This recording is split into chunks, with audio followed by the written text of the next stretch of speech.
Wembley has never seen anything quite like this. The two biggest names in British sport, Hamilton and Hoy, go head to head in the ultimate test of man versus machine. That's not all, because also today Wembley welcomes back the return of the greatest driver of all time.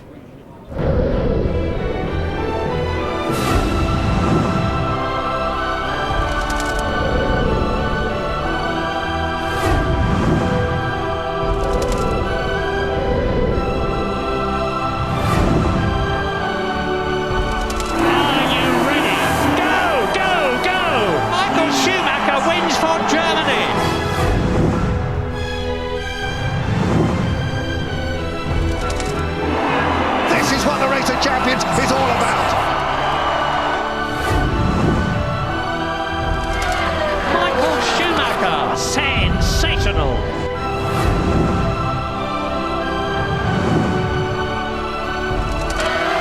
Fantastic. Brilliant, brilliant, brilliant.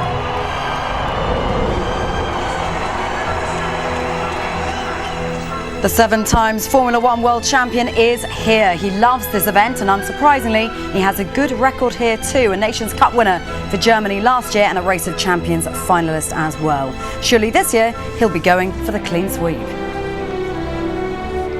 Welcome to Wembley, but not as you know it. Gone is that famous pitch. In its place, a tarmac racetrack. This is the 2008 Race of Champions. So here's the lineup of today's events from Wembley. We're building up to the Battle of Britain.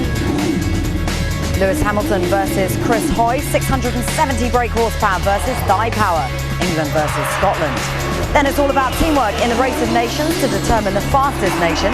Last year, Germany and Schumacher stole the show. Lewis Hamilton will swap the new SLR for his McLaren Mercedes F1 car after his Hoy challenge in a celebration of this year's title win.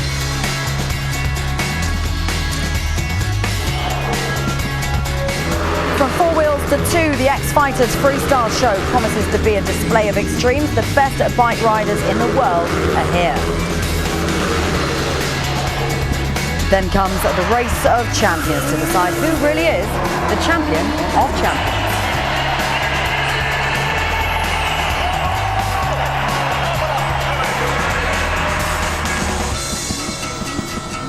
Plenty to look forward to this afternoon and this evening live from Wembley. With the best seats in the house, Tony Jardine, our motor racing expert, joins us. Tony, just 2 names to mention first of all, in Hamilton and Hoy. One in his car, one on his bike. How do you expect this to turn out? It's hard to know really, but if you think about it, it's an amazing affair, because one who shredded the nation's nerves, the other one who motivated the nation at the Olympics. It's a real heading off, and one has got real muscle power and huge tree trunks of legs, and the other one's got a 5-speed transmission, and it's literally 200 miles per hour against 43 miles per hour on the bicycle. But that track out there is as slippery as anything, and we watched Hoy out there earlier trying to find out how his bike was going to slide around. It's anybody's guess. I suggest there will be a few penalties for Hamilton. Some huge names on show today, as there always is at the Race of Champions, but how good is it to see Lewis part of that mix? It's fabulous. Remember, you and I were talking to Anthony last year and the organisers, how could they get Lewis Hamilton involved? I don't think the team wanted him to go through the whole race, but this promotion is a way of really saluting the achievements of Britain on the racetrack and also in the Olympic Games as well. So I think it's a huge coup for the organisers. I think what's also necessary is to explain how all this is about to work.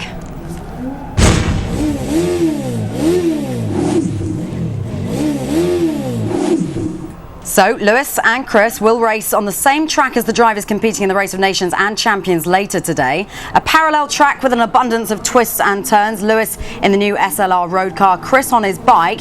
The playing fields have been level to ensure close racing. Lewis will make a standing start, Chris a flying one from the bridge, and there may be the occasional donut as well. It is, of course, Tony Jardine, a little bit of fun, isn't it, this particular head-to-head, but how competitive might it get? Well, that's what I say. Over yesterday, we've learned that a lot of the drivers have been testing They've been training and testing. So down there in the lounge, we get all the interviews, and Amanda Williams finds, it's great, end of season, we're all relaxed, we're all great mates. Let me tell you, Adam Carroll has been out in Ireland testing a World Rally car on a kart track. We know that Schumacher has tested in a KTM Crossbow, which you're going to see today. Others have been testing, Tom Christensen, etc. They want to win. They're all serious champion of champions. Look, you've got the newly crowned 5 times World Rally champion Sebastian Loeb, 7 times champion Michael Schumacher.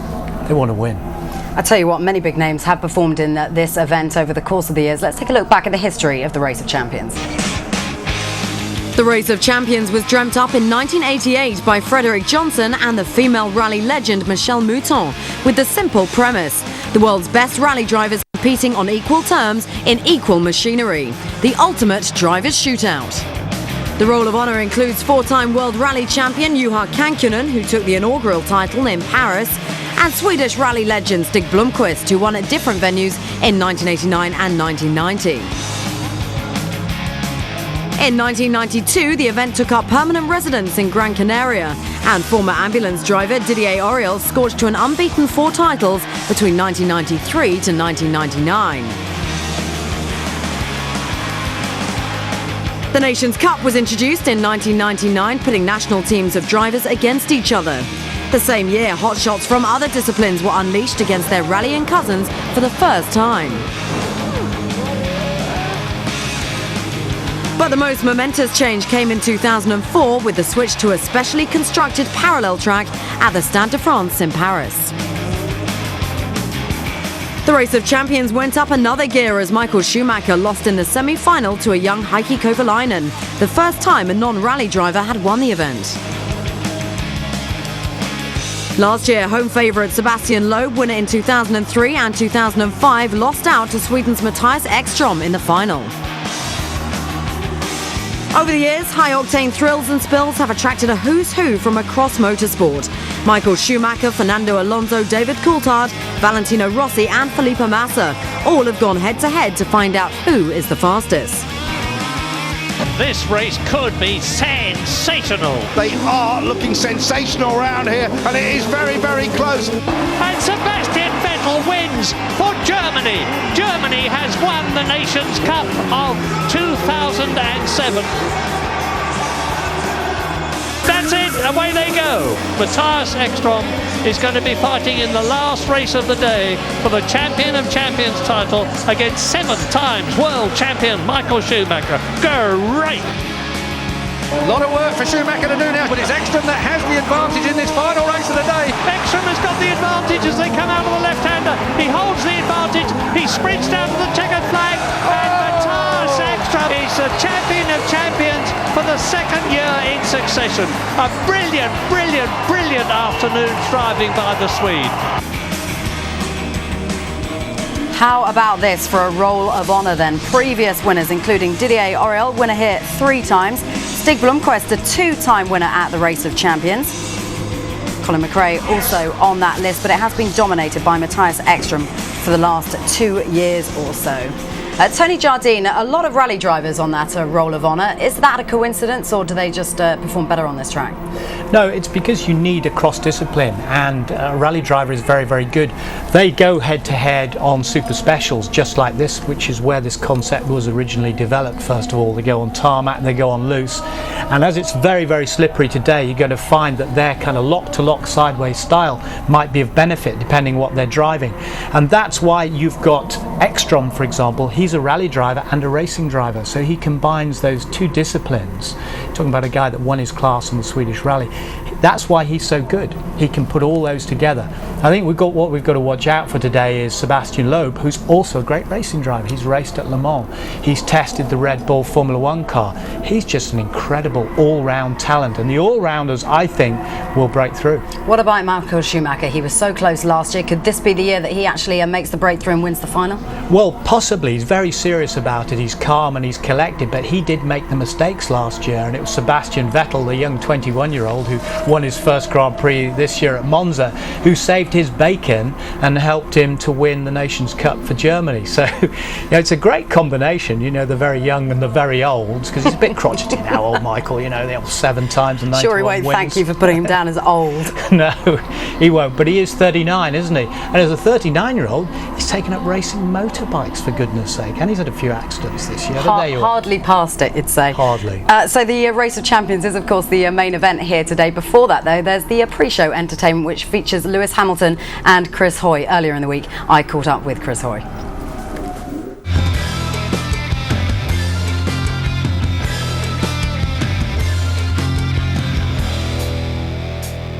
Chris, when someone said to you, we're going to tarmac over Wembley Stadium, we want you to ride your bike on this track in front of a huge crowd. Oh, and by the way, we're throwing Lewis Hamilton into the mix as well, and you're going to have to race against him and he's driving a car. What were your first thoughts? I thought, yeah, let's go for it. I thought, brilliant.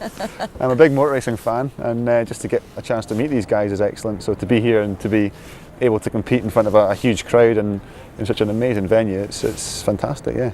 So you've been here today and you've seen the track as it is in all its glory, and it's just being set up at the moment. What do you make of it? What are your first impressions?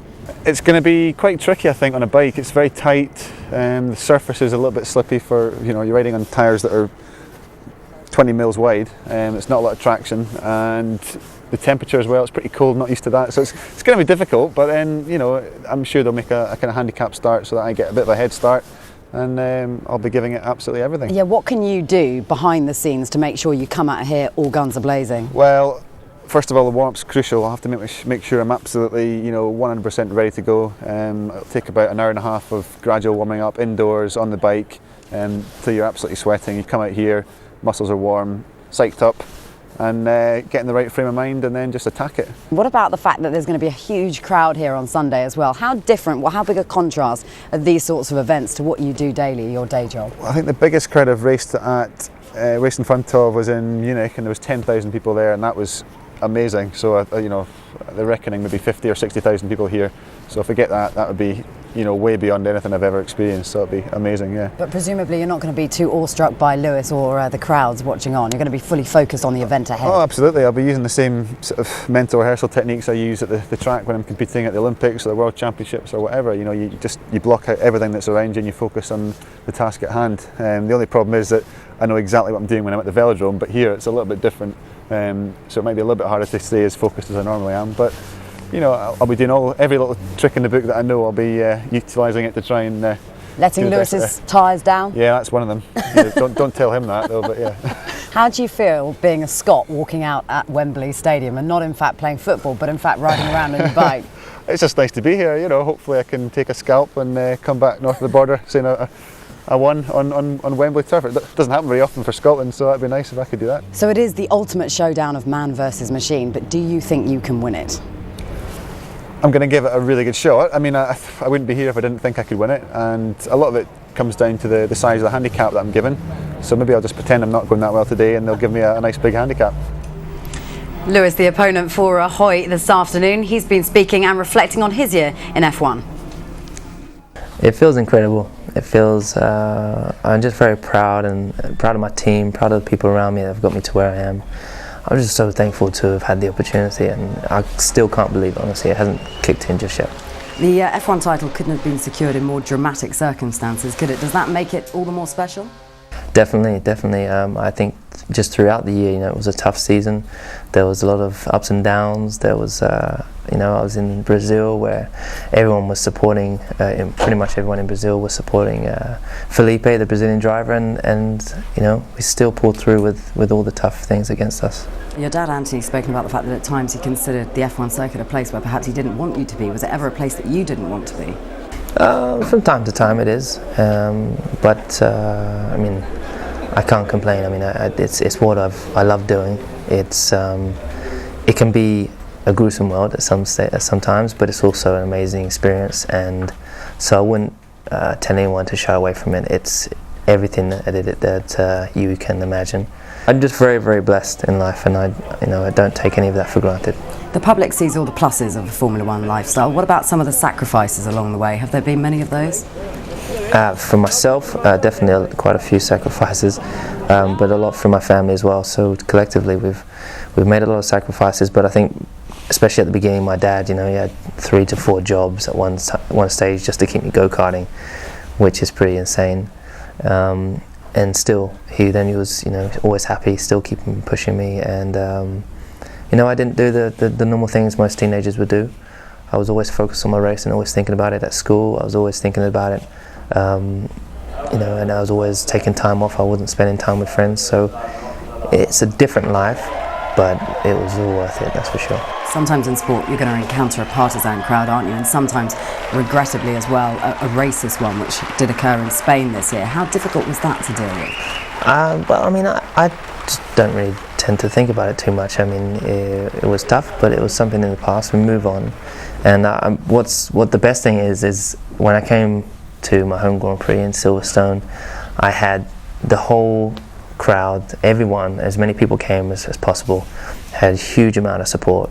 And that's what sports are all about. It never really stops, but hopefully I will get a break at Christmas. But at the moment we're focusing on getting back, saying thank you to all the team for all the hard work they've done, going to Mercedes-Benz in Brooklands today, and really just making sure I get that message out. But and then after that, working with the team, developing next year's car.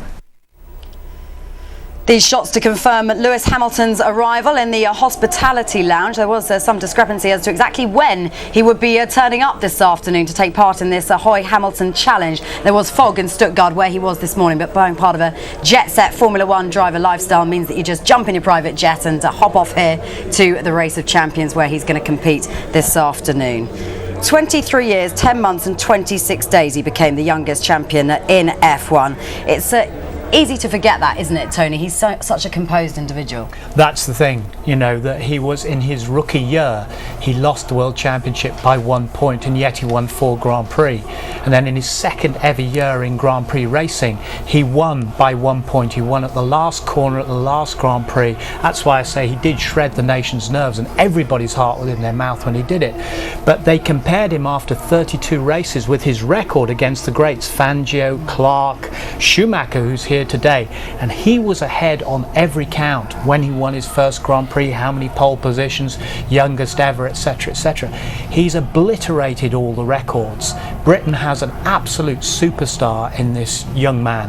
It's his first World Championship. He could win as many as Schumacher. You never know. Well, we're certainly looking forward to Hamilton Ahoy in a short while time. Let's first give you a preview of the track this year. To be specific, it's taken 1,800 tonnes of tarmac, 2,200 tonnes of underlay and a 100-tonne bridge to make Wembley a motor racing venue, and a challenging one for the drivers at that. The track layout guarantees an impression of speed and power for drivers and spectators alike, ensuring plenty of side-by-side racing. Andy Priaulx gives you the guided tour. So here we are side by side on the start-finish line. Really important to make a good start and be quick into turn 1. Very, very fast left-hand corner into a slow chicane. This is the infield section. Very, very slow speed. Very easy to be too quick here and lose a lot of time and run wide into the barriers, and also be too slow. You can lose a lot of time in this section. Really important to get a good exit out of the last corner and over the start-finish line. This race is going to be won by 1/10 of a second, maybe less, so it's really important to be quick over the finish. This track has been driven on, I say driven on, a loose term, already today. Tony Jardine, what on earth is Terry Grant up to? Well, he has been a great racing driver. I raced against him in those series in the Little Legends, which are 1/3 scale cars with Yamaha motorcycle engines, sequential gearbox, and as you can see, they're fabulously entertaining. And Terry goes round the world doing these tricks, setting the throttle like that so it just spins around on its axis, and entertaining crowds all over the world. He has a number of different stunt cars which he runs and he owns as well, and he's been hugely successful. I was talking to him yesterday about it. For him, the slippier the track the better, because he can get the thing sliding and gyrating around like that. See how close he gets to the barriers as well. And as he was doing that, all the flash bulbs were going off around the Wembley Stadium. That's one of his best stunts, isn't it? My goodness me. And actually it's got funny little doors. It's a frail little thing, but very entertaining. That it is. Well, throughout history, man has put his wits against machine. We know that. Never, though, has the outcome been predictable. Throughout time, man has sought to define his place at the peak of nature's hierarchy, to prove himself against perceived foe, the best of what man and nature have created. American folklore hero John Henry's legendary battle with a steam hammer proving man can compete with machine. The mental dexterity of Russia's Garry Kasparov taking on computer X3D in the ultimate chess match. And the physical power of South Africa's Brian Habana to race nature's fastest animal, the cheetah. Today, another chapter in that timeless story will be written as two of Britain's sporting heroes go head-to-head. Can the sheer brute strength of Chris Hoy possibly beat the world's best driver, Lewis Hamilton? This is the ultimate racer's race.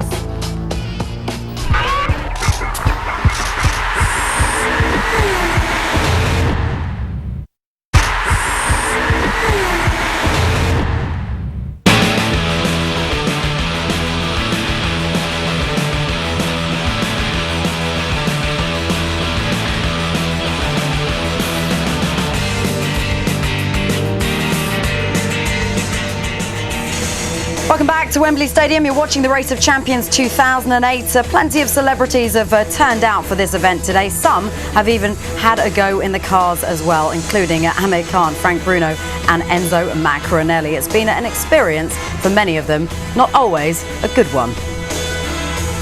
So the amateurs have been on show, so too will the pros be later. It's not just Hamilton and Hoy on show this afternoon and this evening. The most entertaining driver in NASCAR, Carl Edwards, he's here too. Carl Edwards comes out of turn 4 and wins at Richmond. Awesome job. There's a wild bird in your life. We've got the food for you right here, the wild bird food from Scott's. Carl Edwards takes it. Yeah, baby. Yeah, baby. That is the man. I was 17 or 18 years old thinking that people were going to put this in a file with all the other race car drivers that they potentially could hire, and you know, when the day came, they would call me up. Now they tell me they just thought it was kind of comical, but in a way that made them realize, hey, you know, he's really serious about this. Carl Edwards was serious. Since signing with Roush Fenway Racing in 2003, Carl has had a rush of success. Carl Edwards wins. That was something to watch. He's won since he's been involved in NASCAR, and that captures people's imagination, and people want to root for a winner. Carl Edwards goes back-to-back. A company needs a winner, and that's really where it starts. And from there, it gets into how good is that person's personality, how likable is the person. Everything okay, Carl? I'm winning, right? Even though it's a product pitch, it somehow has to come off as genuine. I taught him that. Whether it's his tone of voice or whether it's his facial expression, for some reason, it doesn't seem as fake as it could be or really is. And that's what makes the difference. You know, you could say that your image is the way people perceive you. I mean, we're doing this interview, and I don't know how tight the shot is, but I might not be wearing pants right now. I mean, you just don't know. The only bad part about all the coverage and everything is if you have a bad weekend or something bad happens, every person you run into, they all want to talk about that. But Carl wants to talk to somebody. Steve, he give you a thumbs up? I guess, I don't know. You really sometimes just want to forget what happens. There's only a couple guys that have really transcended a sport. He's good looking, he takes care of his sponsors, he has sponsors that invest in him, and he's got the flip. That total package makes Carl Edwards one of the next big stars.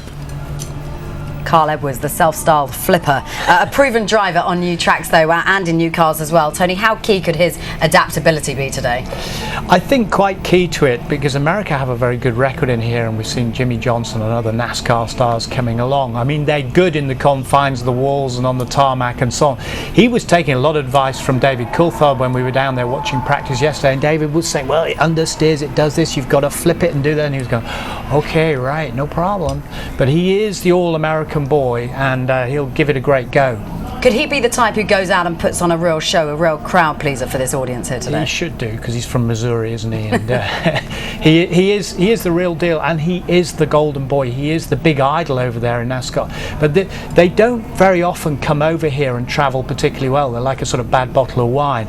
But he is one of the ones that is prepared to adapt, and he's been listening, he's been learning, he's been asking lots of questions. I wouldn't expect him though to be in the winner's circle later on. Look forward to seeing him in action a little later on. Lewis Hamilton versus Chris Hoy is up before that. The ultimate test of man versus machine. At their disposals, the tools of their trade, of course, a bike and a car. Toby Moody and Amanda Stretton explain more. This is the bike that Chris Hoy is going to use at Wembley. Now this is something very special. Let's have a look.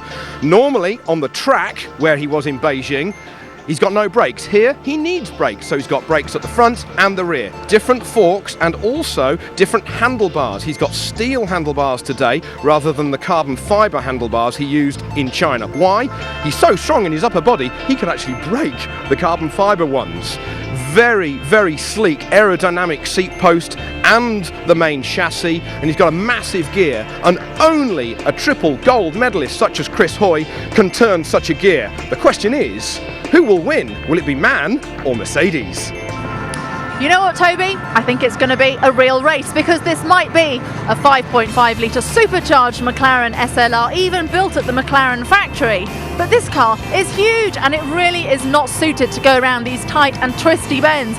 The only thing that it's got going for it is the 450 brake horsepower, but also the paddle shift gears.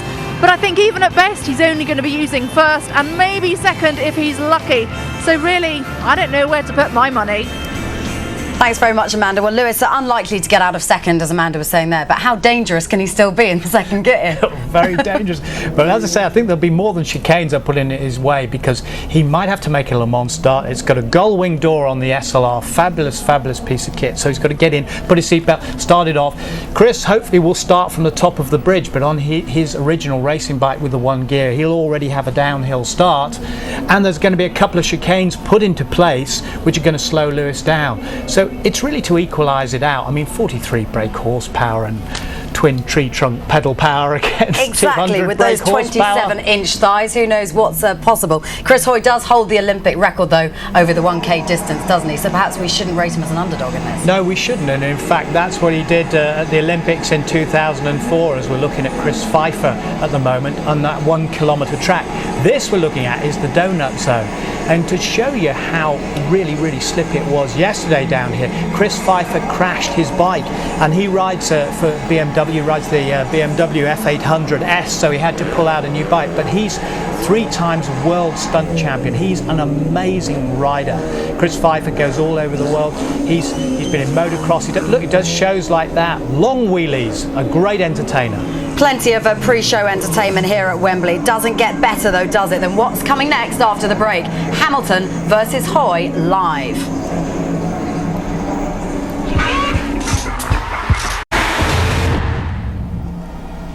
Welcome back to the Race of Champions 2008. Lewis Hamilton just jumping into a familiar sight, that SLL car of his.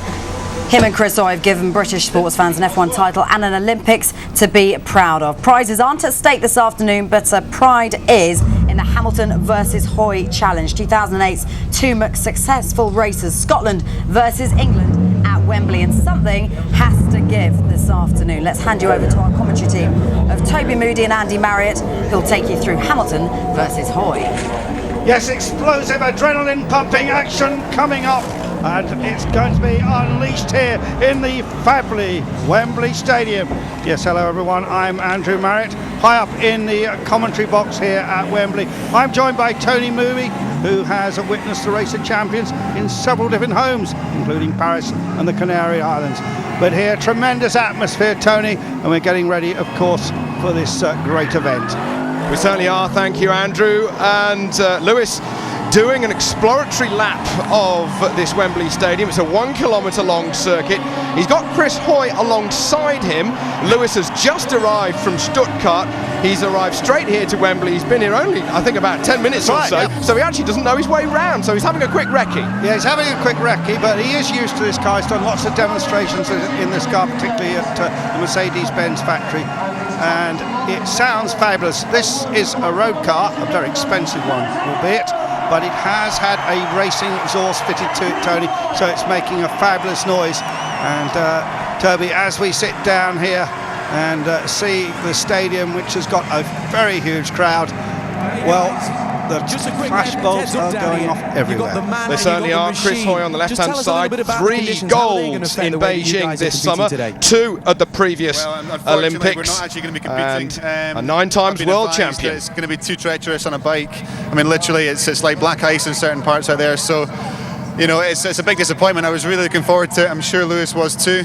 But, you know, you don't want to put yourself at risk. So it's a big shame, but it's fantastic to be here. It's an amazing venue, and I think the organisers have put on a fantastic show for everybody. Fantastic. Lewis, how does it feel to finally be world champion? It's an incredible feeling, and a big thank you to everyone for your support. Really, the fans have been fantastic. It's a pleasure to meet Chris, and unfortunately, we didn't get to do the race today, but still we get to go and have a little bit of fun. And really, the noise, the crowd, I hope you're all enjoying it. It's a pleasure for me to be here. So. Ladies and gentlemen, can we give it up for our 2 champions down here, Chris Hoy and Lewis Hamilton?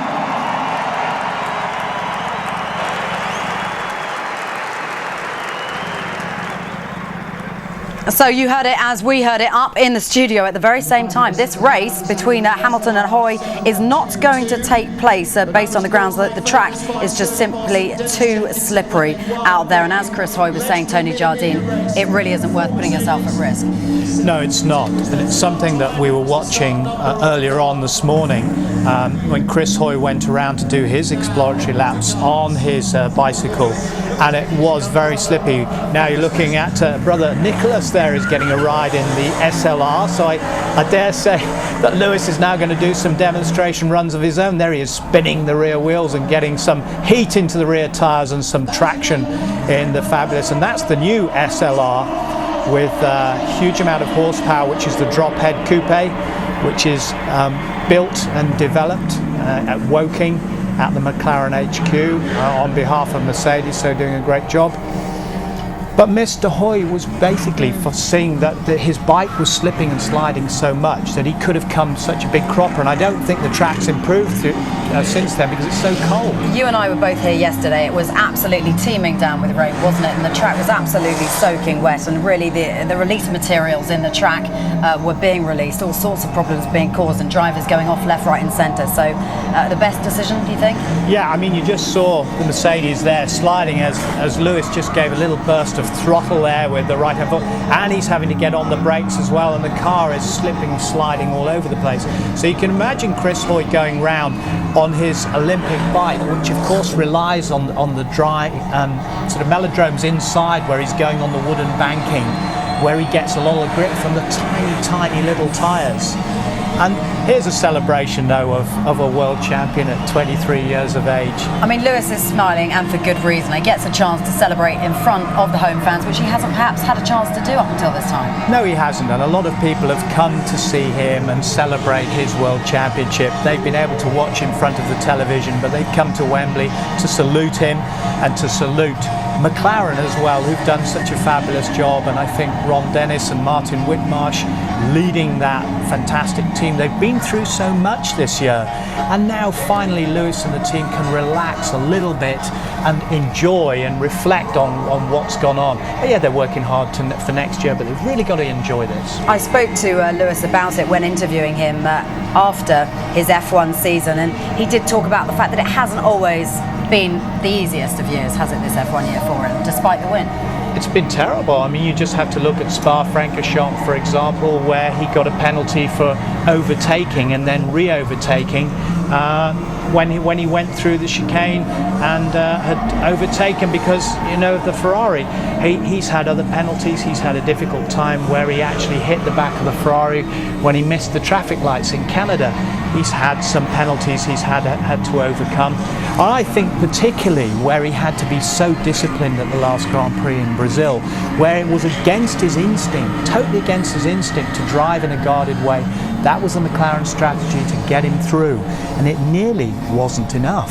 But as it happens, it proved to be just by 1 point. So Lewis enjoying his time out on the track, despite the fact that he's not racing in what he should have been doing against Chris Hoy. Chris Hoy is with Amanda Stretton. Amanda.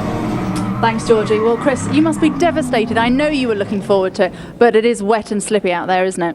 It is, and it's actually the oil that's the problem. There was a few accidents yesterday in the rain in practice, and I believe there's been some oil spilt in the track, and I spent the whole morning checking the track out, looking for ways to try and make it possible, and the organisers have been fantastic. I mean, they were spraying concrete cement onto the track to try and make it grippier. But at the end of the day, you've got to put safety first, and it's a huge disappointment because I was really looking forward to it, and I know Lewis was too. But to get taken out in his car for a lap, it wasn't a bad consolation.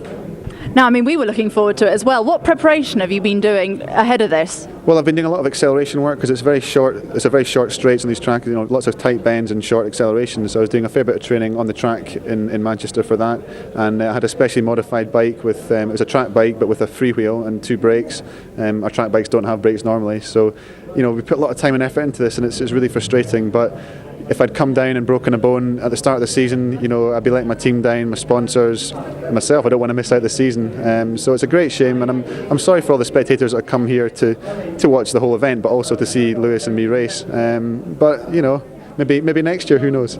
Nice to go out in the car with him and at least see all the crowd.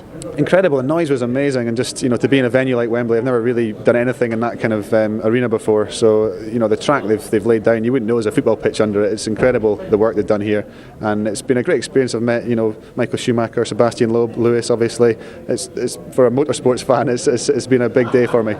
Well, listen, great to see you. Thank you. Sorry you didn't get to race. Chris Hoy, thanks a lot. Thank you. Chris Hoy fully prepared to get out there on the track, but a disappointment this afternoon because the track conditions just not really good enough, not in the right condition for racing. Too much oil on the track. Anthony Hamilton joining his son out there on the track. What a partnership that's been, Tony, over the course of the year. Well, it has, and I think it's all been based on family values. It's about keeping his feet on the ground, and you can see the way Lewis is really sort of saying, well, thanking all the fans and really appreciative of everything that everybody has done. But in particular, he knows that the man on his right-hand side there, his dad Anthony, is responsible for his success because it was about sacrifice. And in the early days, his dad did all sorts of jobs. He even went out and put up for sale signs at houses, and during the day he was working as an engineer and driving back. Anything to keep his son's karting career going along because he believed in it, and everything they did was based on family decisions. And that's why his dad is very much his manager, very much part and parcel of his career, and an architect really of his superb success. I don't think anybody, including myself, watching him come up through the ranks had any doubts about Lewis Hamilton's talent.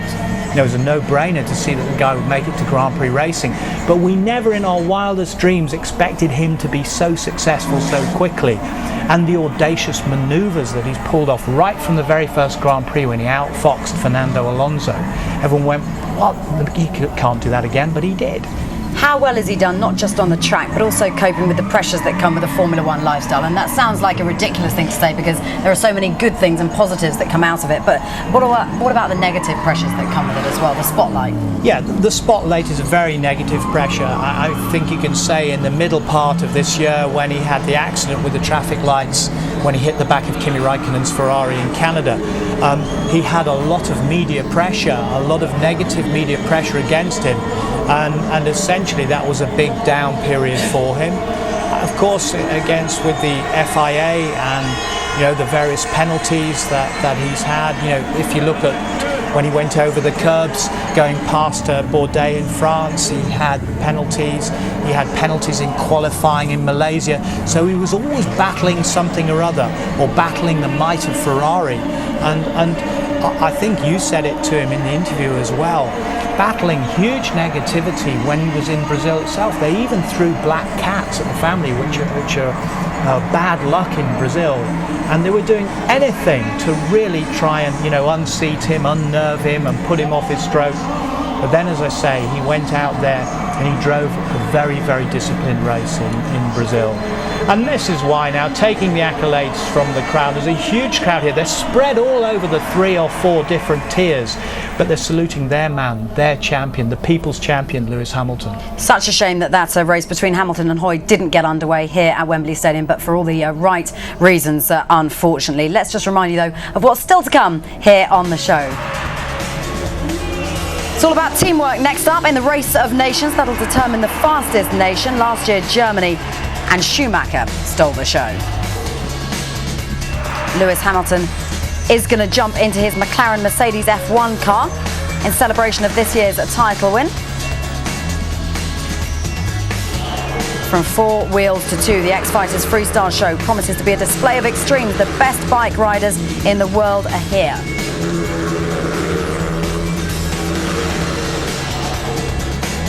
And then comes the race of champions to decide who is the champion of champions.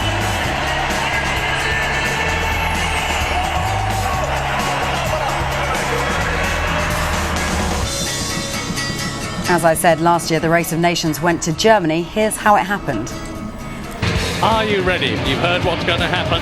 Now it is about to happen. Explosive start to this event. Now the deal is, first team to get 2 victories will go forward to the semi-final. So France has got the lead at the present moment. Now Petter Solberg's got to pull something out of the bag. The checkered flag ready! And it's Petter Solberg. Really came fighting back, didn't he? And it's the tie-off of France versus Norway. Bourdais, I think, has lost it completely, so it's going to be a walkover for Norway. Tom Christiansen drags a bit in the first corner. Heikki Kovalainen's got the drop on it. And the checkered flag is coming down. And it is the red car of Heikki Kovalainen. Look how close it is down. And he's lost it on the inside. Marcus Gronholm is the winner. This is the race that I'm really looking forward to. 2 top Brits from Formula 1 together. And I think there's a lot of bragging rights here. David's got it all to do. And Jenson Button wins for England. And wins relatively easily. And there goes the check. Over the line goes Andy Priaulx to win for England. So England have won both their heats. This race could be sensational. Double NASCAR champion Jimmy Johnson against 7 times Formula 1 world champion. And there he is, Michael Schumacher. Which he said he's coming to have a bit of fun, but he isn't really coming for fun, is he? He's coming to win. Over the line goes Michael Schumacher to win for Germany. Well, it's tremendously close. Tremendously close. And it's going to be Pastrana. Pastrana goes over the line for America. Fantastic. Are we going to see the brilliant American beating the brilliant German? Well, it's go. Green for go, Murray. And Michael Schumacher so focused here today. And takes Germany through into the semi-final. Oh, this is close, Murray. This one is really close. Look at this. Oh, this is looking very good indeed from Finland. Kovalainen wins for Finland.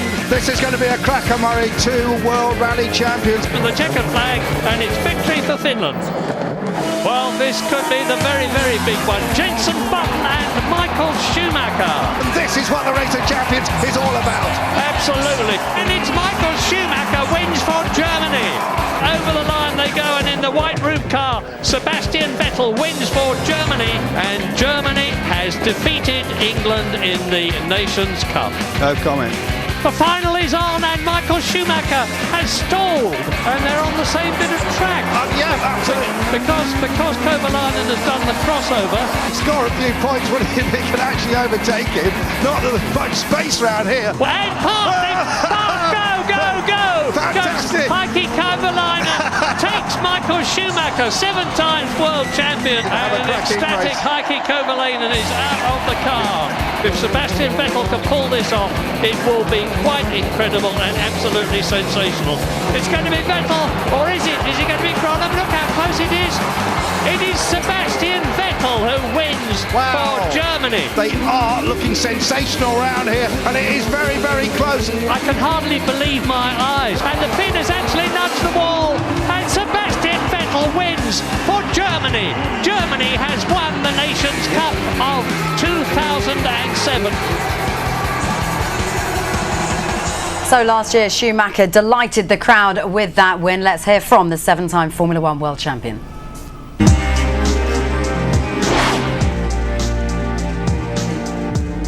I have to say there were very interesting things. They just opened up, and I was able to explore, mainly together with the family.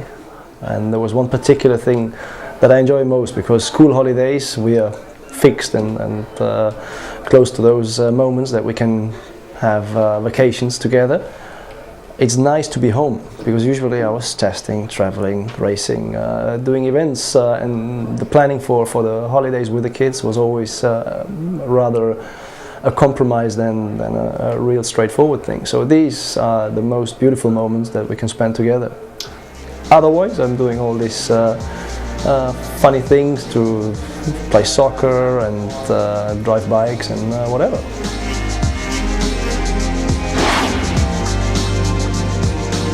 One is the racing aspect, naturally. It's a fun weekend with friends together and mates together that I know from the past. But much more, it's a charity possibility that we're going to donate, I think, quite a substantial value to ICM, which is an important organization to me and to Jean-Todt that we have developed from day one.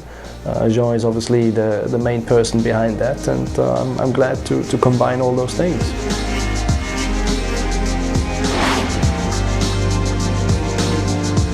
Who knows what the future, the long-term future will bring me to, I don't know. But right now I'm obviously in my advisory role for Ferrari and be quite happy and active in this aspect. And otherwise just be a happy family father and enjoy life.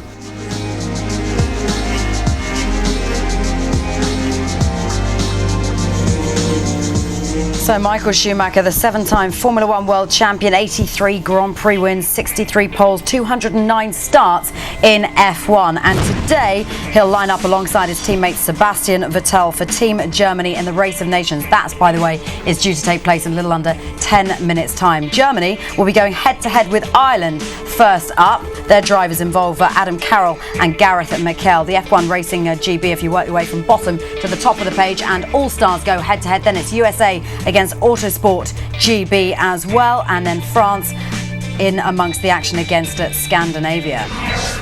This is the actual lineup and how things are going to look. Van Muller from France taking on Tom Christensen. Sebastian Loeb will face Matthias Ekstrom, a two-time winner here in 06-07. Carl Edwards of NASCAR goes head-to-head with Formula One's Jenson Button. Tanner Faust, the drift champion, against Andy Priaulx, the three-time World Touring Car champion. It's David Coulthard will take on Jamie Alguersuari, just 18 years of age. Jason Plato faces up to Troy Bayliss, the Superbike champion. It's Michael Schumacher, the 7-time Formula One world champion, who goes head-to-head with Adam Carroll, and Sebastian Vettel, who takes on Gareth McHale. Jenson, Andy enjoying themselves ahead of the action this afternoon. First up for them will be Carl Edwards and Tanner Faust. As far as you're concerned, Tony Jardine, do these two stand quite a good chance? Yeah, very good chance, because they've been teamed together before here last year. They were a little bit upset because it was Germany against England at Wembley and they lost out in the end. But Andy did very well in the individuals until he hit the wall with the Aston Martin. But I think he said to you this morning he's going for the entertainment factor, isn't he? Well, he said he was going to be a crowd pleaser, but having said that, you know the Priaulx, he's likely to go out there, isn't he, for the race win. It's amazing actually how competitive these boys are in this environment. You don't expect them to be so because it's a fun entertainment event, but they can't really lose that competitive streak, can they? No, they can't. And even Jenson Button, you know, he's in dire situation, as the same with the 700 other staff at Honda Formula One at the moment, desperately trying to get someone to take on the team and so that they can continue in Formula One. But despite all that, he's happy, he's smiling, he's being very optimistic about it. On his left-hand side, Andy Priaulx had a very good season. He ended up 4th in the World Touring Car Champion, but he's our most successful British racing driver. Triple World Touring Car Champion. Great bloke. He works with us at Sky Sport from time to time when he's allowed to. He's been testing the new BMW M3 in the United States. He's as busy as ever. He's as popular as ever. And there's Sebastian Loeb. That's a strong team with Van Muller from France.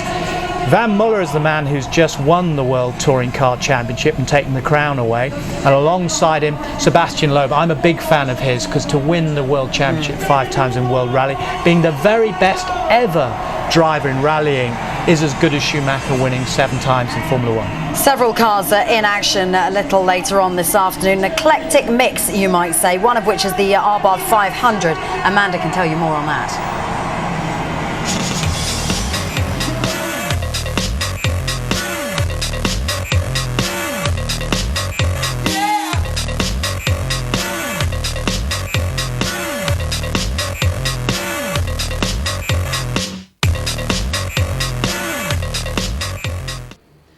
These Abarths are new this year for the Race of Champions, and they may look quite cute and unassuming, but I can tell you what, this is a wolf in some sheep's clothing, because underneath the bonnet you've got a 1.4 turbocharged engine that pushes out almost 200 brake horsepower. They're front wheel drive, so they're going to be great round this tight twisty circuit, and they are loosely based on the Abarth road car. Got a mechanical gearbox, so it's going to be familiar to a lot of drivers, and I bet they're going to have a hoot with these cars. What's more, it wears a Scorpion badge as well. So, Tony Jardine, the obvious question is, small car with big sting? Oh, very good. Sting in the tail, perhaps? Undoubtedly, but it's such a small car, and it packs a real powerful punch. It literally punches above its weight. But Fiat Abarth, which is the tuning side of the company, they've done that since the 60s when they had a 650 car which had the rear engine cover open so it could take more air in. That acted as a little aerofoil and had a big radiator on the front, so they've always been competitive. And if you remember last year, we had the Punto Abarth here, the S2000, which is the new world rally car that they're running in the International Rally Series. So they've got a great tradition. I'm looking forward to seeing them and hope that the proper drivers don't put them off into the wall as the celebrities did. There's a few bent little Fiats down there with little bruises and plasters on their wings. You fancy yourself as a bit of a rally driver, don't you? So who better to take a look at the Ford Focus? That's second up.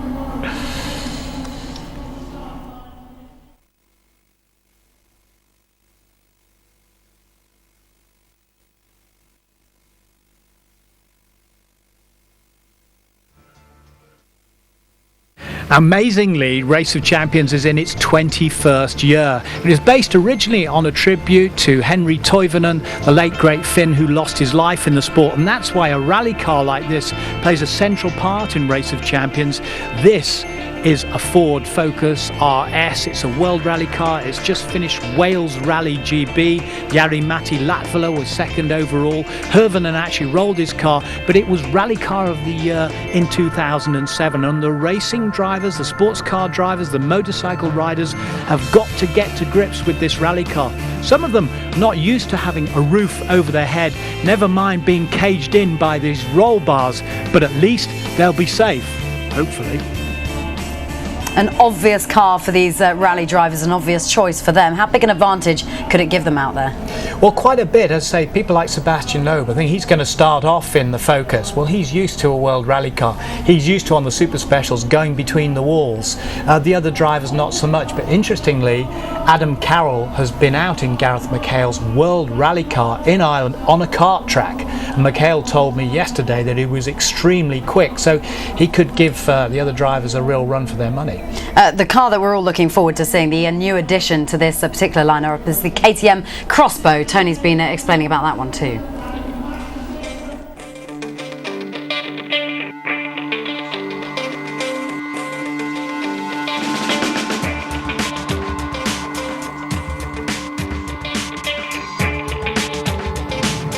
Now here's a fabulous new car which the drivers are going to have to tame.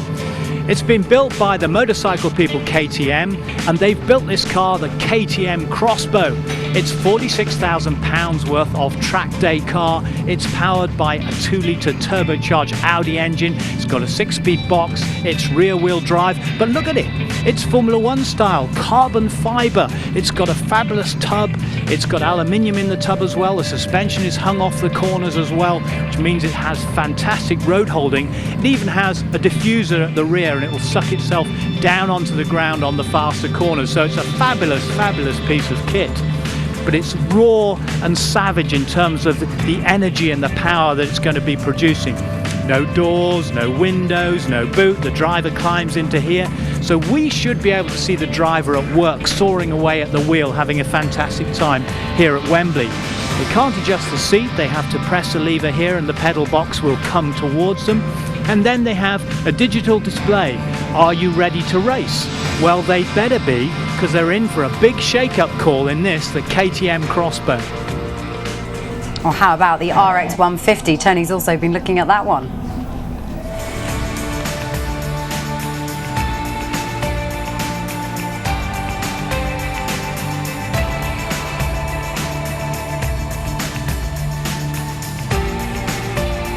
Now here's a little projectile that's really going to sort the drivers out. This is an amalgam of RX Racing, which is Ollie O'Donovan, a rally man, and Rage Motorsport, Joe Adams, and they've got together to produce this RX 150. It's a rallycross buggy, and it's got this tubular chassis, tubular rollover bar, all made by Rage Motorsport in Dunstable, beautifully manufactured. But the only thing not manufactured there is this Honda Fireblade 954cc motorcycle engine. That means it's got an amazing power to weight ratio. It will go like stings, which is why I said to you, I think the rally boys in here are really going to sort this car out. They're going to have to throw it.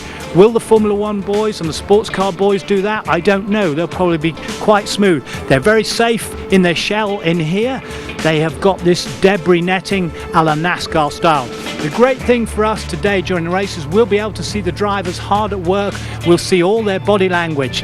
Now, Adam Carroll from A1 Team Ireland had a bit of a no-no yesterday in practice. He knocked off a front corner. These little RX 150 machines can bite. Let's hope they can really tame them today. I think a bit of a no-no is a far too fair way of explaining exactly what happened with Adam Carroll yesterday. The RX 150 though, at home on tarmac and loose surfaces. So how much tail sliding could we see out there this afternoon? Well, it should be a lot, but that's why I'm saying I think the rally boys are saying, well, they were going to go from stop to stop, which is lock to lock, to really get it to work. But I think that the track is so slippy, they're going to have to be a little bit tentative. And the racing drivers are going to try and take smooth racing lines. And I think that you're going to see the rally men like Sebastian Loeb chucking it around and Gareth McHale, and they might get a better result. We know that one man certainly enjoys this event. It is Michael Schumacher in all his glory for Germany. Up next in the Race of Nations.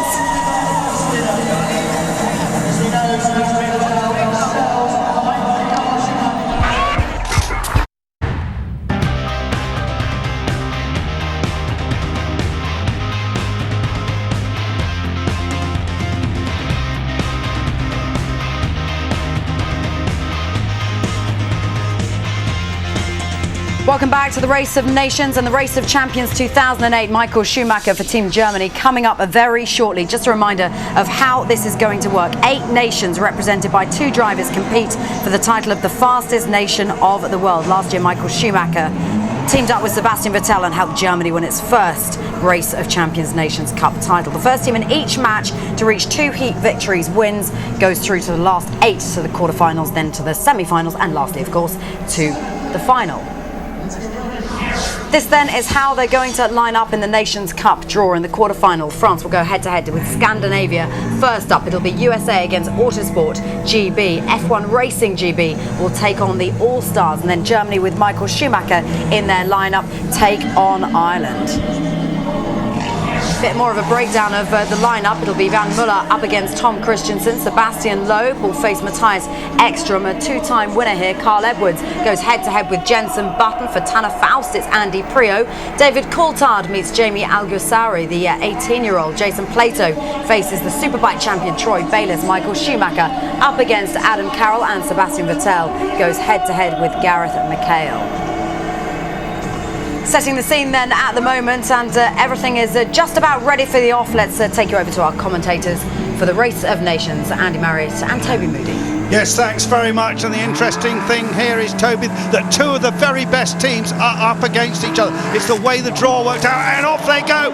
And we are underway here for the Nations Cup. We've got Ivan Muller on the inside, and we've got Christensen on the outside in these little Abarth Cinquecentos. It's the Abarth 500 Assetto Corsa, 1.4 turbocharged engine, and as we saw in the celebrity races earlier, Andrew, very, very slippery. Very slippery indeed. Now, of course, we've got the 8 times Le Mans winner here, Tom Christensen, against Ivan Muller, who's been hugely successful in ice racing, so the slippery conditions should suit him. Yes, 10 times an Andros ice racing champion in France for Ivan Muller. He's also, a couple of years ago, he did the Paris-Dakar Rally. He's also going to do it in January on his own in a buggy. Yeah, that is absolutely phenomenal. Well, this is a 1 kilometre circuit. They do 2 laps. It's actually just one piece of road. It's not 2 tracks, although for much of the way they are running parallel. And there is a little bit of a stagger. So as they come now, we're halfway through the race. Right now, the flames go up. Christensen ahead at the moment by 0.8 of a second. So that's the split at the moment. There we see into the cockpit the Scandinavian flag, the sort of a mix of Denmark and Swedish flags on the side of that Fiat. Tom Christensen in there, as you said, 8 times the Le Mans winner, the reigning champion, of course, at Le Mans, alongside Scotland's Alan McNish and Dindo Capello. Yeah, Tom has been very quick, had a great year in the Nations Cup, helped Denmark win in 05. He's been an ROC finalist as well. Bit of a slide from Christensen. So Muller is on the outside. Muller having a good run as we focus in on Christensen on the infield. I'm getting the feeling, Toby, that this one's going to be very close. This first race here is absolutely a cracker, and as it's just unfolding now, you see now they're in the last run, I think, towards the checkered flag. Christensen on the outside, on the left-hand side, and Christensen is going to beat Ivan Muller. Scandinavian, the first victory for Scandinavia against France. Well done to TK, excellent. Now there will be a second race with the 2 other drivers in it, and it is actually the best of 3. Now, if it's 1-1, then there will be a third runoff. Well, that will happen after the rest of all these heats, so we'll have a group of those. But in theory, if every team dominates the other team, we'll only have 8 races, but we could have a few more. Well, that was a good one to start with. And coming up next, Tony, well, some interest here. Well, as we see the super slow-mo, you can see Tom Christensen inside the R-bar. 200 horsepower with such a tiny little car. You really are going to be digging holes for yourself with those front wheels. Yeah, iconic car. Actually, these cars are built in Poland, but then they're modified in Italy, of course. And now we get the other 2 drivers from the nation, and they have switched cars, and they are in 2 World Rally cars. And these are M Sport prepared cars, and these are 2 cars which won only last week in the Wales Rally GP. One was driven by Barry Clark, and the other one was driven by a mate of yours, Valentino Rossi. Absolutely. Both had good finishes. So they've modified the cars, they've changed the suspension and put this different suspension on. Sebastian Loeb on the inside, closest to our camera. Matthias Ekstrom on behalf of Scandinavia on the outside. Matthias Ekstrom is in the actual car that Valentino drove in Wales last weekend. Ekstrom going on the outside, Sebastian Loeb on the inside at the moment. Now, we saw the wet practice here yesterday, Andrew, and I have to say I had goosebumps yesterday watching Sebastian Loeb, the 5-time World Rally champion.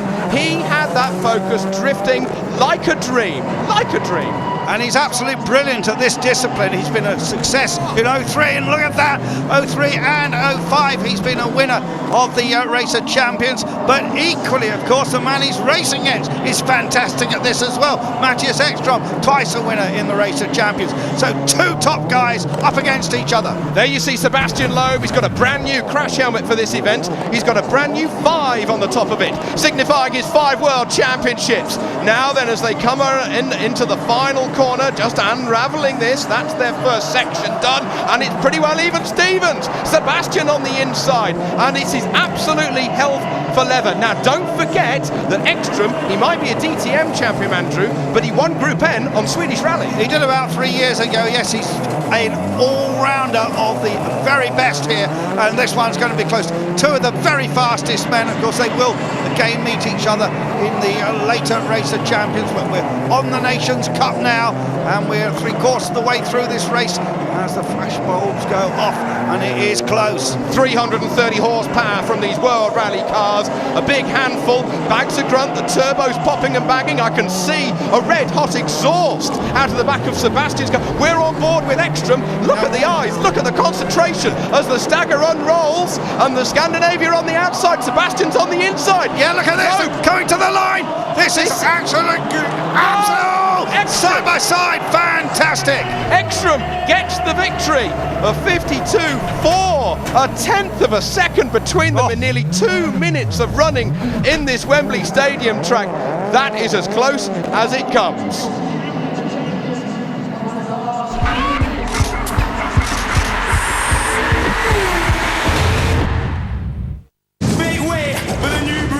This night will go down in gladiator history. Records will be broken. Bodies will be smashed as the legends strike back. I know they're up for a bit of revenge this time. The old guard return for a piece of the new generation. I don't think I want to do it anymore. Gladiators, the legends strike back next Sunday at 8, Sky One. Meet the Peugeot Boxer, the biggest and most versatile van in the range. And the Peugeot Expert, voted International Van of the Year 2008. Here's the Peugeot Bipper, the new low-emission van designed for the city. And introducing the new Partner.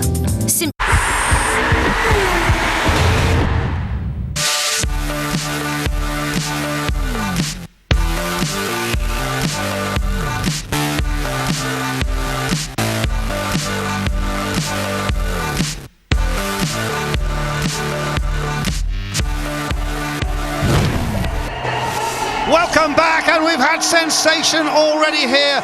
Maybe the favourites for the Nation Cup. France are knocked out, Toby Moody.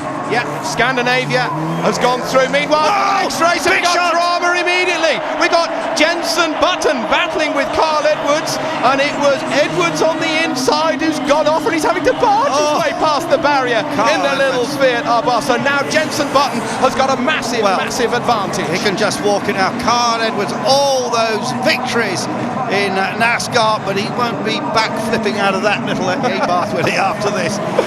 First corner, and we saw the boxers do it in the celebrity event, and we laughed at them, but Carl Edwards, big mistake by him, and for Jenson Button, well, he can just poodle around now and head towards a victory in this one. So for Autosport Team Great Britain, Jenson Button driving on behalf of the squad, and Jenson Button going to have an easy victory here in this race. The little Fiats with their flags flying away, but it's going to be the Union Jack that's going to be the victor in this race, providing he gets to the finish safely, because that corner where we saw the accident with Carl Edwards, the NASCAR driver, the very first corner, slippy. Not only is it very slippery, Andrew, but also there was an engine blow-up in one of the rock cars, the Race of Champions specially built buggies this morning, so there's actually quite a lot of oil on that corner. Yes, they put some cement dry down on it. It hasn't really cleared up all that oil, and just no grip there at all. But Jenson Button's going to stroke it home here, and well, the man from NASCAR, Carl Edwards, has got egg all over his face. Well, at least it was a left-hand corner, Andrew. It was, yes, indeed. Yes, it was very wet here in practice yesterday, and Carl Edwards joking that, well, I don't normally race in the wet, of course. He only once this year did race in damp conditions, and that was one of NASCAR's races on the road courses at Montreal. So that was his only experience of racing under damp conditions. In at the deep end. Oh, Carl Edwards, what a shame. What a character he is, and we're lucky to have him here in London. Absolutely, and we'll see him a little later as the flames go off for Jenson Button's victory here. 2:10.5220. One of the slower times, I think that will be, because no pressure on Jenson. Carl Edwards comes home too. Okay, safe and sound though for the remainder of the run around this Wembley Stadium circuit, the circuit that has been laid down over the last week, 10 days or so. Now this is Carl Edwards at the first corner. He turned the left-hander, actually nearly hit Jenson through the wall. Such was his closing speed into the left-hander, selects reverse and has another bite at the gem. France is out of the Nations Cup so early, and Sebastian Loeb, the guy you thought would win, failed. Yeah, but you know, here it's very tricky, and any small mistake costs you a lot. And okay, yeah, it's like this, you know. We were probably a bit too conservative to be sure to not crash. Okay, that's it's not very important. Sebastian, everyone wanted to see you in a Ford Focus. It wasn't a good first test. No, it finished close. I was happy to be so close from Matthias, because usually he's beating me a lot in this race. So, but yeah, it was close, but just behind, so not enough. And that means no more racing until the actual Race of Champions. Yeah, sure, that will not be an advantage, because I will not get used to the cars and to the track. So it will be difficult in the Race of Champions for sure. How different is the Focus to the C4? I'm not sitting well in the car, so the feeling is a bit different. The brakes feels much harder, so it's not easy to get used, but the handling of the car is not bad. Thank you. And coming up next, it's Andy Priaulx.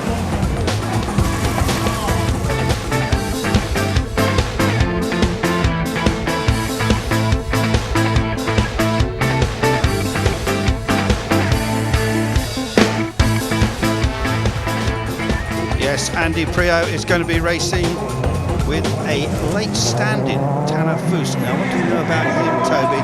He's a bit of a drifting star, and he's taken the place of Travis Pastrana, who fell off the motocross bike on Thursday, damaged his hip and his ankle, I believe. Such is the last minute of that accident to poor old Travis Pastrana. Tanner Foust, who is starting on the inside with the Ford Focus WRC. Tanner Foust, he was actually...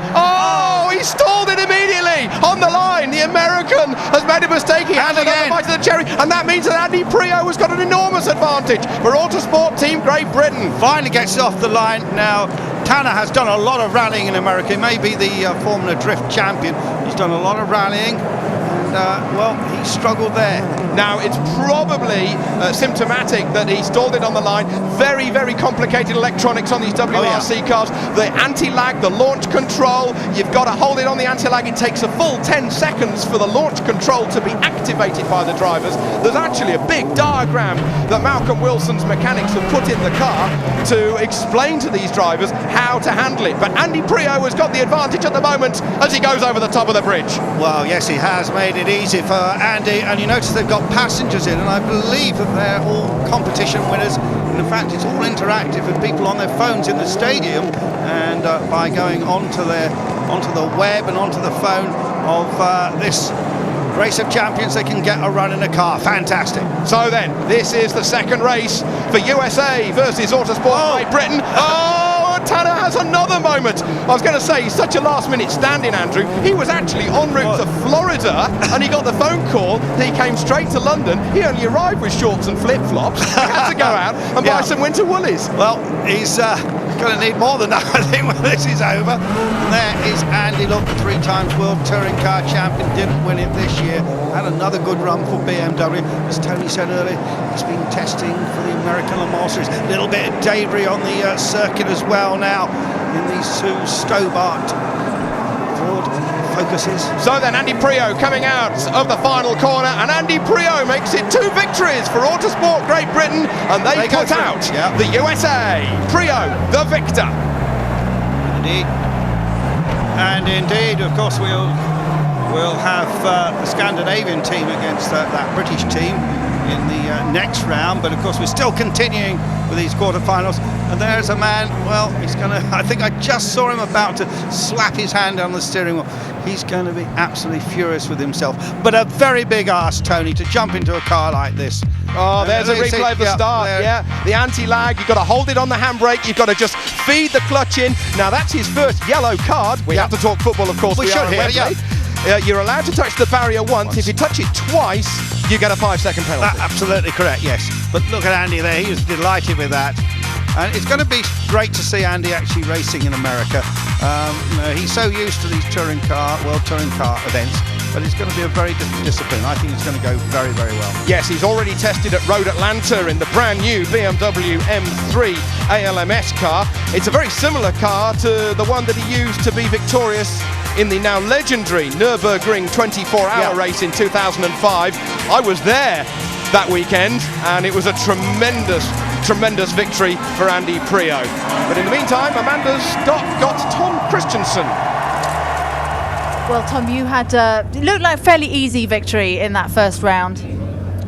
I think even I talked to him after, he made a mistake because we started with cold tires and into turn 1. I think he overdid it a little bit here after. At least I noticed after the first lap that I got a lead. So in that sense, it was a good way to start, and happy to progress because last year I was out against Kovalainen on the first blip. So it's nice to at least go to the second round now. Now, of course, we're all really disappointed that we didn't have the race between the McLaren and Chris Hoy on the bike. But tell me, how slippery is it really out there? Because we had a lot of rain here yesterday. It is very slippery because it doesn't dry completely, and then on top of that we have a fellow British man. I won't mention any names, but I mean DC from Scotland. He put quite some oil down on the racing line this morning in his eager to be competitive, and this oil has sunk a little bit into the track as well. So in all, it's different. It's different between every corner, and then sometimes when you hit the barrier, they are full of water. This water is then sprayed onto the circuit on top of that as well, and then sometimes you hit the grass and the gravel, and it's also in. So it's a bit mixture of, I would say, 4 or 5 different kind of tarmacs all around. Well, we'll be seeing you in the next round. Thanks, Tom. Pleasure. And indeed, we have the next race already underway, Toby, and we've got the Crossroads, these KTM cars, out on the circuit for the very first time, making history again today. We've even got somebody commentating for one of them, and I think that must be our old colleague Martin Haven out there. Absolutely, he's sitting alongside the British Formula 3 champion from Spain, Jaime Alguersuari, the youngest ever winner of the British Formula 3 Championship, and of course great names that have won that title in the past, Senna and Hakkinen and such like. He, in my eyes, Andrew, is an absolute superstar for the future. Yeah, and he is racing against David Coulthard, and this is a very close one. We're halfway through this race, and Coulthard pushing really hard.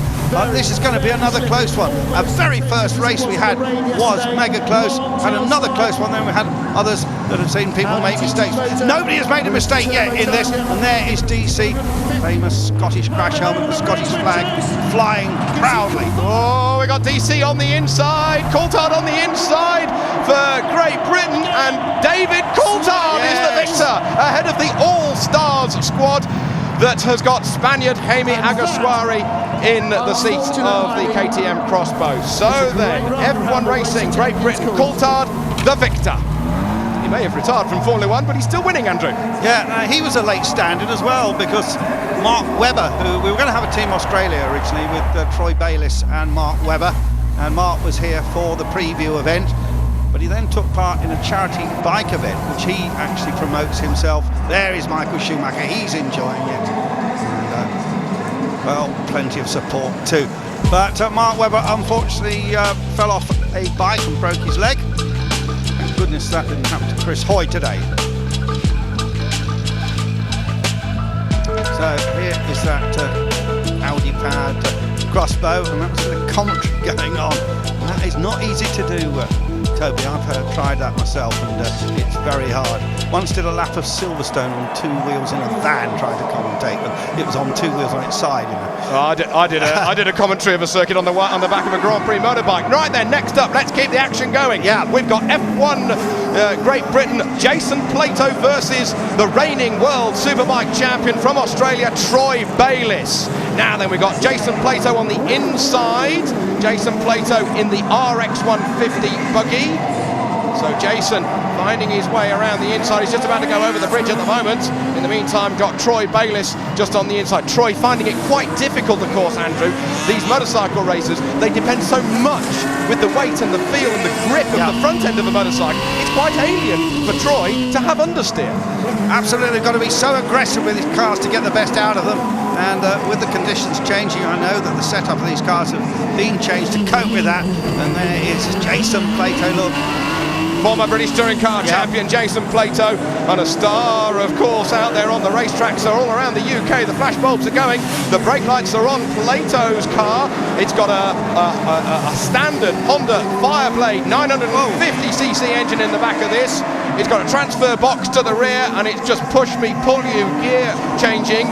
And it's tremendous fun with such a short wheelbase. Yeah, these cars have been used in a support series alongside the British Rallycross Championship. The car's built by Ollie O'Donovan and his friend. Go on, Troy. Near spin for Bayliss. Got away with it. Tremendous amount of lock on those cars, so you can get them back from those angles, but that has cost Troy some seconds. Okay, now then, it's really going to unroll in this last lap. As we are riding on board and hard on the brakes, we are riding with Jason Plato going right round the outside. That's the quick corner here at Wembley, through the chicane, hard on the brakes, then feed it in under the bridge. Only minimal amounts of head clearance. There is.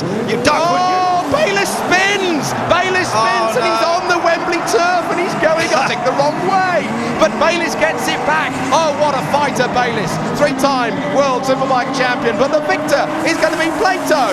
Plato wins. Racing, Great Britain. Excellent, excellent. Oh, I think he's going to get a bill from Wembley there. Bayliss over the line. Oh, so close. So more live racing coming up after this break.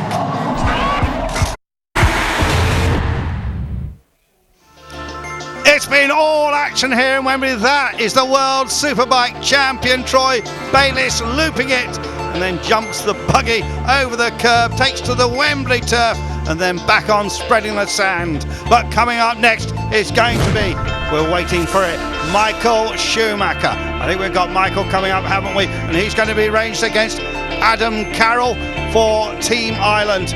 And great to have Adam Carroll. Here we are. There is the famous red helmet of Michael Schumacher. We're not sure who the passenger is, but his heart is going to be beating very hard. We're underway. It's Germany versus Team Ireland. A debut for Team Ireland at the Race of Champions. We're on board with the current A1 Grand Prix World Championship leader, Adam Carroll. Adam Carroll with the tricolour flying. There is Michael Schumacher. Red helmet, the black and white overalls. Big armfuls of lock with the KTM Crossbow. 2-litre, 240 horsepower. Now, Michael Schumacher has been racing KTM motorcycles in his spare time, but it's the first time I've seen him race on 4 wheels with a KTM. Well, absolutely, and interesting to see that shot of him really looking at the curb, really just looking at the angle of his head. This is a very different sort of discipline to Formula One, and these KTMs, a lot of technology from the Dallara company who make all the Indy cars, and these have a lot of grip even on this tricky surface. Just trying to work out, Toby, how close this is, and I think Schumacher is quite a bit ahead of Adam Carroll. Silky smooth as always, yes. Michael Schumacher as he crosses the line on the inside now with the KTM Crossbow. Michael Schumacher loses time at the infamous corner. It's so slippery there. There was some oil dropped this morning, and that's going to be a big handful for other drivers. Now do remember, Germany, the reigning Nations Cup champions. Yeah, with Schumacher of course and Sebastian Vettel, and you noticed on the split times Schumacher was 2 seconds quicker on the first half of this race, so Schumacher in the lead here, but he did lose that time. This could be a very close one. Look at Schumacher, and he hates to lose to the 7 times world champion. Adam Carroll now on the infield as Michael Schumacher goes to the right-hand side of your screen, underneath the bridge for Michael Schumacher. Big slide with 240 horsepower underneath his right foot. All carbon chassis of the KTM. It's built in Austria, it's here in Wembley. Now we got Michael Schumacher on the inside, and Schumacher is going to be victorious. The reigning champions, Germany victorious. But against Team Ireland. Toby, I just heard there may be a penalty imposed. Hear which of the 2 cars it was for. Aha. Well, let's wait and see what happens. Germany confirmed winners. Germany confirmed winners. Well, Michael, that's the first. Now then, what can Sebastian Vettel on behalf of Team Germany do against Gareth McHale on behalf of Team Ireland? Yeah, Gareth McHale, couple of seasons in the World Rally Championship. Just some nice replays here. Look at Michael Schumacher. His only car racing event of this year, of course. So Gareth McHale has a lot of experience in rally cars, second in the Irish Tarmac Rally Championship this year against Sebastian Vettel, who of course had his breakthrough Grand Prix victory in the wet in Italy this year. Vettel was very quick last year in this championship event, and I think it's going to be good to see all the names quickly changed by the organisation. Frederick Johnson and Michel Mouton, they've really got this thing down to a T. Yeah, this is down in the depths of Wembley Stadium. Adam Carroll just congratulates Michael Schumacher. Autograph hunters down there. Right then, let's get on with this. We've got Germany and Ireland battling. We've got Sebastian Vettel on the inside with the red top to this 150 horsepower Honda Fireblade engined RX buggy. and we've got Gareth McHale on the outside. And if Ireland are going to stay in this, then Gareth McHale has got it all to do, Toby. He's really got to push hard now. Well, this is a good balance, really, because as we have mentioned already, Sebastian Vettel did so well last year on behalf of Germany to make them victorious in the Nations Cup. But on the flip side, although Gareth McHale is new here to the Race of Champions, he'll be comfortable, he'll be cool about understeer, bags of oversteer. Look at it, as Gareth tips it into the left-hander, he'll be cool about that kind of wishy-washy feel. Yeah, look at the Nerf bars on the back of that car as well. And going from lock to lock. On board with Gareth, look at the concentration. Yeah. Look at the no co-driver, of course, for Gareth. He's all out there on his lonesome as he goes over the top of the bridge. A World Rally Championship point scorer in Mexico and on Rally Ireland. And I'd love to see him in a Ford Focus. It'd be pretty well similar to the car that he regularly drives, such as we saw on Wales Rally GB last weekend. Yeah, son of the famous Austin McHale, Irish Rally champion past days. Oh, and he's touched the barrier, so he's got a yellow card. He can't afford to touch another barrier, otherwise he'll get that 5-second penalty. And now they're coming towards the finish of this race. Brake lights going on. Gibbons in the lead of this one. Another lap. Yeah. We got McHale on the inside. McHale, as we trace the progress of Vettel in the blue car.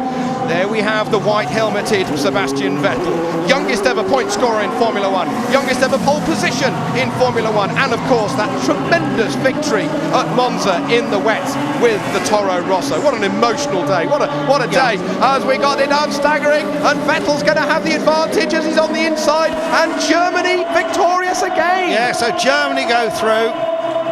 They knock out Ireland. Ireland have been put out immediately, so it's 2 wins for Germany, and Germany through. They will come up against F1 Racing Team Great Britain next time.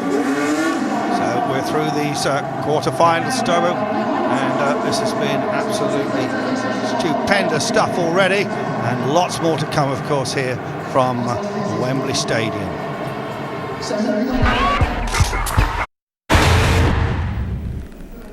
Certainly looking good for the British at the Race of Nations this afternoon, live from Wembley Stadium. Scandinavia have found a way through past France, beating them resoundingly in their shoot-off. Autosport GB with JB and AP, Jenson Button and Andy Priaulx in the driving seats into the semi-final, as are David Coulthard and Jason Plato for the F1 Racing GB team as well. And Michael Schumacher's Germany has gone through resoundingly. Schumacher victorious over Adam Carroll, looking to make it back-to-back wins here.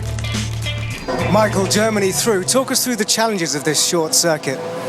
Well, it's quite technical, very narrow, very easy to make mistakes, bang walls. The cars are usually they come out with cold tires because of circles, so it's extra tricky, especially this year. One of us dropped some oil around the track, so it makes it very thrilling and exciting. Who was it that dropped the oil? DC had a little technical issue and dropped some oil. So it's slippy out there. Your young teammate did very well. Yeah, we both went through, so now we have a rest till the next one. And do you think this will be Germany's year to win the Nations Cup? Put it this way, we like to keep it in our hands as we got it last year. Thanks, Mike. Michael Schumacher happy, he's smiling because he goes through, but so too to both of the GB teams. What did you make of that first round, Tony Jardine? Well, the Americans just handed it on a plate, didn't they, to GB, and Jenson just cruised off into the distance, and the same happened really with Andy Priaulx. At the same time, it's good for them to build their confidence and get through to the semi-finals from the quarters. I think, you know, that the track with the oil as well, and the fact that you've got this 5-second penalty, which I don't like, for touching the walls, it's really restricting people a little bit.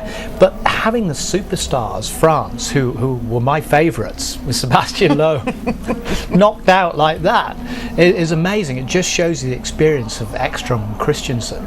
That they just put it together and just got the win, but it's still going to be a fascinating contest. Maybe GB can get into the final. Jenson Button deserves to be in the VIP area after that performance. He's been speaking to Oliver Jarvis. I'm sat here with Jenson Button. Jenson, an easy first round. In the end, looked like Carl nearly went into you in the first turn. Yeah, I was up against Carl Edwards from NASCAR, and I was a little bit nervous, a little bit apprehensive, because yesterday in practice he's very, very smooth, and he was good in the Fiat, the little front-wheel drive Fiat. But he went a bit wide at turn 1, almost collided with me, and then I almost hit the wall in turn 2. But it was fun, and I knew that it was going to be easy because it spun off. But I still had to push to get a feeling for the car, because now I'm up against Tom Christensen in the same car. Yeah, we saw Team Scandinavia have a great start. Tom Christensen got a flyer, also Matthias Ekström. Do you think they're going to be the boys to beat out there today? Well, there's a good chance. You know, they've put France out already, who were very competitive, and Ivan Müller obviously drives a front-wheel drive car for his profession, and Christensen beat him in a front-wheel drive car, and Ekström beat Loeb in a rally car. So they're going to be very strong, along with Germany, and you never know when you come here. It's everyone's very competitive. We've heard a lot about conditions, especially with the rain yesterday. Can you feel the grip improving throughout the day?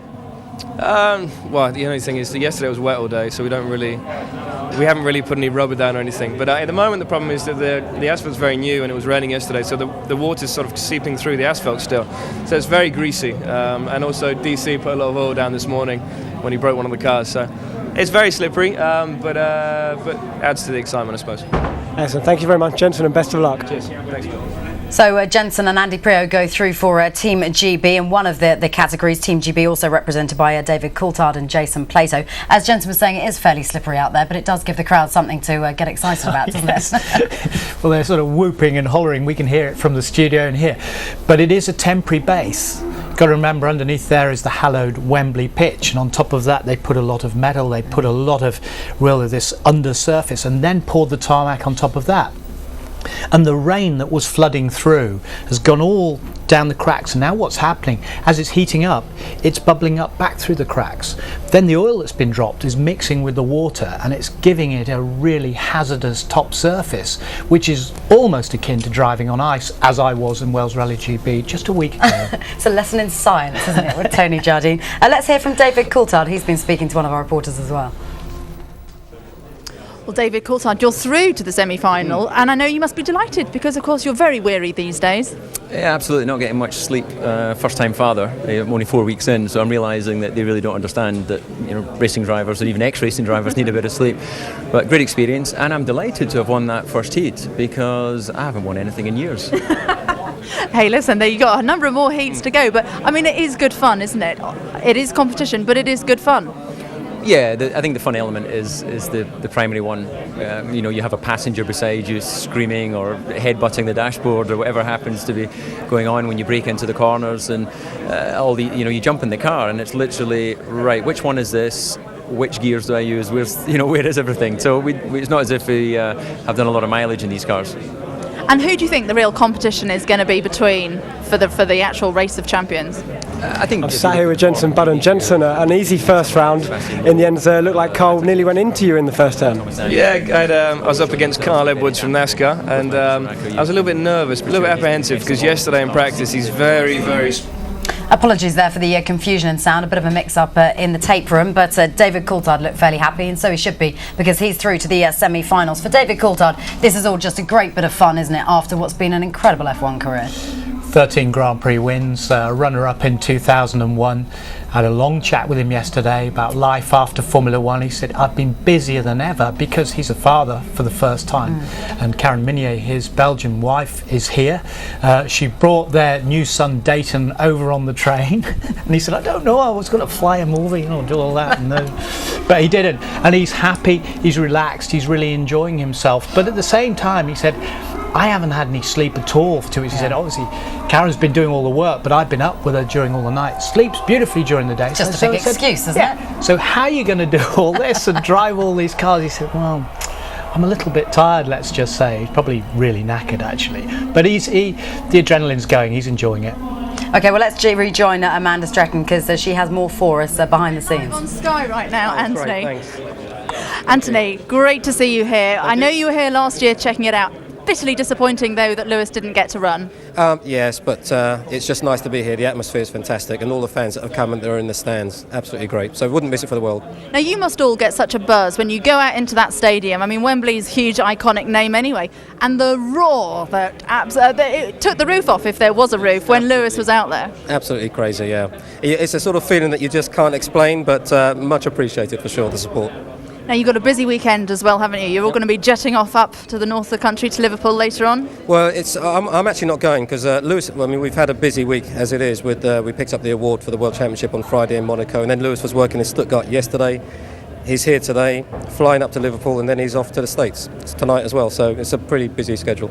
And plans for next year? Do you ever get a holiday? We think we're going to have a couple of days off over Christmas and then back to work. Merry Christmas. Thank you very much, and to you and to all your viewers.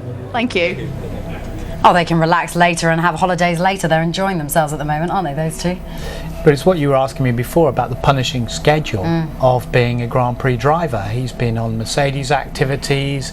There's another award ceremony tonight. It's non-stop. And if there was one thing that really took it out of him at the end of his very first season, it was that punishing schedule of all those promotional activities, all the testing. It was relentless. It doesn't matter if you're 23 and the fittest thing out there.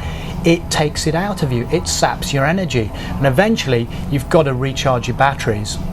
And I think what McLaren will do is they will make sure that he has some time off, and especially now that testing has been cancelled in Formula 1, it's part of the new rules, he's going to have a little bit more time when he can really be fresh and concentrate on other things and perhaps have a little bit of life outside the sport. He certainly got a great reaction from the Wembley crowd when he came out a little earlier on with Chris Hoy in the passenger seat, unable to do the Hamilton-Hoy challenge but certainly able to put the SLR car around this track in front of a huge Wembley audience today, and clearly he's enjoying himself. But how much were the fans enjoying being able to get a glimpse of Lewis Hamilton, the now youngest F1 champion? Well, they've had one other opportunity, which was at the British Grand Prix at Silverstone earlier this year, and we got him up on the stage. We have a concert after, and there he is taking the accolades alongside, and people are also cheering for Chris Hoy as well with that triple medalist. He did a fantastic job, really lifted the nation during August this year, as did this man who people have taken him to their hearts, and especially the dramatic fashion in which he won it. But the point is that when you actually do that and you actually win, and you can enjoy it for a while, I think it's great. But he's been in very aggressive situations, and in Brazil that whole crowd were against him. They were booing, they were wolf whistling. You expect it not to be sporting, especially if he was going against a Brazilian driver head to head to try and take the world championship. But I think the point I'm trying to make is that he's absorbed all that pressure, and he's learned from everything. He learned a lot from his first year. He learned a lot about trying to equalise things out and not doing too much, the drain on the resource, the drain on him physically and mentally, because you've got to be so mentally alert the whole time in a Grand Prix. It's certainly been an incredible first couple of seasons for him in F1. What about next season? What about looking ahead to the coming year? Will he want to win it by a whole margin of points, because it came mighty close this time, and also in year one where he failed just? He will want to win it convincingly, but there's a few people out there that are going to be stopping it. But one of them is young Sebastian Vettel. Yeah. At 21, he has shown what a fabulous driver he was.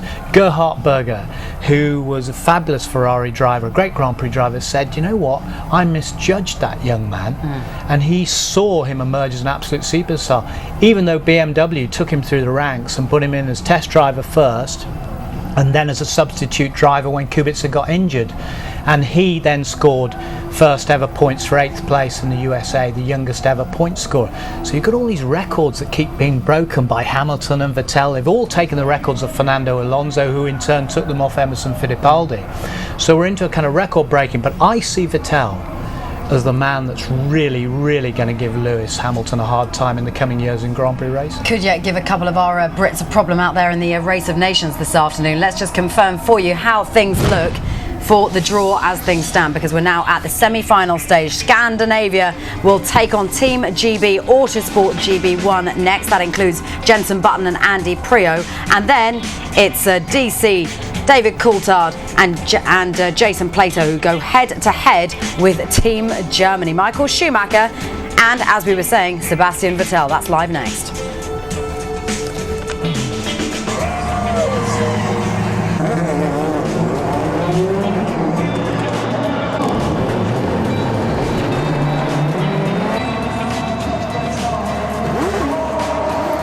Great run around the Race of Champions course.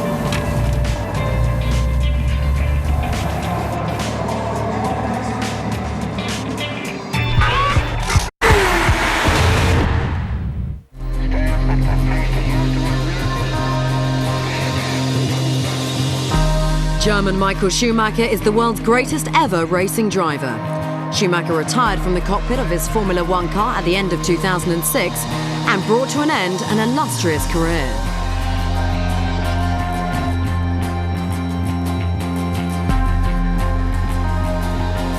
He started 248 Grand Prix, of which he won 91, the most by any driver in the history of the sport.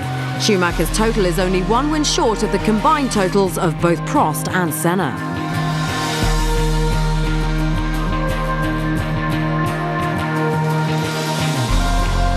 Schumacher also holds the record for the most podiums, points, fastest laps and pole positions.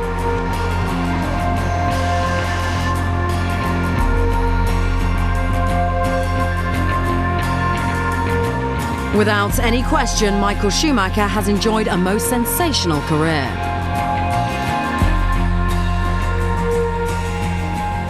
And Michael Schumacher keeps alive his chances of back-to-back victories in the Nations Cup here at the Race of Champions. Germany are through to the semi-finals, where he'll be partnered by Sebastian Vettel. Let's hear from him. Sebastian, that was a good run first time round representing Germany. How does it feel in Wembley? Oh, it feels great. It's bloody slippery out there. Obviously some cars were not always staying on the track this morning, and unfortunately we had some oil on the track, but it seems to get better, but still it's, as I said, very, very slippery, so it's quite difficult to manage. And the secret is, first of all, adapt to your car, and second, stay on the track. So it was good fun. It's always nice to win the first race. Last year I remember I had the first race against Travis Pastrana, and he beat me by a little bit, so I had a better start this year. Hopefully have a longer time in the car than today. Since the last time we saw you here at Race of Champions, of course, you've had an amazing season in Formula One. What's the plan for next year? Challenging Lewis Hamilton? Well, basically we are challenging everybody, not only Lewis. Obviously, he's the favourite for next year. I think together with his team, he's back in the favourite position. But we are trying hard. We will push very hard over winter. I hope we have a very competitive car, and I believe we have a strong team. So we will do anything to get close to the top guys. But obviously, it's a different league there. So our task is to get as close as possible and try to bother the guys in the front. And back to the Race of Champions, obviously your teammate is Michael Schumacher. That's great that you have, a legend of Formula One and a current/future star. Yeah, even more, he's a nice guy, and it's always good fun doing this kind of things together with him. He's very relaxed, and it's just good fun.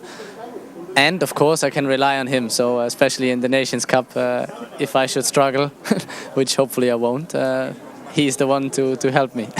But I think in every team you're relying on each other, so it's good fun. Thank you. Thanks. A good day at the office so far for Germany. What about for GB, and in particular Andy Priaulx? Let's hear from him. He's with Amanda. Amanda. Thanks, Georgie. Well, Andy, one of our British stars here this weekend. Great to see you.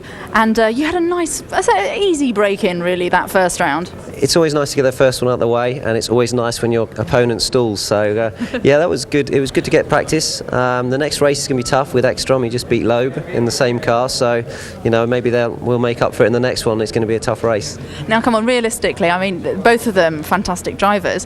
But, Ekstrom won last year. What do you think your chances are? Ekstrom has won every year almost, so the chances are slim. But if there's a chance, you've got to go for it. And he's pretty good in the rally car. I mean, he's done rallies and stuff. But if you look at your opponents all the time, then you're never going to win, are you? So we've got to have a go. Now, it's a great crowd, isn't it? And it's fantastic to be here in Britain, in Wembley. I mean, it just doesn't get any better than this, really, does it? Particularly for a Sunday hobby. Absolutely. The crowd is fantastic. They're really up for it tonight, which is good. There's a lovely atmosphere in the stadium there, and I'm just pleased that we've got a lot of people here because it's great to have the Race of Champions here at Wembley. We hope we can keep it here next year. We'll see, but it's an awesome opportunity for all the drivers to be together and have fun and also race against guys, and hopefully I get a chance to race against Michael Schumacher. You never know. Now, what's the atmosphere like amongst all the drivers? Because, I mean, you're all champions, but you come from such different backgrounds, don't you? Yeah, there's an awful lot of respect for each other. There's a lot of fun and camaraderie in the changing rooms, as you can imagine. And I mean, everybody's just having a good time. But when the flag drops and the pressure starts, everybody sort of tenses up a little bit, and the interviews are fewer and fewer, between sessions, and the pressure's mounting up now. And if we can get through the next race, then we're in the final, which would be awesome. Jensen's doing a great job, so hopefully he can get me through into the final. Great stuff, but the thing is, it's still slippery, isn't it? Yeah, it's very slippery. It's cold. It's a lot more slippery than last year, but maybe with the extra running today in the dry, there's going to be some rubber on the tarmac, and it's going to be a little bit quicker because yesterday was wet, and we couldn't. It's really bad. I mean, we're all running out of talent mid-corner and hitting the barriers, and it wouldn't have looked so good. But we're dry today, and it's going to get faster and faster. At least you haven't got those big Aston Martins to haul around. You got the little Abarth. They must be easier. That was my favourite car, the Aston Martin, and the Abarth is harder to drive, believe it or not, because the rear tyres are stone cold. It's front wheel drive. I love the Aston. It made such a good noise, and I always did all right in the Aston. But anyway, Jensen was quick in the little Fiat Abarth, so fingers crossed. My guys are now going to the paddock, so I better get going. Off you go. Thanks, Andy. Cheers. So earlier on today, Lewis Hamilton not able to do that Hamilton Hoy challenge, but he was able to take his dad for a drive around the track, which has to be worth it, doesn't it? So Lewis just driving his SLR around the track in front of the crowds, a celebration of a fantastic year in F1. Tony, it has been a remarkable year, hasn't it? It's been superb, as we've said. Just second year, he was a rookie in that first year, and he lost it by 1 point. He won it by 1 point, last race, last corner. And the nation held its breath, shredded our nerves, absolutely in pieces, especially you and I were back at Sky doing the news and things from our end. But it was a wonderful, triumphant end. And through adversity as well. There were lots of obstacles to overcome, but they did it. And Team Hamilton and Team McLaren and Mercedes did an absolutely wonderful job. And Britain is back on top yet again, and we are the most successful nation. So let's enjoy Team Hamilton for a moment, because Anthony is with us in the studio and can explain to us how that felt driving around with your son at the wheel of the car in front of the Wembley crowd. That was incredible. That was actually absolutely incredible. It was nice to see everybody, and I kept saying to Lewis, slow down, let them see you and wave to them. Sometimes he feels a little bit embarrassed about it. But. Bit of a shame, of course, that you weren't able to at least see that challenge through, Hamilton Hoy challenge, but it was too dangerous, wasn't it? Yeah, that was a real shame. But to be honest, it was really nice to meet Chris. Absolutely nice to meet him. And I hadn't realised he was such a big guy. 27-inch thighs as well. But you don't need to know about really that. Nice guy. But this crowd is quite spectacular, isn't it? What sort of an opportunity is this for Lewis to be able to get out there and demonstrate what he's all about in front of a crowd like this after the year he's had? Well, I think it's fantastic, because the thing is, obviously we have Silverstone, but not everybody gets to go to Silverstone, and Wembley, where it's the holy grail of football and sport, basically, isn't it? So it's nice to actually come here, where people have easy access, and just to show that appreciation for the fans. The dust hasn't really settled, has it, on this F1 win, because still the awards are coming? Yeah, the awards are coming. Lewis has got all the work to do still. I mean, we obviously got the Sports Personality Awards tonight, and there's a couple of others coming up. But to be honest, I was just saying to somebody earlier, it still hasn't sunk in, the whole F1 championship thing. Lewis is an ordinary kid done well. And I think probably until we've got the number one on our car next year and we're sitting on the grid for the first race, maybe that's when it'll all come to. Yeah, but then we had the BRDC Awards, and for us in the motor racing industry, that's everything, British Racing Drivers Club. And it was a day after the Autosport Awards. The Prime Minister himself came to give the big trophy, which was the Dick Seaman Trophy across the Lewis. And I know that was a proud moment for you and a proud moment for him, but that's the industry, our industry saying, Lewis, fantastic, number one, and the PM, the government recognising what's been done. That's about crazy. time too. Huh? Absolutely crazy. But the whole thing is surreal. It really is. Unbelievable. Is it still surreal? It really even now? is. It really is. You know, we still live in the same house. We still live in the same place, and we get up every morning. And if we go back 7 years, Lewis was in single seaters, just learning his craft then, and here we are, world champions, family living in Hertfordshire, and it doesn't quite make sense, does it? It doesn't have that ring to it of world championship family living in Monaco or something like that. But it's great, absolutely great. But the other thing, George, is this man has to be so cool, and we see him when the cameras are right, I'm thinking, right, look, there's no fingernails left, the whole thing. But you were so cool in Brazil when the Ferrari camp thought they'd won it and they came out, and you were just very, very cool. Let's wait a minute. They started shouting before the facts were known. If I can, I'm just going to stop us in mid-flow of conversation, take us back to some racing, and I'm going to keep Anthony rooted to the spot so we can hear from him a little bit later on. So the semi-finals are about to start now.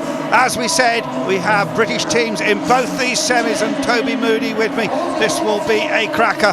Jenson Button on the outside. We've got Tom Christensen on the infield. Button just going underneath the bridge at the moment. This is Scandinavia versus Autosport Team Great Britain.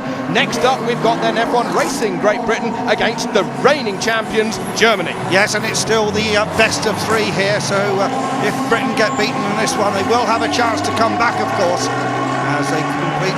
This is a quarter of the race through now. Now then, I do think, Andrew, that the track has dried just a little. It's still very slippery. We've heard Tony say it's slippery. We've heard Andy Priaulx say it's so slippery. Sebastian Vettel. It really is like oil on ice. It's so slippery out there. But I think the track will be coming a little bit to the drivers as Jenson leaps, bunny hops almost, over the top of the bridge. And we heard Andy Priaulx saying how difficult these cars are to drive. You just can't get any temperature into the rear tyres. You've got to be so careful. And look, inch perfect there, just millimetres away from the barrier. 0.3 of a second between them after the halfway point. Very, very close indeed. Tom Christensen, reigning Le Mans 24-hour winner and 8 times a Le Mans victor in 3 different cars. Jenson Button, of course, keeping his fingers crossed for next year. Hopefully he'll be staying with Brackley. Well, let's hope so. But TK, also races in the DTM series where they are sprint races. He knows how to come out of the box quickly. Jenson, I thought a little bit deep there, Andrew. Sorry. He was just scrabbling a bit, wasn't he? Jenson on the infield. We take up the look into Tom Christensen's eyes. Couple more corners to go.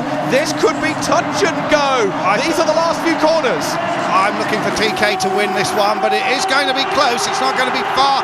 TK is on the inside, and Jenson Button coming around the outside, and it's going to be neck and neck. And they go to the line, and Tom Christensen for Denmark, for Scandinavia, takes it, and a very good run from the 8-time Le Mans winner, and a great guy too, incidentally. Fabulous guy. And he's lost his flag. The flag goes flying, and coming up next will be Andy Priaulx, I think. Let's see what happens this second best of 3, remember, but it's the other driver from the team in now. A nice look down this very slick track, and there's Lewis just discussing things with Adam Carroll. Adam, who currently is having a great year with A1 Team Ireland, the boss of Team Ireland, Mark Gallagher, here today as well to cheer him on. And this is what it's all about. This is why they love to come, because they can talk to their old mates and so on.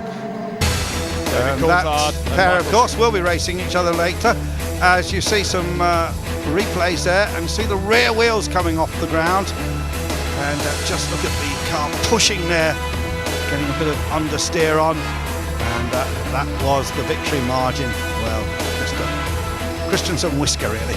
Yeah, and of course it's quite bizarre really for Tom Christensen. He's so used to being racing at Sebring or at Le Mans over 24 hours, and he's had a race decided by 0.3 of a second. Over 2 minutes. Over 2 minutes as Jenson gets out. Oh yeah. Hey. Look, the camaraderie is absolutely great at this event. Everybody's smiling, all of the drivers down there in the depths of Wembley, in the drivers' area. There's much joviality and a bit of ribbing going on. Yeah, and it's jolly cold down there as well, Toby, I noticed. So, well, Matthias Ekstrom, of course, with Andy Priaulx. Andy Priaulx, to keep this GB team in, has to beat Matthias Ekstrom there. Sebastian Vettel, Sebastian Loeb looking on. Loeb recently just drove the Peugeot Le Mans car. Incidentally, we expect him to race at Le Mans this year. Andy Priaulx versus Matthias Ekstrom. Toby. Next up, we've got Priaulx on the outside, Matthias Ekstrom on the inside. Priaulx has got to win this for a chance of Autosport Team Great Britain to stay. Oh, and Priaulx's got the start! Andy Priaulx, because Matthias Ekstrom has stalled it for Team Scandinavia, the second stall we've had in the Ford Focus WRC. Priaulx, hot favourite at the moment. That proves that these cars are difficult to get off the line unless you know what to do. It is very difficult to get a DTM car off the line, and Ekstrom is a past master of that, but he hadn't got the technique right, and these races are so short, Toby, that just hands the victory then. But we still got to keep our fingers crossed on behalf of Autosport Team Great Britain, because Andy doesn't want to make a mistake. Andy might not know where Ekstrom is. I was speaking to Andy yesterday, and he says you can't look at the other driver. You've got to concentrate on your own race. I think halfway through the race you may get a chance to have a look across and then realise. But of course this will take it down to the tie decider, won't it? Absolutely. It's going to be one for Scandinavia after Christensen's victory against Jenson Button, and soon it's going to be one for Autosport Team Great Britain. And look at that lap time, 56.7. Andy Priaulx, that is quick. Matthias Ekstrom now is not trying because there's nothing he can do about it, really. Well, he's still got to keep the pressure on. He's case Andy spins, of course. Yeah, visibly, Ekstrom looks bad. To only lose 4 seconds in that first half is not bad, considering he stalled. Yeah, right. I think Ekstrom has made up time as Priaulx starts his last circulation of this Wembley Race of Champions track. Now then, there's Andy, and for me personally, Andrew, it's quite nice for me to be commentating on Andy Priaulx, because it was way back in '96 when I last commentated on him, when he had a drive with the #1 place on his Pilbeam at the British Hill Climb Championship. Absolutely, yes. He's come an unusual route to the top of touring cars through hill climbs, as you said. But here we go towards the checkered flag. Priaulx across the line as the flares are lit. Look at the celebration. The elation on Andy Priaulx's face, and Ekstrom then having that problem. But we're going to take a quick break here from Wembley Stadium. Lots more to come.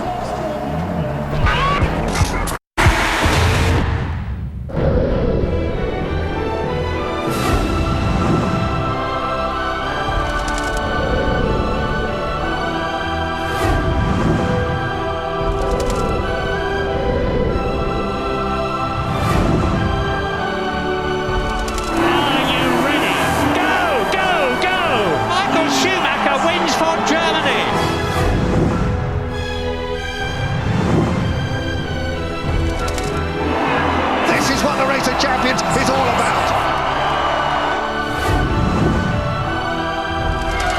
Michael Schumacher, sensational.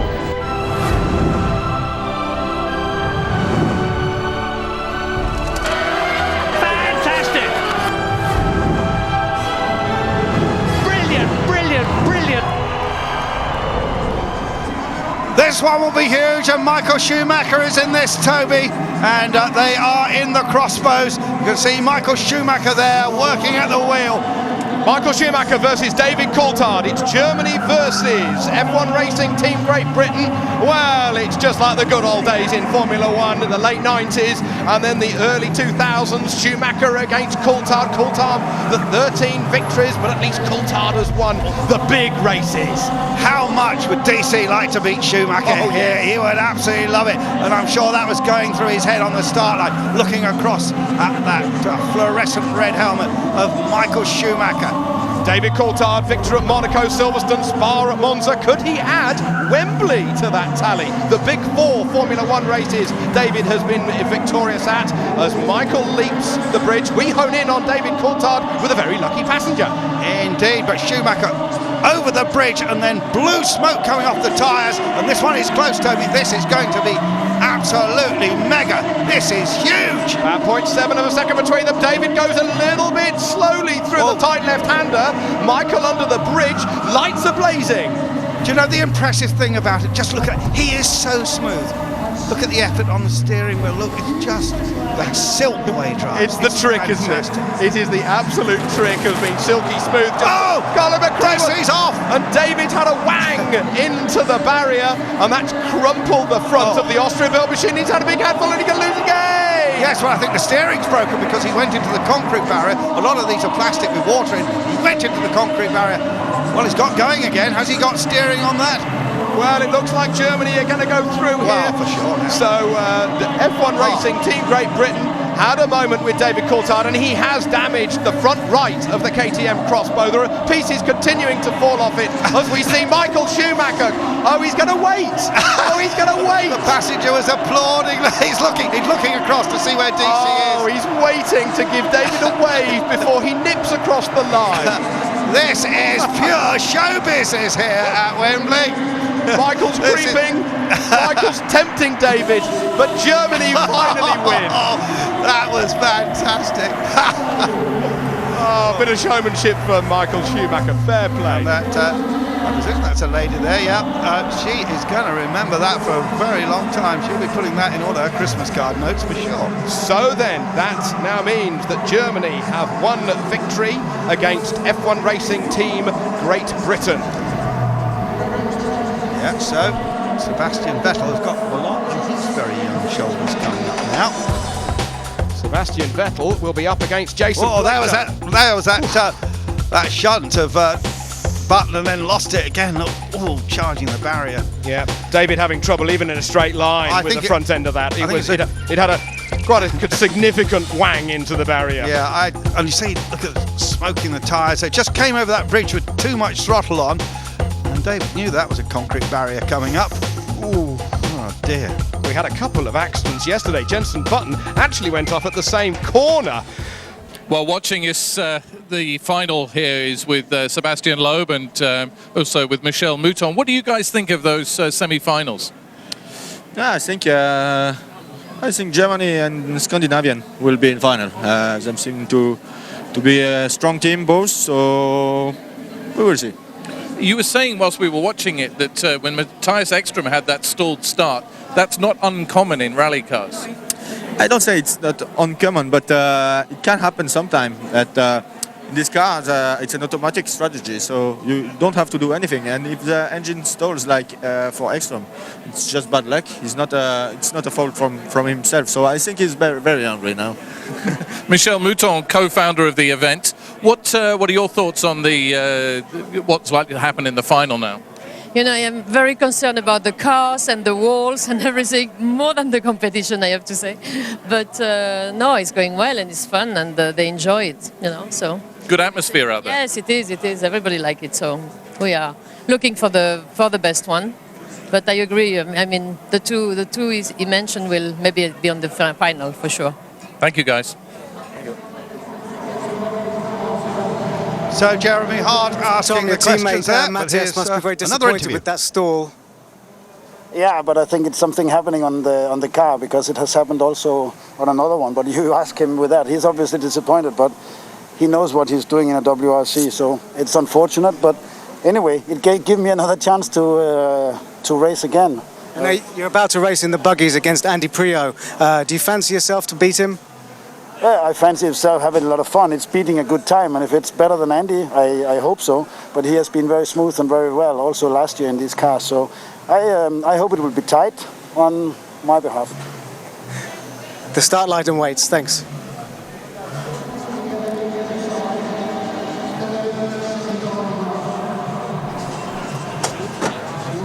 Tom Christensen preparing. So just to recap, in this race of nations, France are out. Sebastian Loeb losing in a World Rally car. Not obviously his Citroën WRC that he's been so used to.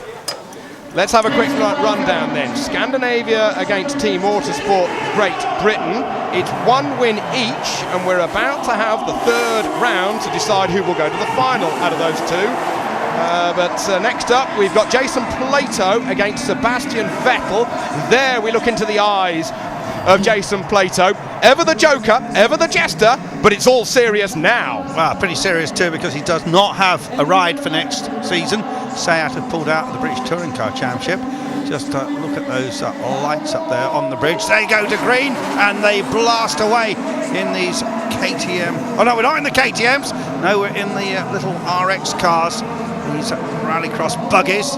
Honda Fireblade engine in the back. It's all about revs, as you can imagine, with a little 950cc engine. There's not a lot of torque, but they are particularly twitchy due to the short wheelbase. There we trace the progress of Jason Plato on behalf of F1 Racing Team GP.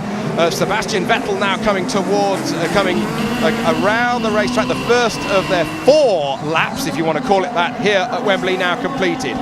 There we have Sebastian and Plato. On the infield. Yeah, Plato's got it all to do to keep his team in this competition, of course. And Jason, fabulous competitor. Also, very good TV personality as well. All-round good guy. And he'll be pushing hard. Now then, halfway point just about to be completed as we look down on Wembley Stadium from the Spider Cam. Vettel goes over the line at 0.9 of a second faster than Jason Plato. So, well, let's see how it unravels itself on the second half as Sebastian goes underneath the bridge. 100 tons of bridge down on 4,000 tons of tarmac, sand and metal here in Wembley. Yeah, weaving its way through the pitch. You can see the green bits. They are the original pitch, and you can see bits of the white lines of the football pitch on that hallowed turf that still remains there. Okay, last lap now started. Plato going closest to our camera. Now we cut back to Sebastian Vettel, keeping it cool. He's always been cool. He won the Formula BMW Championship, won a ride in a Formula 1 car, and we know the rest has been history. Now then, over the top he goes. We've got Jason Plato in the red car on the inside. I think Sebastian Vettel's going to win this in the white top car. Vettel on behalf of Germany.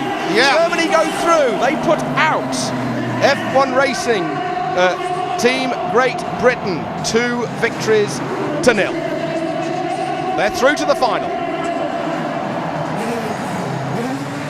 In the meantime, let's see what Michael Schumacher has got to say about going through to the final. Joined here by Michael Schumacher, a man that needs no introduction. Michael, that looked like an easy race for you there. Well, I don't know what technical problem DC had, but obviously it slowed him down and stopped him. We had a meeting up front that in case he had a problem, I should wait for him. So I kept my word for it. I waited for him, but obviously we wanted to win. Obviously a technical problem for DC and not a mistake on his behalf. But you're back here again. Do you enjoy the event? Absolutely. It's always a pleasure. It's fun. And, well, we'll just keep enjoying it as long as we can. Well, thank you very much for joining us and good luck for the rest of the evening. Thank you. And Michael really does look as if he's having a great time here. So, look at this. We've still got Scandinavia versus the Autosport GB team, the third and deciding round of that competition. And we're not exactly sure, Toby, who will be driving, but we're going to find out right now. Well, Tom Christensen is going to be in there on behalf of Team Scandinavia, and it's Andy Prio who is driving on the inside with the red-topped buggy. Now these are the Race of Champions buggies. They've got an 1100cc Honda engine in the back of it, out of a Honda Blackbird motorcycle. An absolutely bulletproof engine, absolutely bomb-proof, and tremendous fun. I think Andy might have lost a little bit of time. In the meantime, Christensen having a good, safe run. I was looking at the start. I'm sure Christensen got the best takeoff there, but there is Andy Prio, hugely competitive man from Guernsey in the Channel Islands. Yes, he taught himself by doing some karting in the early days. Then he started hill climbing at Val d'Isère. Then he came over to the mainland and got an absolute maximum score in the British Hill Climb Championship in '95. 10 victories out of 10 point scoring opportunities, going on through the touring car ranks, and of course having a drive in a BMW Formula 1 car. He's very, very experienced, a cool hand. A cool hand, and you saw how closely he sat next to the wheel. Now look at the times there, 0.8 of a second. Christensen just in front at this portion of the race. And TK, actually one of the oldest men here actually, but still mega competitive. And Tom had a huge accident at the start of, not this past season, but the start of '07. Took a little while to recover from that in a DTM car, but he is on top form here, is TK. Okay, Christensen goes across the line first underneath the bridge as we ride on board with him. Now this is the deciding lap. Who will go through to the final? Will it be Team Scandinavia or will it be Team Autosport Great Britain? Andy Priaulx, the weight of the nation on his shoulders, but he knows how to win championships. 3 times a world touring car champion, once a European champion. Oh, Christensen over the bridge as he braces himself.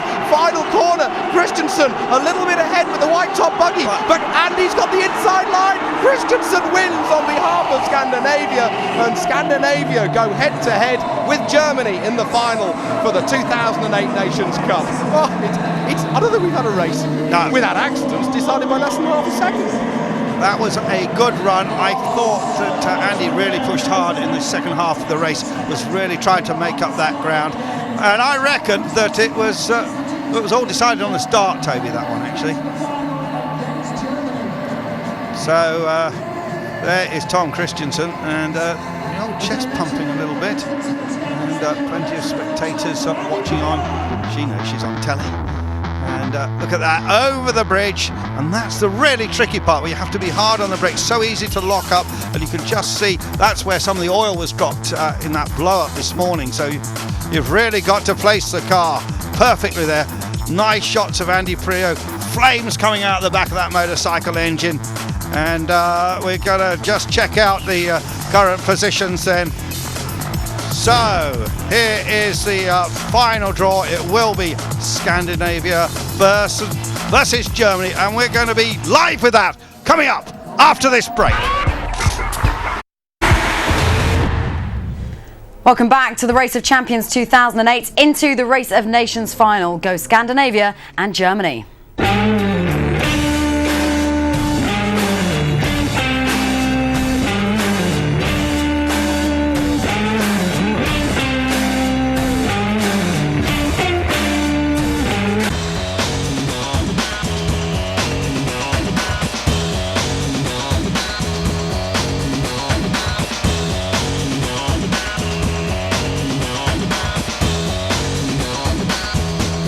Confirmation of how Scandinavia and Germany booked their place in the Nations Cup final. Scandinavia putting out France 2-0, putting out Autosport GB 2-1, and making their place for Germany in that final. Germany getting there by virtue of seeing off F1 Racing GB and Team Ireland as well to book their place, and a chance of back-to-back victories for Sebastian Vettel and Michael Schumacher against Scandinavia in today's final. Anthony Hamilton is with us in the studio. He was watching events unfold with us on the track then. What did you make of it all? Good fun, absolutely good fun. But I'm sure, if I was down there in the car, it might have been a different thing. What do you reckon Lewis's chances will be like out there today? If he'd love it he'd love it if he was out there. But, politics, I suppose.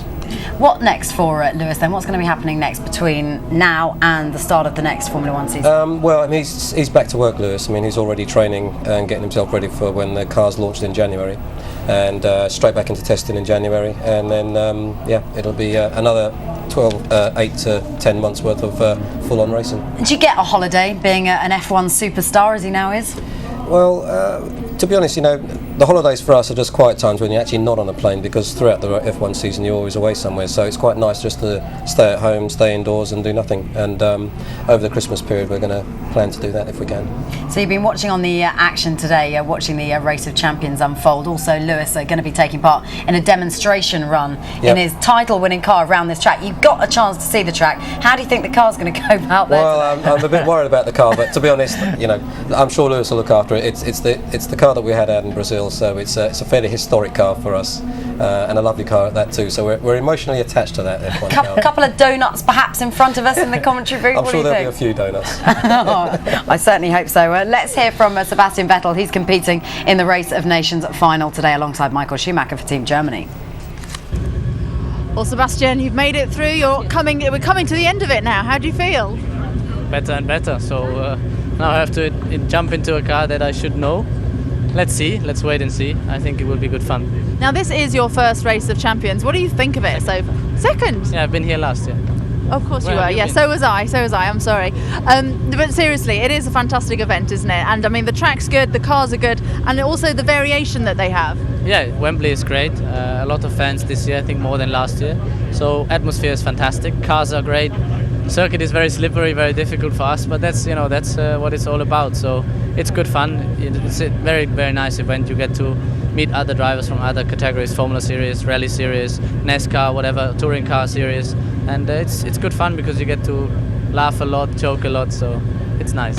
Now you're going to be against, am I thinking Matthias Ekström? Yeah, that's right. I'm against Matthias, so let's wait and see. I know him very well. We are good friends, and yeah, but he's won this for the last 4 or 5 years. 2. You see, your memory is not very good. Anyway, have a good time. Thank you very much. I've got 3-time World Touring Car Champion Andy Priaulx here with me. Andy, you just missed out there, unfortunately. It was a close one in the end. Yeah, it was close. It was a tenth of a second, but that's what it takes to win or lose. And I always said this race is all about the smallest of margins. So I was a tenth behind today, but to lose to 8-time Le Mans winner is not such a bad thing, is it? Tom's a pretty good guy, and it was a good race, and hopefully the crowd enjoyed it. I spoke to Tom beforehand and he said he was taking it much more serious this year, and I've got a feeling you might have lost to the eventual champion. Does that make you feel any better? That's what happened to me last year. I lost to the champion, Matthias Ekström, last year, and that does make you feel a lot better. But all these guys, Ollie, as you know, are really good, and they all put up a good fight. And this event is all about the smallest of a little mistake and you're out. I bogged on the start, and that was it. That was the race over from the start. So, but we had a good fight, and we nearly got back to him at the end, but not quite good enough. Have you kept a little behind for the individual event later on this evening? Do you reckon you can probably beat Matthias and Tom if you come up against them again? I've got no expectations, but I just want to win, that's all. So I'm going to have a good go. It depends on in which car. Ollie, as you know, the WRC car is fantastic to drive, the World Rally car, but Matthias is a bit special in that, so maybe we'll see. But at the end of the day, this event, you just don't know who can come through. I mean, Travis Pastrana has been in the final before, and some wild card drivers, so anything can happen. And don't lose sight of Troy Bayliss as well. I was a passenger with him yesterday, and he was really smooth and really quick, and he had a good race. He made a mistake, so he's also possibly could be up there. Well, thank you very much, and best of luck for later on this evening. Cheers, mate. Thanks. So gearing up for the final of the Nations Cup, Scandinavia going to go head-to-head with Germany and Tony Jardine. Who's your money on? Scandinavia have the experience, but I just think it might be the edge of Vettel, as he showed last year. He's just so quick, and I think he's managed to suss out the conditions so well so far. Okay, over to Toby Moody and Andy Marriott for more. Yeah, well, I think this one could go, Toby, to the best of 3, don't you? And 2 of the best teams, both pre-event or both joint favourites, I'd say, have got through to the final together. This is a little bit what we expected. And Michael Schumacher, such a professional. Tom Christensen, equally so, of course, the best ever sports car driver in the world. Lights are red. They're hanging on a bit. They go green, and who gets the best start? Schumacher is on the outside. Schumacher right on the apex. Ooh, Tom made a little bit of a mistake there. Maybe a couple of tenths of a second on the infield on the left-hand side. Tom Christensen with the orange roof. With the rock buggy, Michael Schumacher already to our right-hand side as we hone in on Christensen. Don't forget, Michael Schumacher has done Le Mans, but it was many, many moons ago in a Mercedes. Many moons ago, and I doubt he will ever go back, actually. Yeah. But Tom Christensen is one mean competitor. This is going to be very, very close, and once we get that time split, Toby, then we'll really know what's happening here. Look at the precision of Michael Schumacher, and of course he did drive this car a lot last year in the Nations Cup, in the final. He knows how it handles, and over the bridge. It's just the ability of the world's bests, isn't it? 91 Formula One Grand Prix victories for Michael Schumacher. It's just such a joy. You've seen it, I've seen it in our careers. You sit alongside somebody in a rally car and you think, you've never sat in this car, and they just have the touch. They drive cars every day of the week, and there's 2 of the world's best right in front of us. And Toby, the split showed them only 0.3 of a second apart. And it was Schumacher, I think, who was just edging ahead there. This is essentially the 3rd lap. Look at the hot exhaust on the back of the Race of Champions buggy. It's absolutely red hot. They're running these engines very rich. They've got a lot of good pickup as we have got Michael starting the last lap ahead, as it were. Christensen barreling into the first corner. Christensen closest to our camera. We cut back to Michael Schumacher. Silky smooth. Yeah, the stagger, of course, will unravel here in this final section with the checkered flag at the ready. And it is going to be very close indeed. Look at this, they're coming towards the line now. And who is it going to be? Is it going to be Schumacher? Sherry just does it. Sherry, that is the closest race we've had thus far. And it was, well, they were neck and neck, but just a whale ahead for Michael Schumacher. Just under 0.2 of a second in the final for the first runoff here. So Michael Schumacher celebrates with a few donuts. Let's hope he doesn't get too dizzy yet. No, best of three, of course, coming up. The second shootout between these two nations. Well, a combined Scandinavian team, of course. And Shuey. Has he stalled it? Or I don't know. Hang on, no reverse, of course. Bike box. No, bike box. Some bike engine sports cars have little washing machine engines. You can push a button and get reverse, but not on these. Yes, it'll be a push me, pull you gear change. First will be forward, then neutral, and then second, third, fourth, fifth, and sixth will be pulled backwards. And on the upshift, you won't need to dip the clutch. No. You only really need to dip the clutch going down the box. Great slow-mo shots there, Michael Schumacher, the absolute precision. Look how close he is to the apex of the corner, absolutely spot on. And then you see the front dive down with that suspension, lots of travel there. And these are not easy cars to drive, and there was the finish. Just magnificent stuff. Yeah, and the donuts ensuing for Michael. Premature celebrations for the time being. So Sebastian Vettel can clinch this now in this next race, but Matthias Ekstrom will have other ideas, of course. There is Schumacher, and look at the pair of them there. Look at Tom, absolutely love that, but he'll be disappointed not to have won that race.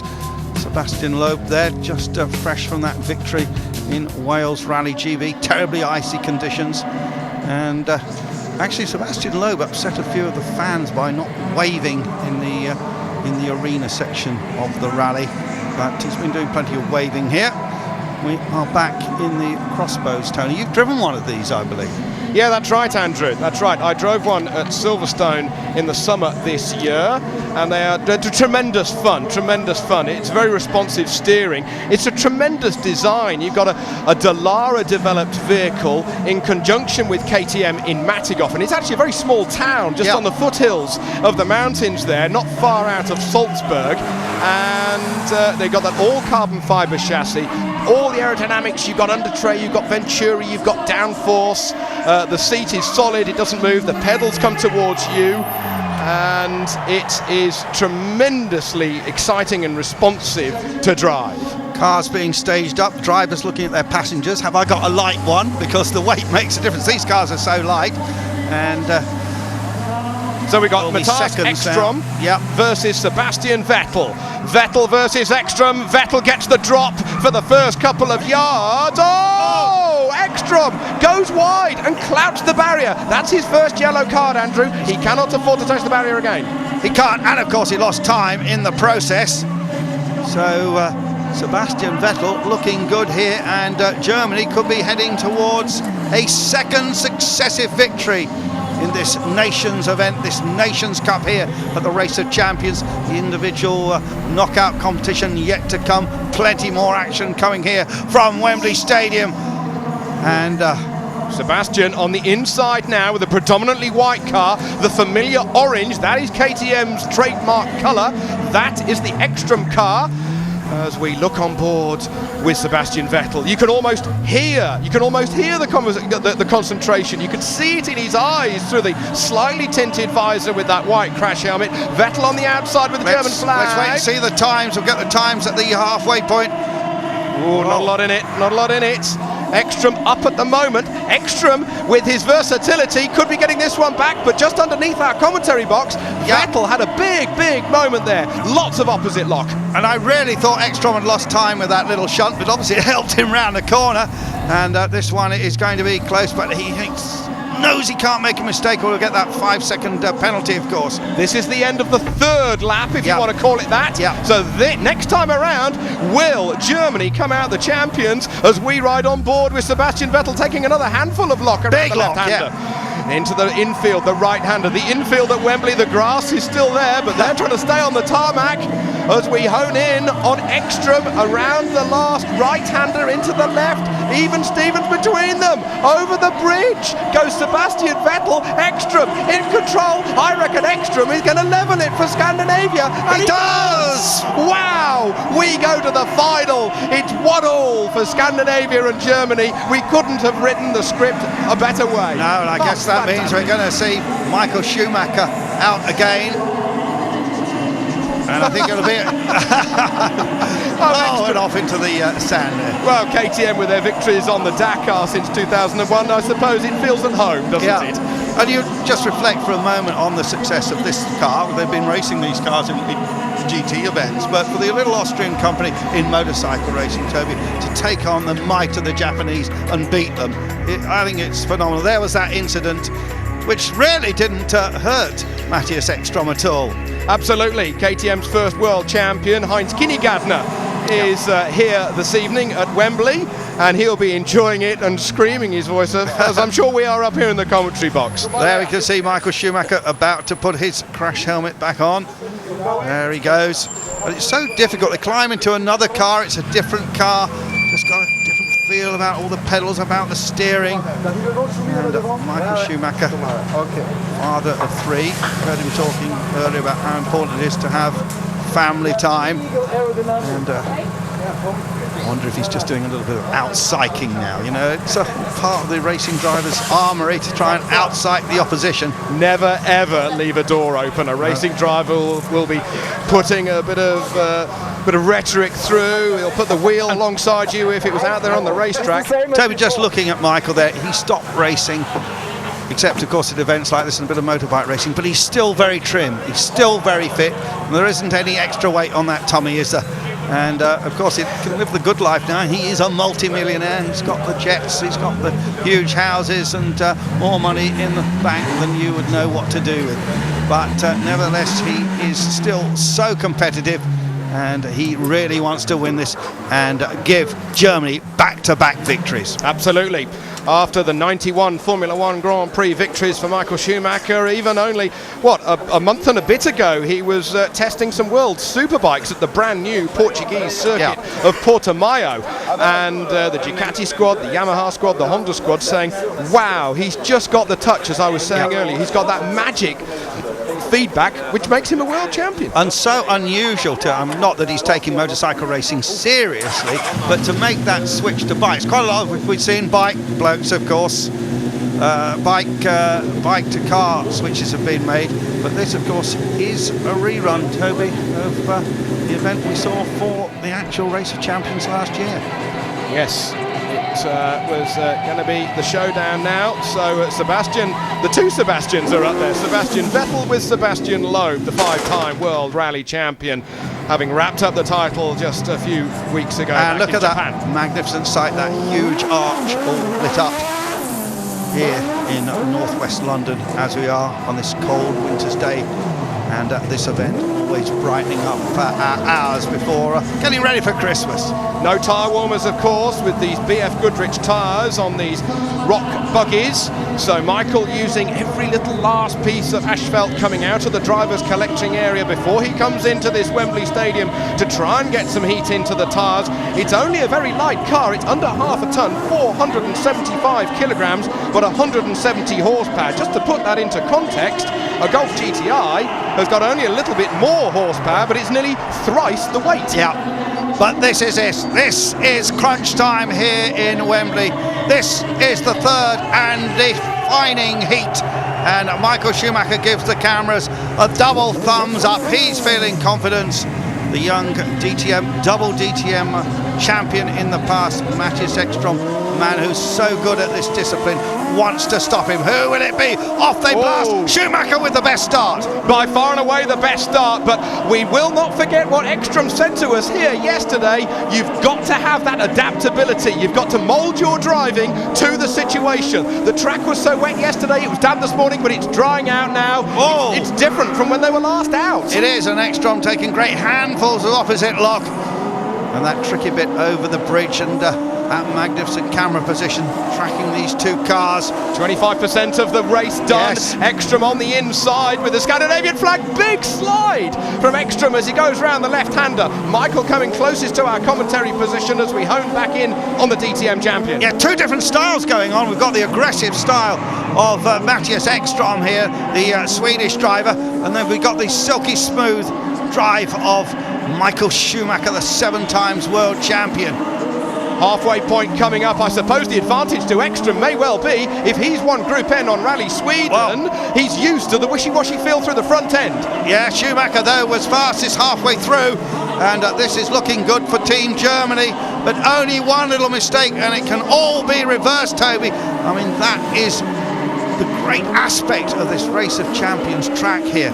Michael leaps the bridge on the 3rd time of 4. It's just tremendously exciting. I can't tell you, I've got any nails left as he lifts an inside front wheel, level pegging as they start the last lap. Ekstrom on the inside has another big moment, but he just about ditch hooks over the curb. He does, but Schumacher super smooth again, and I think it could just go the Schumacher way. The German flag flapping on the roof of the ROC car, and will it be Schumacher, will it be Ekstrom? And this is the run to the line, and who is it going to be? It's looking great for Michael Schumacher, and Germany wins the Nations Cup here at Wembley, and a lot of that is down to the great man Michael Schumacher, and a victory by what is a vast margin in this event, 2 seconds. Over 2 seconds, 2.2 seconds, the biggest margin of victory we have seen here so far today in Wembley.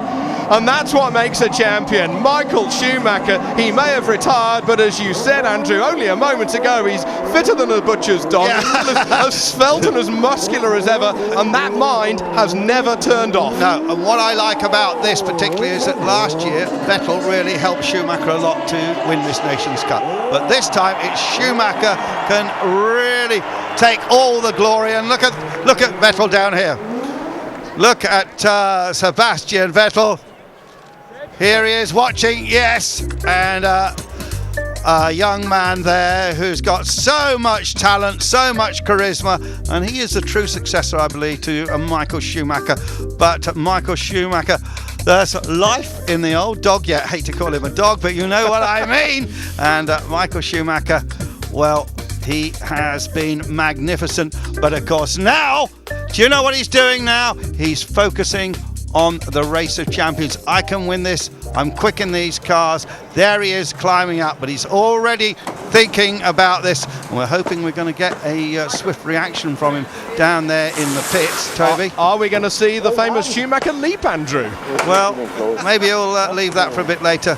Just a discussion there with Mattias Ekstrom and Michael just reliving this. Well, hopefully we'll hear a little bit from them in a moment. But look at Ekstrom, just the hand signals. I just got that little bit wrong. You know, quite on it here. And if you just pause for a millisecond, Michael Schumacher's going to have you, and that's exactly what happened. And so it is Team Germany for the 2nd year running who win the Nations Cup. But don't forget, folks, there's lots more to come. We've got the individual knockout with all 16. We've got drivers like Sebastian Loeb who will want to make up for the problems they had in the Nations Cup. So it is going to be fantastic.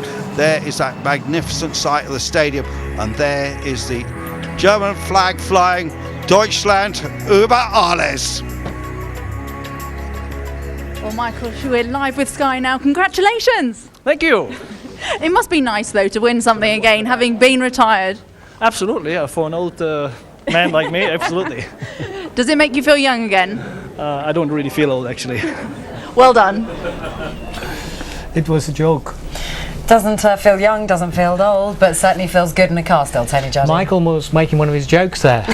His legendary sense of humour coming through. My, how we've laughed during his years in Grand Prix racing and chuckled. By Jove. No, he Still got it though, hasn't he? But he's also more relaxed and he is smiling, but he's scheming at the same time. And he got his team around him in Grand Prix racing. He had everybody working for him. He worked very, very hard.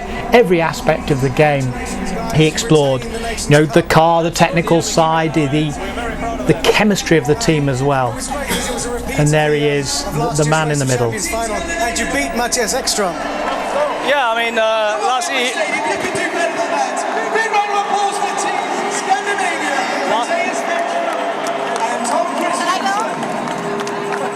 You're right? Are you okay? Okay, we're back in action. I think a cameraman might have just been taken out by a rogue flag in the audience. So one of the Santa's helpers flying a rogue flag. But as we were saying about Michael Schumacher previously, Tony, he's been out of Formula One now competitively for 2 years. If he was to jump back into F1 now, would he still be competitive? He would be competitive, and what he's done regularly is test for Ferrari.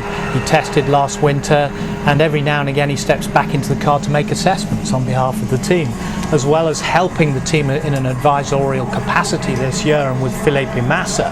You know, he still does a lot of competition work, whether on bikes or karts. He keeps honing that edge. Lifting the trophy aloft, Sebastian Vettel alongside Michael Schumacher there, and just accepting their award. Back-to-back titles now in the Race of Nations for these two gentlemen. A big achievement at this event. There's so much talent on show there. You can see just to the left of them as well in shot there's Team Scandinavia, who come off runners-up this time around. Tom Christensen and Matthias Ekstrom, who's been so prolific here in the past. And it is a great moment, as we've said. It's a real camaraderie, isn't it, between these drivers who on any other occasion would never get to meet, would they? I think there's a tremendous respect as well, as you see Schumacher there talking to Ekstrom and Christensen.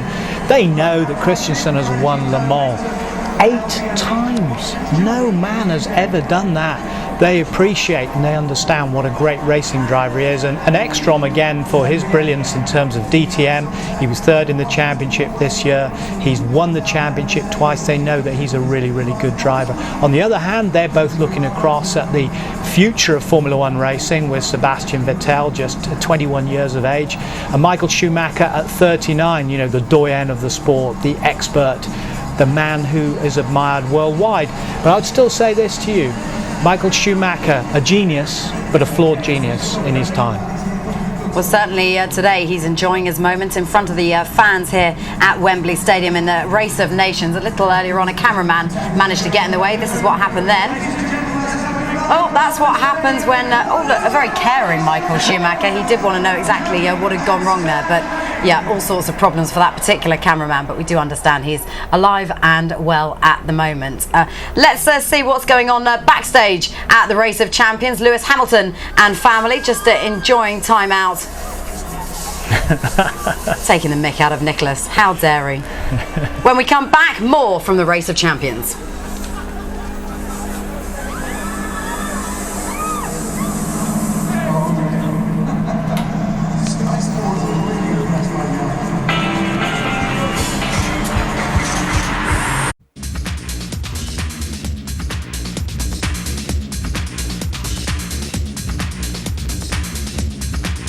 On the way and the build up to the Race of Champions too, but next up it's Lewis Hamilton.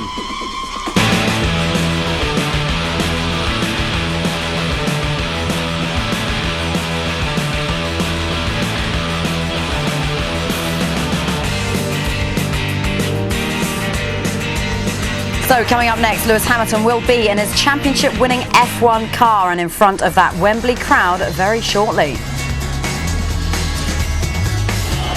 Coming up after that, there's a demo run that comes from the X Fighters Freestyle Show. Best bikers in town, right here.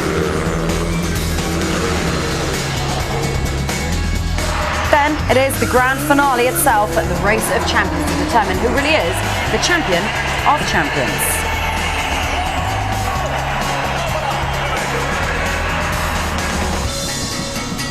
Michael Schumacher's got a taste for winning, especially at this Race of Champions event. Can he do the double? I think he can, yeah. I think he's one of the favourites, certainly. But the point is, Georgie, that he's never really been able to leave his racing behind. He's either going to the kart track back at Kirpen, where he came from, where the family had their own karting business, testing himself still. Racing motorcycles, he had a big accident this year where he dropped his racing bike in France, and he's been racing in the German Superbike Championship. I personally am quite surprised that Corinna, his wife, has allowed him to do that, having won the championship 7 times. And you go back and race motorcycles. Motorcycle racing is far more dangerous than car racing. You get thrown off, someone runs over you, whatever. But that's Michael Schumacher. He pushes the corners of the envelope all the time. He always tests himself. And there's no more of a challenge than if a younger driver is around, he wants to show that he's still competitive at 39 years of age. He'd be really, really pleased with that performance. What was impressive, as Toby was saying and Andy was saying in commentary there, how smooth Michael was, and yet the other drivers, even Matthias Ekstrom, was flinging the ROC buggy around rally style. Michael wasn't, and I thought the way on this slippery surface was definitely to chuck the car a bit to try and get some adhesion. He's finding the grip where others aren't finding it, and he's smoothing out the corners and just kissing the walls, just slightly brushing them, using every inch of this very, very narrow track as well. So it's superlative performance from a man who is still in peak condition. Andy Priaulx said how difficult it is and how every second counts out there on a track like that at Wembley today. Just talk us through Michael Schumacher's final race and where he managed to make this 2 seconds leader. Straight away it was off the line. No question about it for me, the anticipation there, and there's a rare moment there where he was catching the curbs on the inside, but he was using a little bit more of the track. And what we're looking for here is the key, that you see that in there, that you saw Ekstrom there soaring away at the wheel, and look for the clues here on Michael Schumacher, and there are much smoother movements with the steering wheel. Look at the ROC buggy itself with an incredible power to weight ratio, really powerful piece of kit to use in these circumstances. There we go, there's Ekstrom flinging it around, rally style, tail coming, kicking all the way out. This is a man who won his class, and he's having to scrabble around there and get on the brakes. Won his class in the Swedish rally about 3 years ago in Group N, which is a feat in itself. And even though Ekstrom, great in DTM on the track and also in the forests as well, Michael Schumacher, you see Vettel looking on, he wasn't sure there. Vettel thought, 50-50, because you never can tell on these 2 tracks, although they're parallel. It's 1 kilometre on each of the tracks, and it's 1 track that goes all the way around. And it's the smoothness of Michael Schumacher that goes on. The other thing is, Michael is used to going wheel to wheel, car to car, and racing against other people. The other thing that he's used to is winning. The winningest driver, if I can say that, in the sport, ever, 91 Grand Prix victories. You know how to do it in any discipline. And there, just look at him there. That is superb. Under the bridge, just can't see how he shaved the wall underneath the bridge there as well. And he's taking the racing lines rather than the rally lines. Look. Yeah, there was a little bit touch of opposite lock there, but his hand came up, he turned in, he knew where the grip was. Fantastic. Look, 2.2 seconds. And this is the man he's beaten who has twice won the Champion of Champions back to back in Race of Champions. So deservedly raising the cup there for Team Germany and back-to-back winners for them. So for Michael, that will be deep satisfaction. He's here to enjoy himself, but most of all, he's here to compete. And now Scandinavia lining up to congratulate the champion. 7 times, who'd have thought that? Amazing. Then again, Team Scandinavia, they got beaten soundly last year in the Nations Cup, so they finished runner-up. But as Ron Dennis would soon tell us, second is the first of the losers. Michael Schumacher's teammate in that Germany success was Sebastian Vettel. Up next for him is the Superbike star Troy Bayliss. He's with Amanda. Well, I'm now joined by Troy Bayliss. So tell me, how's it been going for you? Well, difficult day, but I've really enjoyed myself. Actually, I was doing quite well until I had a bit of a spin, run out of luck. But I'm up against some tough guys, and there's no great expectations of me to take the podium here today. So we just roll with it and have a good time. And what possesses you on a really wet, miserable, cold Sunday morning to come to Wembley and to do this, rather than stay at home, put your feet up and enjoy some Australian sunshine? Well, it is a great event, and it's like an honour to be here. It's good for everyone to get close to all the races, and basically everybody's just here to have a good time. Plus you get to try a few different cars, and it's just a nice all-round good event. Now, I mean, you're in an exceptional position, really, because, I mean, you're a two-wheeled racer. You're not used to racing on four wheels. No. What's it like mingling amongst all these four-wheeled guys? Are they actually giving you any help? Are they telling you what you should be doing? Yeah, no, I've had a nice time here with the guys, and, we're all pretty similar. We're all just boy racers, really, and even when you look at Michael, the top, deep down, he just wants to go fast, and that's all what it's about, and everybody has a good time here and just, rolls with the weekend. Now we're going into the second stage of the event very shortly, going down to the individual stage. What are you going to be looking forward to? What are your ambitions in that? Well, I think I'm going to be driving the same car as I was in the Nations Cup first. The only problem is I've got Vettel first up, and he's doing quite well. So it could be an early shower for me this afternoon, but never mind, I'm happy. Okay, so let's hope you're not going to be going home too soon. But what does next week hold for you and next year? Well, right at the moment in the process of getting organised and a bit of organisation to move back to Australia. It's been 10 years away, and finished the career on a high, and I'm just looking forward to starting a new life back in Oz. And presumably putting your feet up, though. I mean, you need to take a bit of a break and, as I say, enjoy the sunshine. Of course, the first thing I'm going to do is relax a little and spend some time with my family and have a good think about the next move. Any ideas what that might be? Who knows? Great stuff. Well, anyway, have a good time. See you later. Thanks. Troy Bayliss playing his cards close to his chest there. As Andy Priaulx said early on, if you're going to bow out at this stage of the Race of Nations, you might as well do it to the eventual champions, which is exactly what Team Ireland did a little earlier on in the Race of Nations. Well, we've been catching up with the A1 team boss for Team Ireland. That's Mark Gallagher. I'm joined here by Mark Gallagher of A1 Team Ireland, and also Adam Carroll, the driver for A1 Team Ireland. Now, Mark, what is your position here today? Well, I mean, just delighted that we got Adam into the Race of Champions by virtue of him leading the A1GP World Cup of Motorsport, and we had a good start to the season, as you know, and we got a call, and what a fantastic event to be part of. It's truly terrific. It's the first time Ireland have been represented here. I mean, what's it mean to Ireland as a whole to be here and representing motorsport in general, for the fans back in Ireland? Well, I think it's terrific. I mean, Wembley is such an iconic venue for sport, full stop. The Race of Champions is such an amazing event.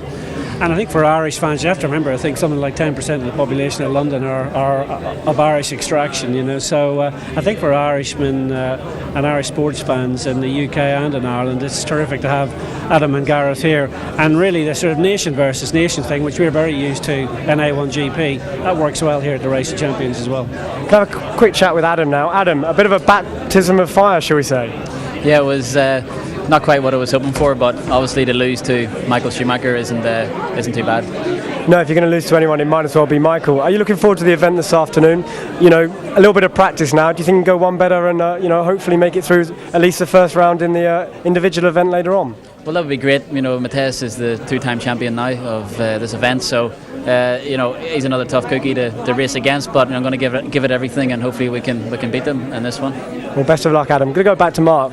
Mark, before you disappear, what are your aims and hopes for A1 Team Ireland this season? Your fantastic start to the season. You're leading the championship. Where do you think you can go from there? Well, there's only 3 races gone, a long way. 70% of the championship still remaining, and as you know yourself, it's a very, very competitive series. Terrific driving talent for Adam to be competing against. But I think we're off to a good start, and as long as we can keep our heads, make the most of this good start to the season, the championship lead we have, and remember, we don't have to win every weekend. Just need to take it nice and calmly, and hopefully be in there at the last round of the championship.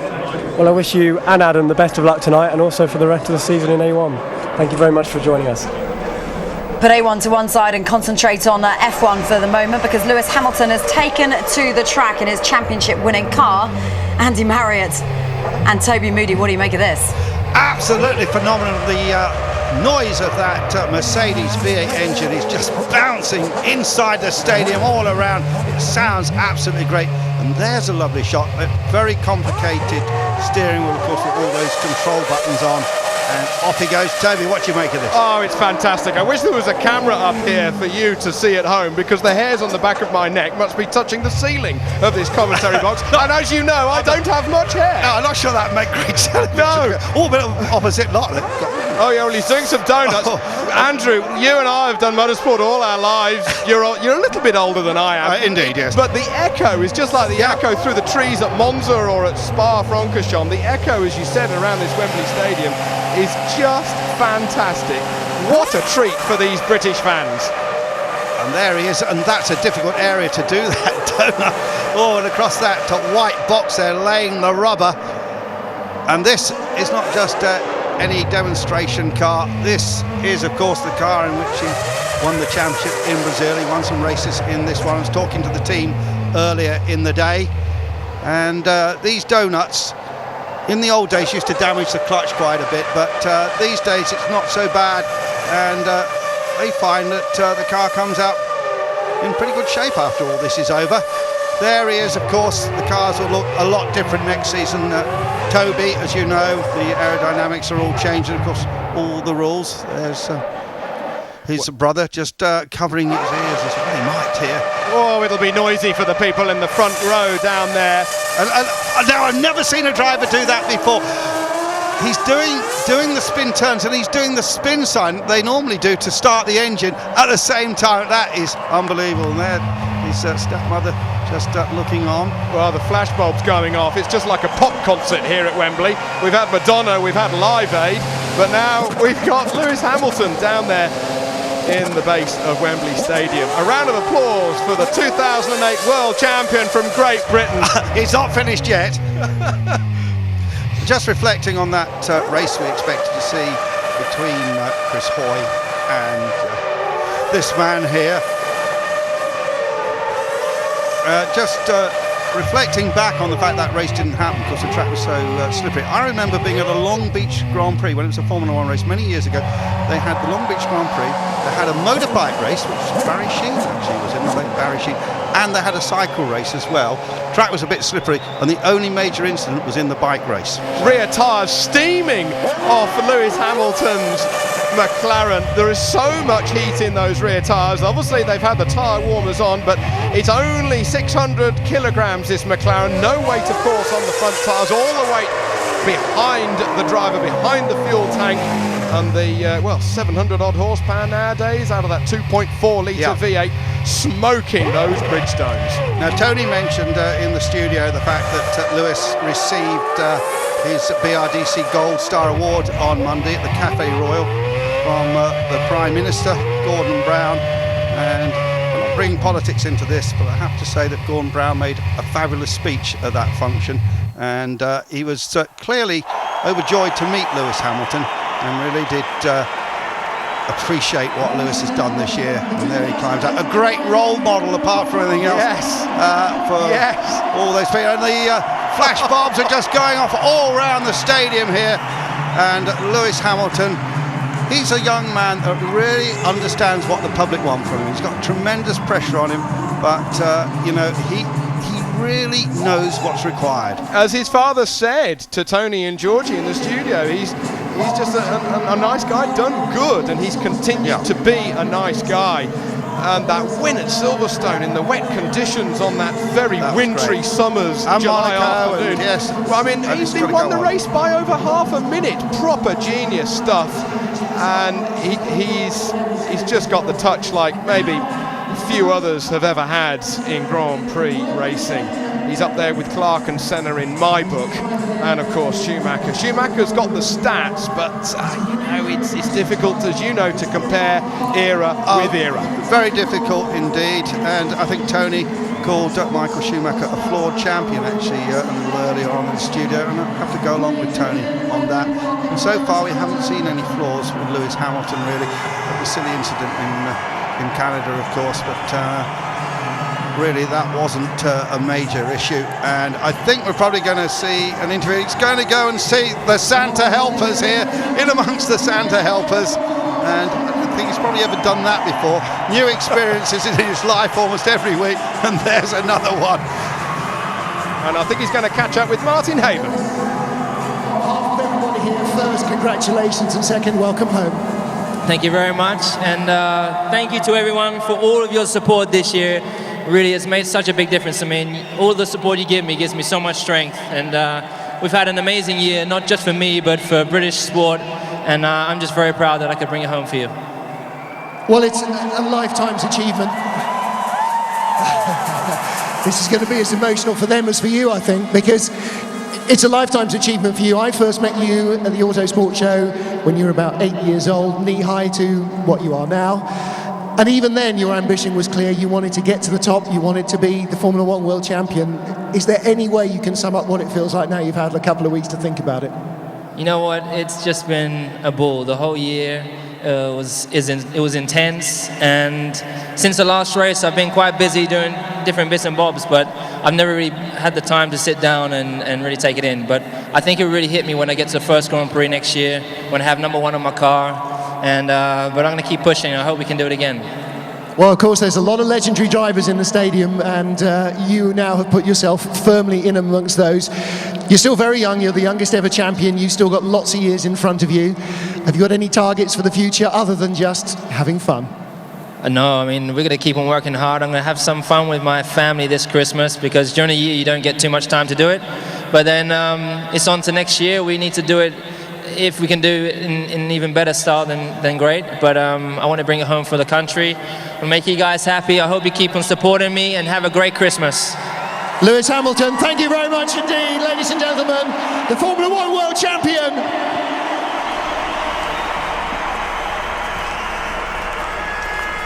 Now, if we want to keep coronary heart disease low. Lewis Hamilton enjoying his moment there in front of the Wembley crowds, and why not? Tony Jardine watching on in the studio here, and seeing all the plaudits being given out there to Lewis Hamilton. A lesson in donutting. How is it best to do it?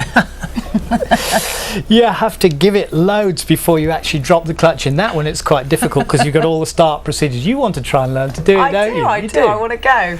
And you're going to come back here and probably drive a cart, aren't you? Yeah, probably Wednesday. not in front of a Wembley crowd of that size. Okay. Certainly not.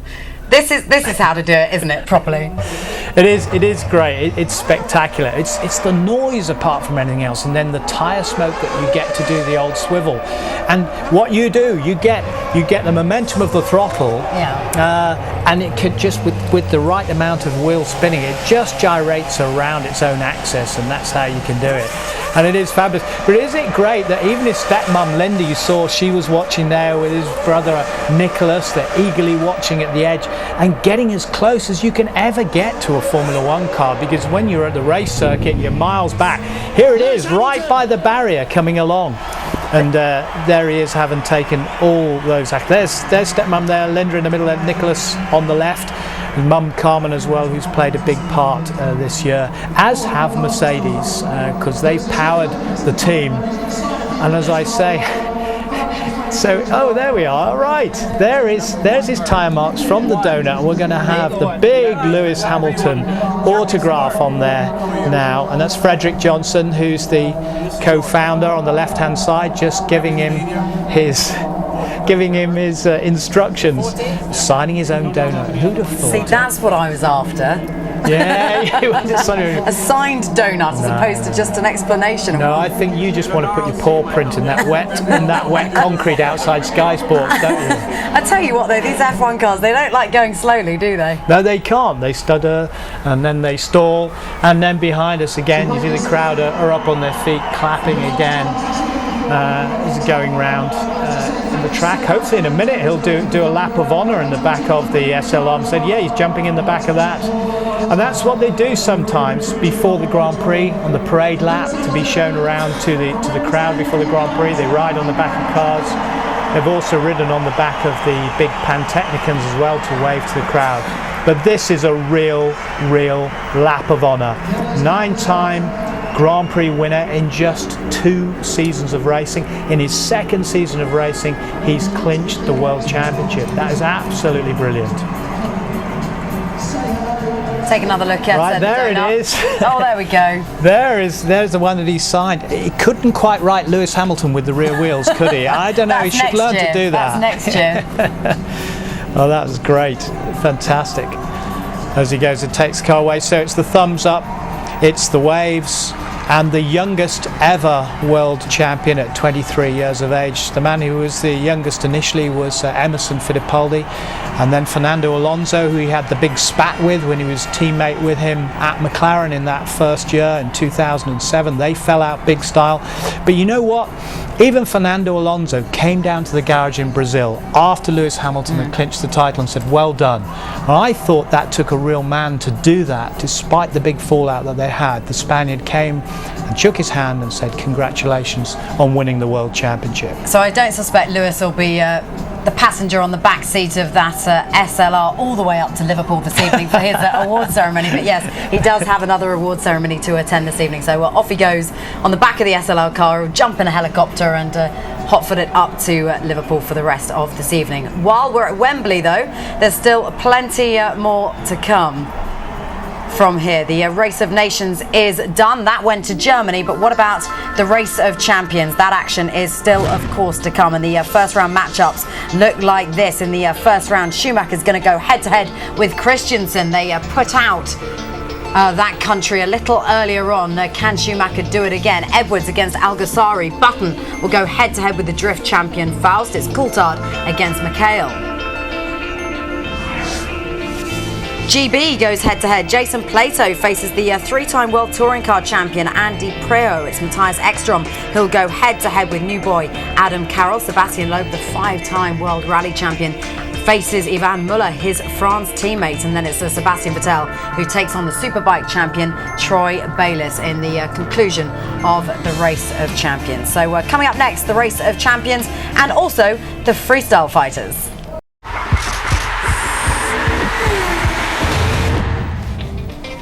Welcome back to Wembley. We're building up to the Race of Champions 2008. Next up, though, comes the X Fighters Freestyle Show, the best of bikers on display here at Wembley Stadium. After that, it is the grand finale, the Race of Champions, to decide who really is the champion of champions.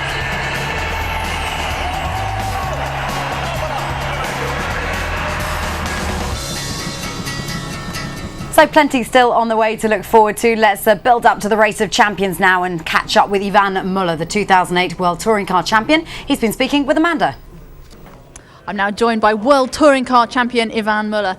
Now, Ivan, you didn't have such a good start to the day, really, did you? No, not really. I lost on the first heat against Christensen by not much, but it was too much. Yeah, too much. It was second. You didn't come through. But now, now we're really getting to the serious business, aren't we? I mean, this is now the Race of Champions, as opposed to being a country race. It's you against everybody else. Who do you think your biggest competition is going to be?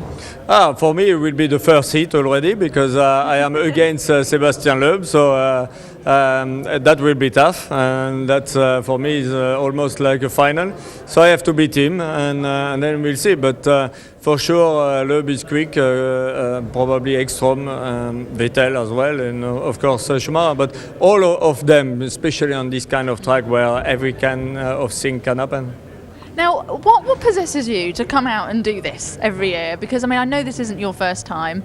It's tough because you're racing against, as you say, you're racing against Sebastian Loeb. He should be tremendously experienced in an environment like this. Why'd you come? I don't know actually why. Especially we are out all year, and that was maybe one of the weekend free I could have. But we still come because we have the invitation, and it's important to do some PR as well and to represent our sponsor and our boss and our team. So it's that's why it's important to come. But are you really a petrol head? The opportunity to race against, motorcyclists, rally drivers, NASCAR drivers, is it that also brings you out?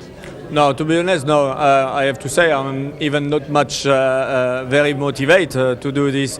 It's fun because we meet some guys, we share some experience of every driver from different country and different categories. But we are 100% in all season to try to win some race. Here for me, it's it's just for fun. 3, 2, 1, go. I'm joined here by Jason Plato. Jason, went out to the eventual winners Germany, and I hear you're up against Andy Priaulx. Yeah, I mean the draw's a bit odd actually, because Van Moeller's up against Sebastian Loeb, two French guys, two British guys, which is just a shame because it means one Brit's going to go out. The bad news for me is Andy's been in the WRC car twice this morning in the Nations Cup. I've yet to drive it, so he's got a bit of an advantage in that he kind of knows what that car's going to do, but I'm going to give it the big one. Yeah, I mean, like you say, he's got an advantage out there, but you've got it all to play for, go out and attack, and we've seen a lot of drivers prone to mistakes out there. So do you think you can force him into an error? Who knows? I mean, even though this is meant to be a fun event and it is great fun, we all really want to win. There's a lot of competition, and but you can be sure of one thing: there's 18 guys out there going to be driving with absolute maximum attack. And we all want to win it. Of the cars here, what's been your favourite so far? Like you mentioned the WRC car, you haven't had much practice in that. Do you have a favourite car? I must say that the Rock Buggy is a great bit of kit. Perfect for this sort of event in that it turns really well, and it's got tons of power, sounds great. And also, usually that little Fiat Abarth, the 500, that was really good fun to drive. But anything to be driving anything in front of an audience like this and a venue like this is just a joy. You mentioned the audience. There's a great crowd out there. It's nice to be in front of the home fans, isn't it? And see the appreciation and also give a little back to the fans. It's great for them to come here and see all the big name drivers out there like yourself, Michael Schumacher, of course. Jenson Button. What's it mean for you to be here? Well, I mean, it's just a fantastic event, isn't it? I mean, I've been spending hardly any time in that driver's room and most of the time outside because the atmosphere is just electric. But like you say, it is important to have these sorts of events. I mean, this is a unique one.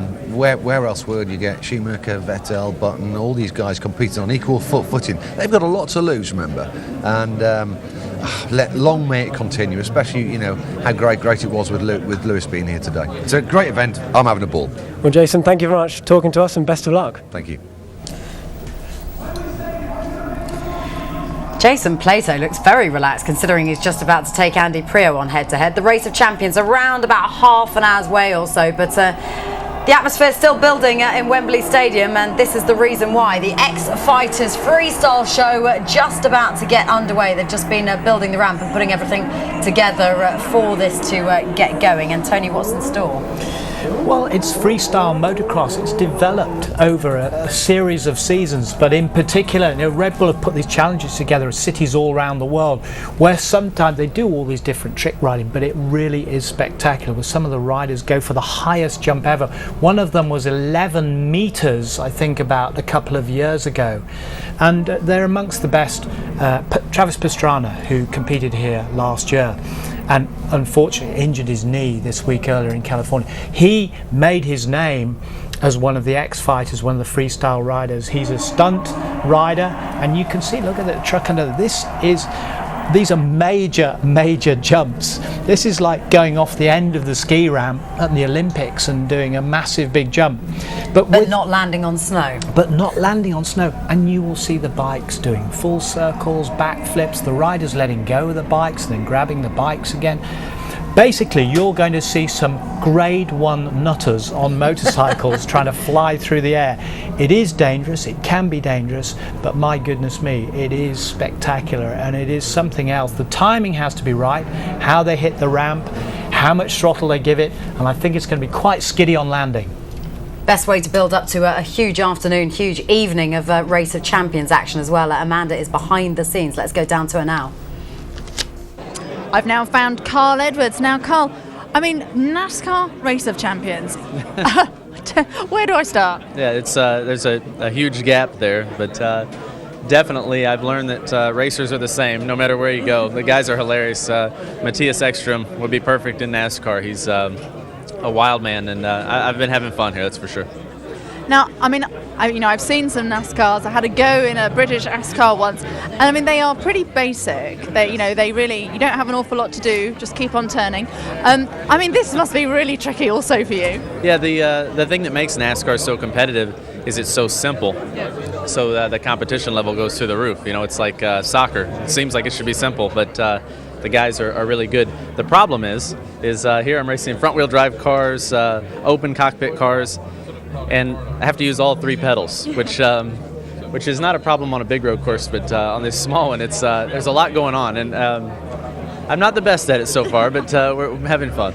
And how are you coping with that thing that sticks up out of the floor, the shifts? Because of course in the States you're used to having your gear shift on your steering wheel as well. Yeah, we do have gear shifters on the floor in the stock cars. The thing is, we have the gearboxes such that you hardly ever use the clutch. The clutch is just a convenient thing to have for taking off. And when I have to use the clutch here, I get a little confused on my feet. I'm so used to braking with my left foot. I mean, I make a living braking with my left foot. It's interesting. But yes, there have been a couple times where I've definitely missed the gear that I've been going for.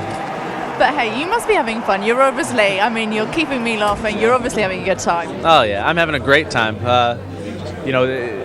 The folks here are hilarious. They're so much fun, and they pick on each other quite a bit. I'm sponsored by Aflac, okay? My sponsor is a duck. And everybody was saying, what's the deal with the duck? And I said, what, you don't have ducks here? And all the drivers said, yeah, but they're in the tub. So we've been having fun, and it is enjoyable, and it's really an honor to be here. So what does next year hold for you then? Next year, hopefully, 2 championships, the Nationwide Series and the Sprint Cup Series. We were second in both this year, won a lot of races, but being second is it's not that great. It's at best, it's very motivating, so hopefully we'll win it next year. I think we call that note always the bridesmaid. Yeah, that's no fun.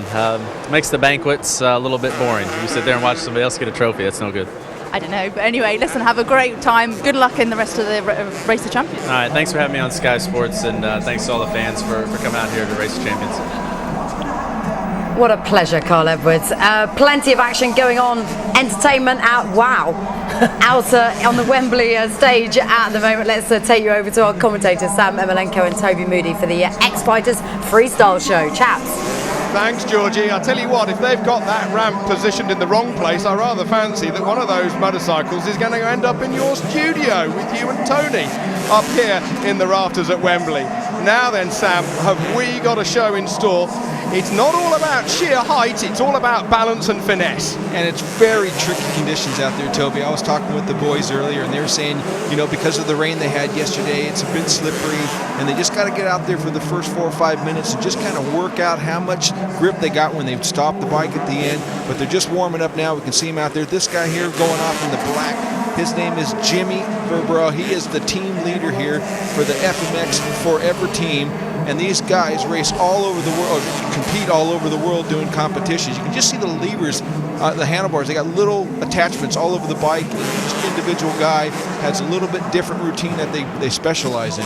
So once you're in the air, from so far as I understand, and normally my motor racing is in contact with the ground, they can actually alter the attitude of the bike by touching the rear brake and throwing their weight around with a bar? Correct, yeah. These guys are, this is a team that they have, they're based in Belgium, and it's the first time that a factory manufacturer, K-Team, has got behind the freestyle jumping and so forth. And these guys got a camp there in Belgium, and they're constantly training and working out new routines. We don't even know all the names of the different tricks that they do. And there's, I believe there's 15 guys that are on this team, and there's 4 of them here competing tonight. That right there, that just went over there, he's from New Zealand. That's Nick Franklin, and I'd say he's probably the best guy on these 4 guys. Well, they got all 4 KTMs out there, all 2 strokes, of course, very light, very chuckable, quite responsive, and just the kind of thing they need to go skywards. And of course, as you say, there's hardly any names for some of these tricks because they make them up literally as they go along. They're practicing by jumping into the foam pit. They almost get a swimming pool, drain all the water out of it, and put loads of old cushions and foam in to deaden the landing. They just got to make sure they still land in the pit. First 360, awesome. And that there was the New Zealander, Nick Franklin. And as I said, I think he's the one that's probably going to be the key to this night, some of the shows that they're going to be doing throughout the year. Now, this is their 65th show and the last one that they're doing for this year. And I said there's 15 riders that are on this team competing all over the place in the different arenas. And there goes another one. The camera shows his view right there. That is excellent. Oh, it's just brilliant. We see the green, we see the black of the London nighttime sky before he comes down to terra firma. As another one going up the ramp and straight out the front door. It all looks so easy and effortless. Oh, if it only could be. Well, I believe what we're seeing here right now is these guys are getting really comfortable with the conditions. They've adapted to them, and I think it's just going to keep getting bigger and better. Look at that, straight up in the air. Let go of that thing, go. Now, of course, the king at this in the early days of the backflip, the first person to do a backflip, Travis Pastrana. He was here last year. He unfortunately had an accident whilst filming during the week, and he's broken his pelvis and he's broken his leg. And when he woke up from the operation, I think he was straight onto the phone to these guys here in London saying, "I'm really sorry, but the doctors say not a chance." Another backflip, just as I was discussing that Travis did for the first time, and Pastrana also the first to do 2 double backflips. That's pretty incredible. These guys are constantly inventing new tricks out there, and it's really hard, even for us talking about it, what they're going to do next. Right now, they're just discussing it. Jimmy, the team leader there, was saying to his rider, "What are you going to do? How you guys feeling?" I'm sure they're going to start really letting loose now. Sideways, almost the rear wheel leading the bike as it's mid-air over the top of the jump, straight out the back door. One way, then the other goes the boots. And of course, the soft suspension making the landing so easy. Suspension on these bikes really has been the development over the last 20 years. Power is nothing new, grip and suspension is. Oh, how do they get the thing back? I just will never. We could watch it forever and you think, no, he's lost it. Oh no, he's got it back. Yeah, these guys are definitely pros at what they're doing. They're getting the crowd going right now. They're really cheering everybody on. Give them some motivation. They'll go out there and just stretch it to the limit. I mean, these guys got a really good pedigree, this team does. I mean, one of their team members, which is just had some metal work torn out of his knee, I guess, or his leg that he had broken. Matt Ribot, he's actually the series champion, and these guys are really quality. Now, we've seen this kind of riding just for show. We've seen it put in a bull ring in Spain, for example. We've seen it at the X Games. Of course, West Coast in Los Angeles. It really has taken the West Coast by storm, and now the world. Well, actually, last night, I believe it was the World Championship, and it was won by Arima Bazar in Brazil. That's how wide this thing goes. It goes all over the place. These boys know. And I was talking to them earlier, and they said it's just growing and growing. Next year, these guys are doing it professionally. That's all they do is go around the world competing and doing tricks. Well, I saw a video the other day of Jean-Michel Bayle, of course, the former motocross world champion. Then he took on the Supercrossers. As we see a backflip live here on Sky Sports. Jean-Michel Bayle on a motocross bike going down the Cresta Run in Switzerland. Okay. I guess he wants to get back on it, I guess. Who knows? Yeah. He's one of the most talented motorcycle racers I have ever seen. He was just unbelievable. This is a great shot from the camera. I was there when the cameramen were putting the cameras on Nick's bike, and he was saying, yeah, they were adjusting things up a little bit. And he says, when I'm going over, I'll give you a signal, whatever that means, whatever it's going to do. Well, they've got a bit of an air fence there in case they get it wrong before they come back down on the ramp. Is this another backflip? Yes, it is. Both feet off the pegs. Only his hands in contact with the KTM as he comes back down to the Wembley tarmac, not turf, here this evening for our Race of Champions. But as these ex-fighters wow the crowds, the DJ, as always, spinning the wheels of steel. They're really up there getting the crowd going. I guess they want to hear it. There's Jimmy up there, the team leader, saying, give it up there. We got Chris Birch. He's from Great Britain, and he's the youngest rider on the team there. He's the one wearing the white and blue with the black helmet. And then the rest of the boys from New Zealand, and you got Ronnie Renner from USA. So there's a big mix here of these guys, and like I said, there's 15 of them that actually are a squad, and they go around and they split it up. These are the last remaining 4 that are going to finish off their 2008 run of shows. Well, as you said, 65, was it, consecutive shows that they've been doing. Christian Pfeiffer on the BMW, the stunt world champion. He's been showing off his skills every weekend since January. As you say, it's a growing sport, and you just can't get enough. That's right, and everybody out there gets a lot of enjoyment out of watching these guys, especially when they start inventing new tricks. And like I say, it's really difficult to keep up on what they're doing next. But when they're at a camp, as they have in Belgium, they say they're constantly out there just training and trying different things. And they're even, supposedly, there's somebody that's actually trying to do a front flip, and they're working on that one now. Well, braver man than maybe you or I are rather fancy. I asked, how are you guys going to pull that off? And they says, well, the front end of the bike is stuffed down a little bit, and as they're coming up to the ramp, they just dab the front brake for a second and it throws them over. And they don't really know what it's all about. It almost happened in a show, as they were telling me, but the guy bailed out the last second. Well, it's like Travis found when he did his first backflip. As we see one here in front of us, the first backflip, you think, I know I can do it, but then the actual confidence to pull it off, particularly, it tends to happen with Pastrana in the past, in front of a big crowd. Well, I'm sure most of the viewers have seen these guys on some of the highlights that they've produced, shows where they're actually doing all their tricks and they're landing in a big, giant container full of foam. And it gives them the confidence to be able to go out there and practice their routine. But then it's the first time you got to actually do it when you don't have that foam to protect you. It does take some guts. And you also see some other people doing it on the big super bikes. You know, I've seen somebody on a video flip a Hayabusa into a foam pit, which is a rather large 1300cc motorcycle. Yeah.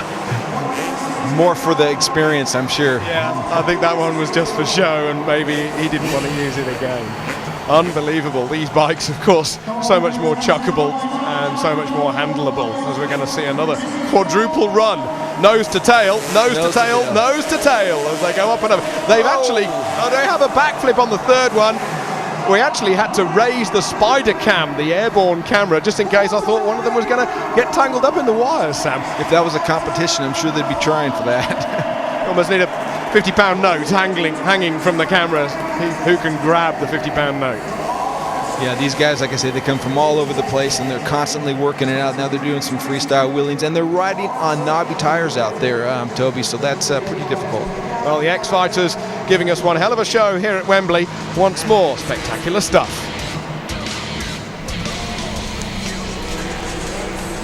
X-Fighters making quite an exhibition of themselves here at Wembley Stadium. Incredible stuff from them. Tony, what did you make of that? It is amazing. It is spectacular. All the time your heart is in your mouth.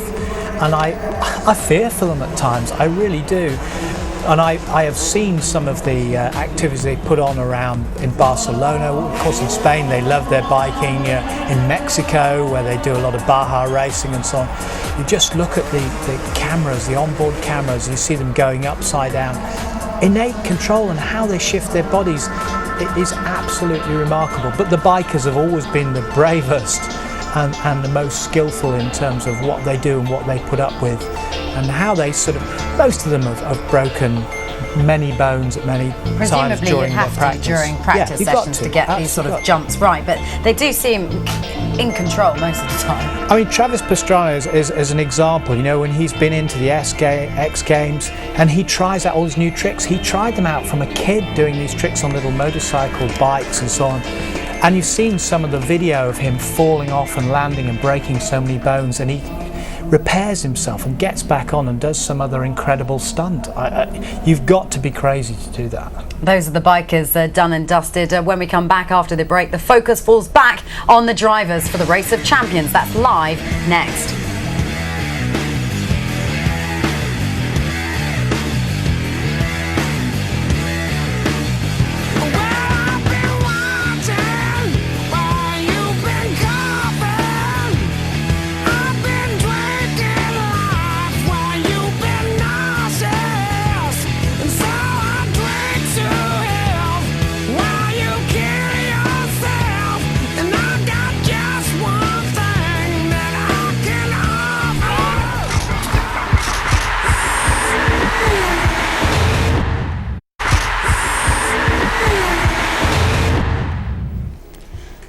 Wembley Stadium still reeling from some stunning stunt action from the X-Fighter freestylers, putting on quite a show in front of the crowd here. So far, this Wembley crowd has seen Lewis Hamilton in his championship-winning car. They've seen the Race of Nations with Michael Schumacher taking glory with Sebastian Vettel at his side in that. And they've also been treated to an incredible display of bravery and sportsmanship from the X-Fighter freestylers.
Breathtaking performances from the ex-fighters, and certainly something the drivers will be looking to emulate in the Race of Champions. That's up next.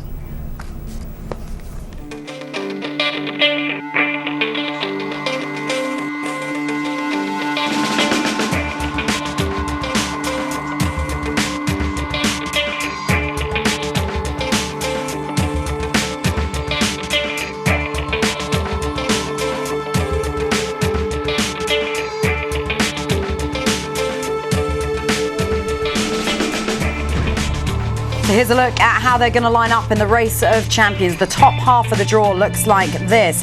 It is the 8-time Le Mans winner, Tom Christensen, will take on the 7-time Formula One world champion, Michael Schumacher. James Alguersuari takes on NASCAR's Carl Edwards. It's Jenson Button in action against the drift champion, Faust. Coulthard will take on Ireland's Mikhail. Bottom half of the draw looks like this for Andy Prio. It's Jason Plato. Matthias Ekstrom gets to take on the new boy, Adam Carroll. For the 5-time World Rally Champion, it's Sebastian Loeb, who takes on his French teammate Van Muller in round 1. And for Sebastian Vettel, a winner in the Race of Nations here this year and last, it's Troy Bayliss. Michael Schumacher certainly going for the double this year. He came ever so close last year. Let's remind you of exactly what happened.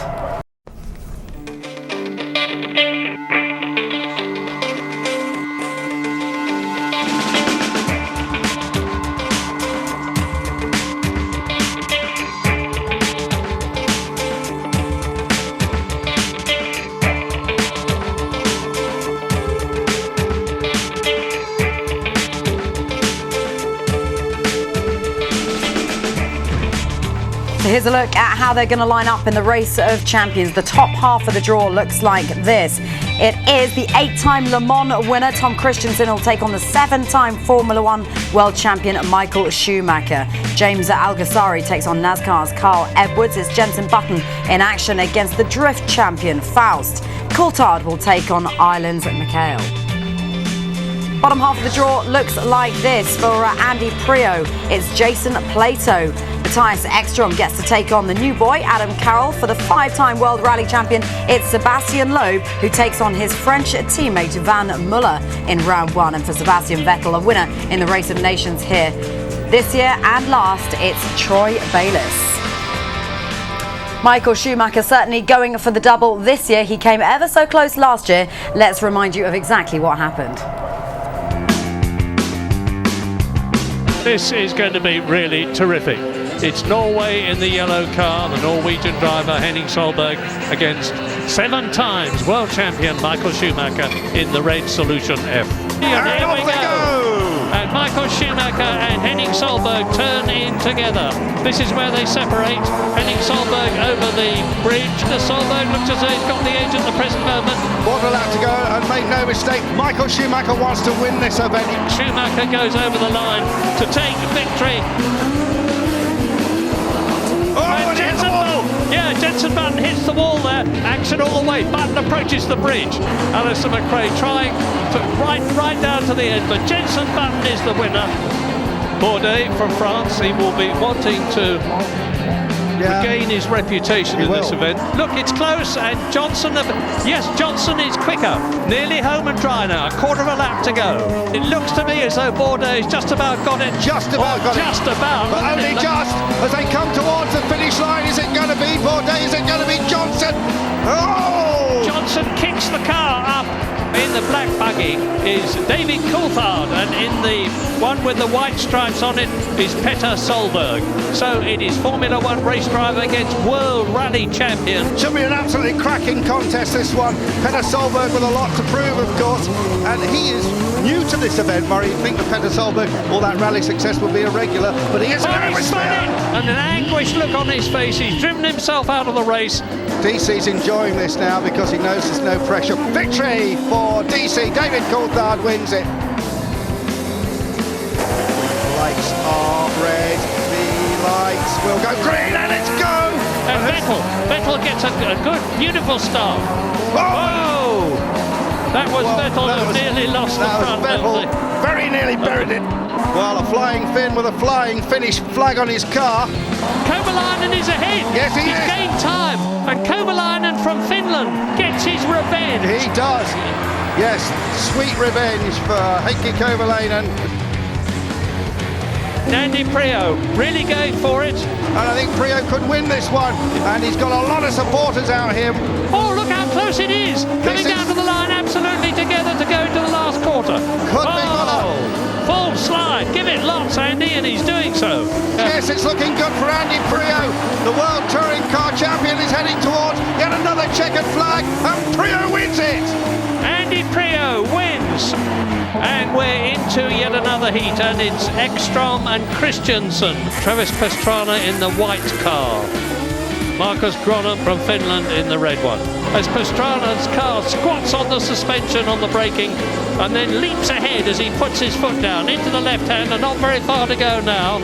And the flames go off and Travis wins it. And it's all action here, just as it's all action there. Michael Schumacher on the inside in the predominantly orange car. Can Jenson Button get his revenge? He's been beaten by Michael Schumacher in his heat in the Nations Cup. Button will want to get back to him, there's no doubt about it. The young man from England is definitely going to be trying to go for this. Germany versus England, it's a classic Wembley manoeuvre. Yeah, and Jenson Button looks to me to be leading. In fact, he is leading, there's no doubt about looks to it. He's on the inside. But the outside line, Murray, is much, much quicker, and certainly look at the way that it's drifting into Germany. He's really drifting through before he comes under the bridge, and I think this is going to be a lot closer than it looked on that opening lap. It's pistols at dawn in the commentary box, never mind the track, and I think you're right, Keith. You are right, Keith. Michael Schumacher comes up to the line and takes victory from Jenson Button for the second time. He beat him in the Nations Cup, and he's beat him in the individual Race of Champions contest. So it is Coulthard versus Bourdais. Who's your money on, Murray? I have to say Coulthard, because Bourdais has disappointed me. It's race time now. Bourdais in the red car, Coulthard in the yellow car. Scotland versus France. It is Coulthard as they come. Half distance. Yeah, half distance this.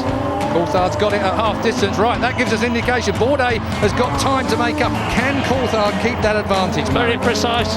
Bourdais has passed the point where he went off in the rock buggy in the Internations Cup. Sebastien Bourdais takes victory there ahead of David Coulthard to join Michael Schumacher later on. This is going to be quite an evil match too. So then, the big Aston Martin's about to shake the foundations of Wembley Stadium here now.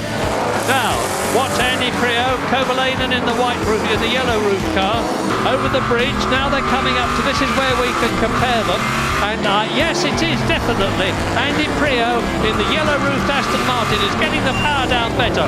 Will the Englishman be able to make this work for him? It's going to even out. It certainly looks like it to me. That, or am I wrong? You are close, Andy Priaulx. Come on, Andy Priaulx. Last corner. Give it plenty. It's not going to be enough. Yes, it is. Yes, Andy Priaulx just did it. And Kovalainen loses it in a big, big way. Priaulx goes through, and Kovalainen goes through the fence.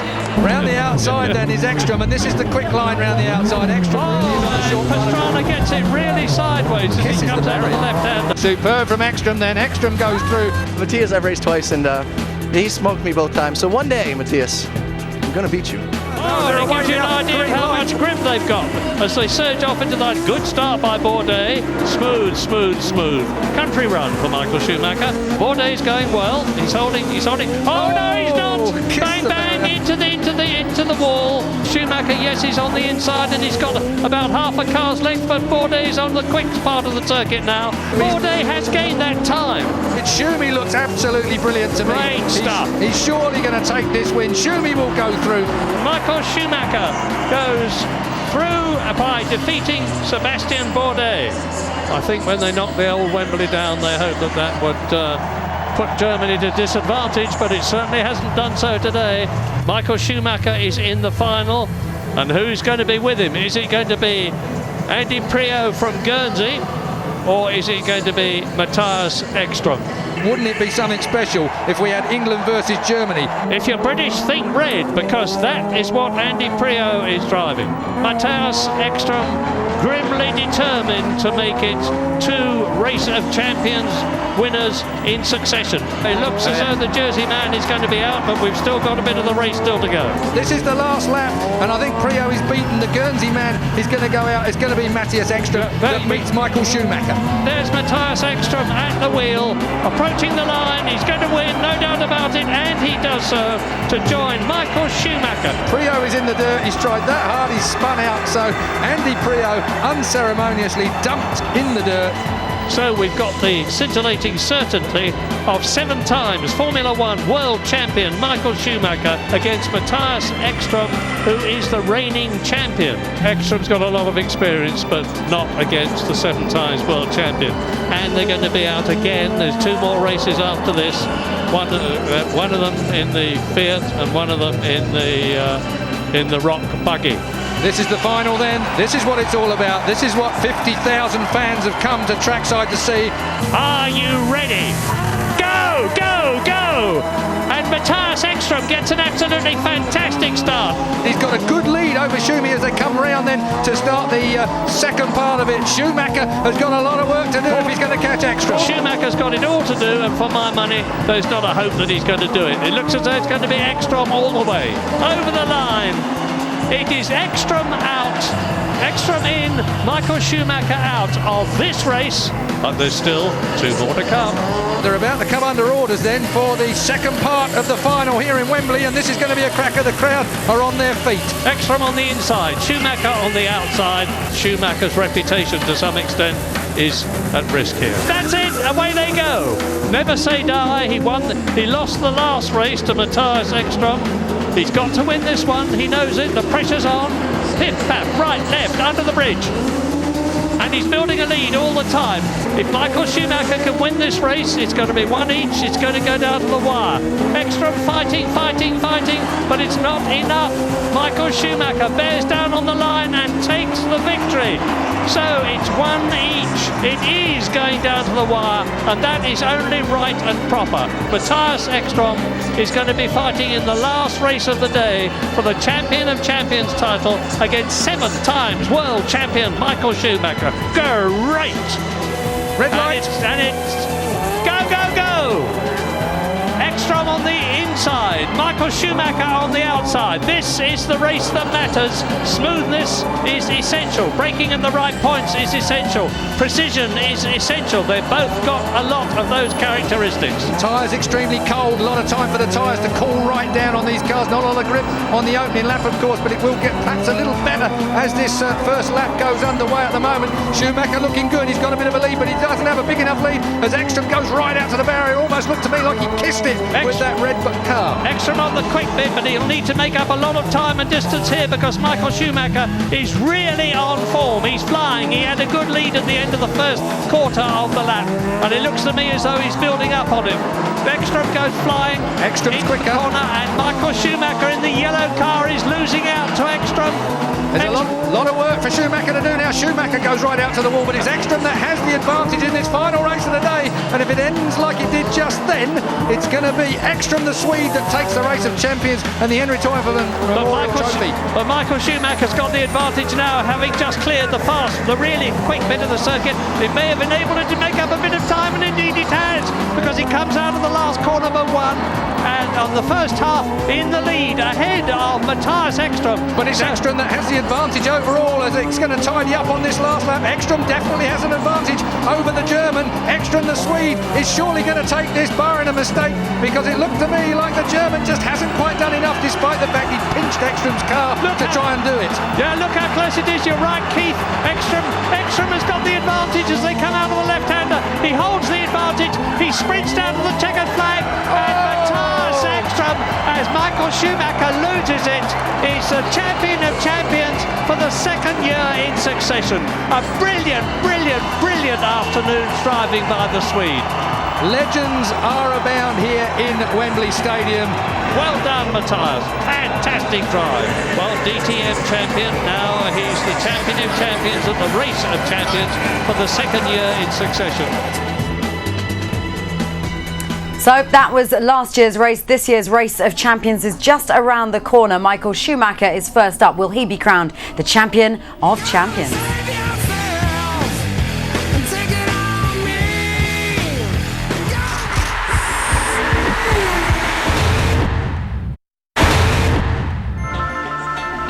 Welcome back to Wembley and an afternoon of motorsports entertainment. David Coulthard celebrating his 14-year career in F1 with a demonstration lap and a couple of donuts as well at a Wembley Stadium. 13 wins, 61 podiums in his career. He's been part of this event for the past 4 years. He's never won it. Could this, Tony Jardine, be the perfect sign-off?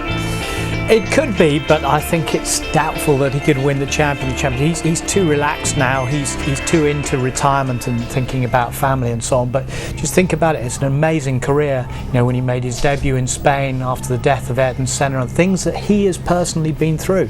He survived an air crash in the year 2000 when the private jet came down at Lyon. The 2 pilots were killed.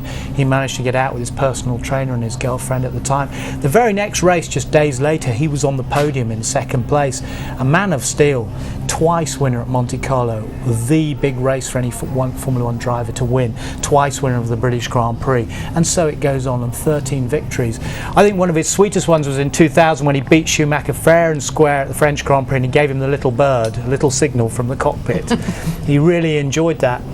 And during his time, he's had contretemps with Schumacher, who's here, of course. One was nearly a massive fight in 1998 in the Belgian Grand Prix in the garage afterwards, when Schumacher hit the back of his McLaren in the blinding spray, knocked the wheel off the front of Schumacher's car. Schumacher retired. He retired and went and grabbed DC by the throat in the garage. Said, "You tried to kill me," etc., etc. So he's been through the highs and lows of everything. Supreme professional, consummate statesman, if you like, for Formula 1. And I'm so pleased to see him here in retirement. And the good news is they've both been smiling and chatting in the VIP area, David Coulthard and Michael Schumacher. Let's bring the draw to you. The first round matchups for the Race of Champions this afternoon. Schumacher will go head-to-head with Christensen. Edwards against Alguersuari. Button will take on Faust. It's Coulthard against the Irishman Mikhail.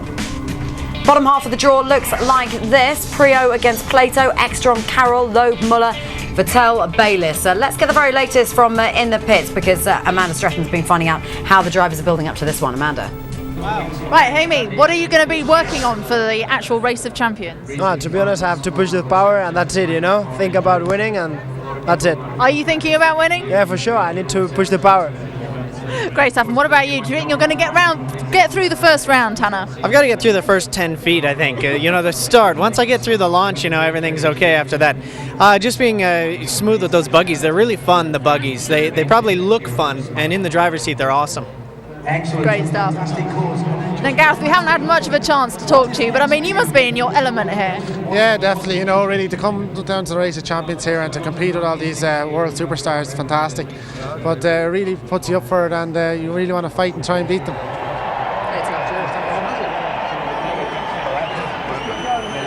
Right, Adam and Jason, 2 of you are there comparing notes. Are you giving him tips or is he giving you tips? I was actually just giving him a few tips there on the rally car, but once we get out there, you just got to go for it and hope for the best. And Jason, you did quite well that last time. I think you were looking slightly bleary-eyed this morning. How very dare you? You've got to get in the spirit of these things. But to be fair to Adam, it was just, I'm not an early morning person, I'm a nighttime person. But I'm looking forward to this. I've drawn Andy, which is a bit of a shame because it means one Brit's going to go out. And the other bad news is we're in the WRC car and he's driven that twice. Hence why I was having a chat with Adam. So he's given me a few little tips. I'm going to go hard or go home. You will, that's right. Very profound, thank you. Here's something different. Female Santas for the crowd. I think the crowd are certainly enjoying that, as is Tony Jardine up in the studio, but the less we say about that, the better. An incredible camaraderie we've mentioned before between the drivers, but now it's all about individual pursuit. It's not about racing for a team, it's about individual talent, isn't it, and individual skill. And you heard them, they're already sitting, thinking there about how they're going to get off the line, how they're going to use the traction control, the launch control in the rally car, etc. But there are 2 champions out there who've won it twice each. One is Loeb, he's won the Champion of Champions twice, and so has Ekstrom, back to back. They're the big ones, along with Schumacher and Vettel, who I expect to see in the sort of final 6. Is the best driver today going to be the one who can adapt best to jumping from one car into another and perhaps getting to grips with it straight away, because they're very different? Absolutely. And you just saw Schumacher there. Look at him getting some heat into the brakes, even in that short distance, coming out from the garage behind the pits there, getting a little bit of temperature into the brakes and the tyres as much as he possibly can, those few feet. Okay, champion of champion will be determined through the Race of Champions, and Heat 1 is just about to get underway. Over to our commentators.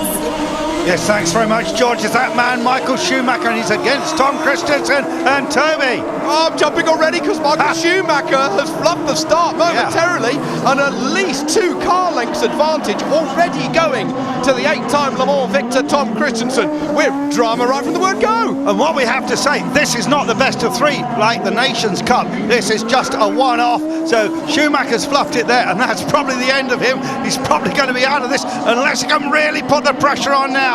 Pedal to the metal for Schumacher. You never know. But Tom Christensen is a wily old driver, and he won't have seen what happened probably, but he'll just keep focused, keep going, and it's definitely advantage Christensen at the moment. Well, the pair of them cool under pressure. We know Michael Schumacher, 7-time world champion. 8 days. I mean, as Tom Christensen won Le Mans, if he started on a Monday, he'd still win the race the following Tuesday. Now then, as we come around for this final lap, even Stevens... There's a split, look, it's very close. In fact, Schumacher just a fraction in front.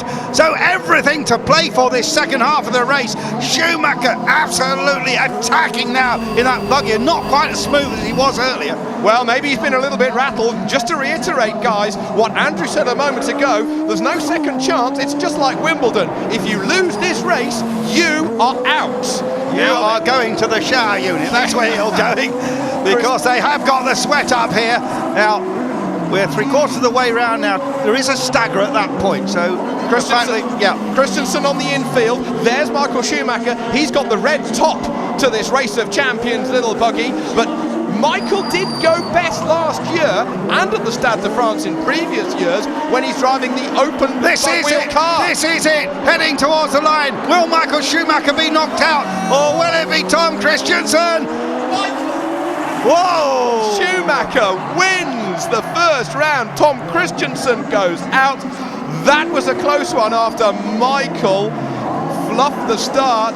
Oh my goodness me, less I reckon than a couple of tenths in it.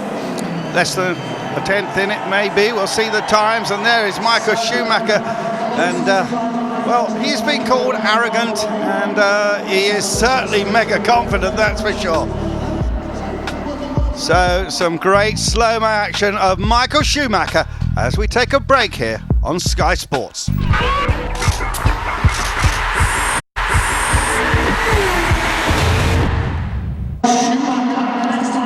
Welcome back, and here we see the next pairing, and this is a very interesting 2 drivers. We've got Carl Edwards, and we've got Jaime Agacera, the Formula 3 champion from 2 very different disciplines, Toby. Carl Edwards on the inside, the American, the Busch champion from last year, and now into NASCAR. Agoswari, Jaime Agoswari, the 18-year-old, the British Formula 3 champion with the Spanish flag on the oxbow, the crossbar into the barrier. Oh, and he runs over the microphone, and there's a great big long snake that he's trying to push out of the way. And he finally gets to the end of it with a whip and a kick and a flail, and he's all over the shop, so that should mean that Carl Edwards has got the advantage. Carl Edwards has definitely got the advantage, and Jaime is history. Now, he would have been in big trouble if he'd done that in a Formula 3 car, but it just shows, Toby, how easy it is to make a mistake here. This track is still very slippery, and you've got to be inch perfect here. Well, there's Carl Edwards.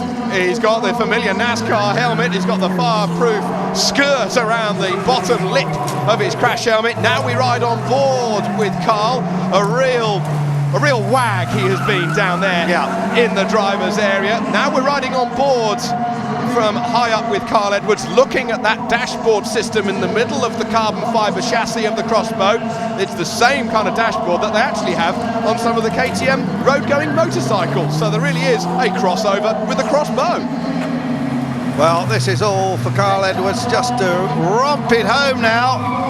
And I wonder if he's going to do a backflip out of the car when he's finished. I don't think he'll have time here.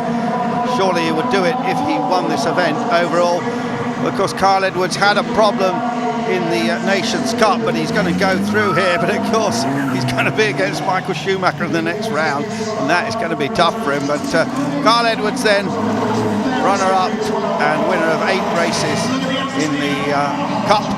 And, and you know, what he said to Amanda down there in the pits as he takes the checkered flag to take the victory is that he was having trouble with 3 pedals and the 6-speed gearbox in the KTM Crossbow, but he doesn't seem to have any problem at all as he does a donut to celebrate. Carl Edwards beats Jaime Alguersuari. So Carl Edwards, the American, going through. What a super job. Now let's have a look at this. So Michael Schumacher victorious against Tom Christensen. Carl Edwards victorious against Alguersuari. Next up, we've got Jenson Button on behalf of the UK against America's Tanner Faust.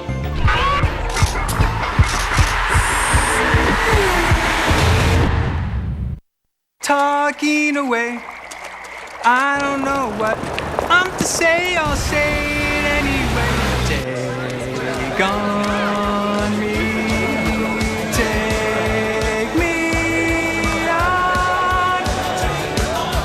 I'll be gone in a day or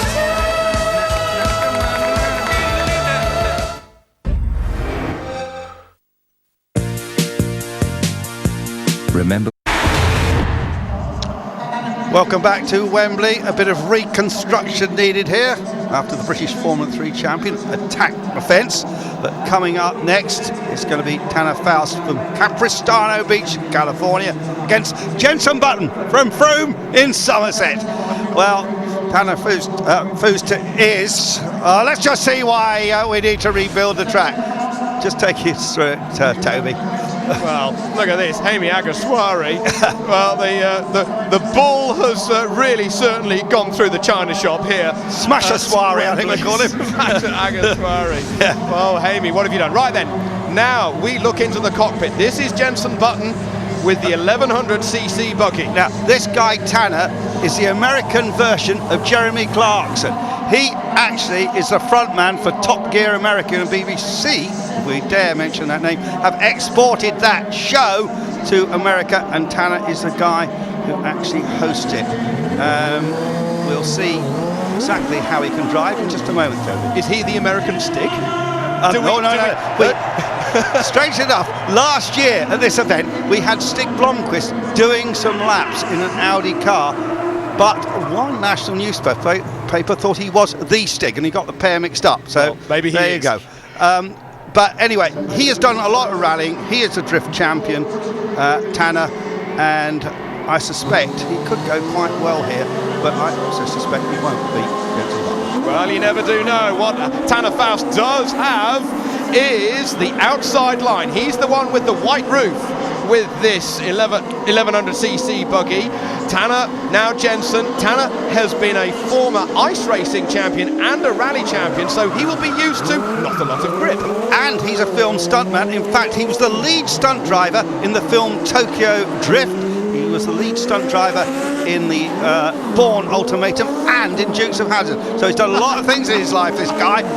I want to know where Daisy Duke is. That's what I want to know. But of course he was called up at the very last minute. Travis Pastrana having that accident, of course, in his native California. He's a friend of Tanner's. I think he recommended him.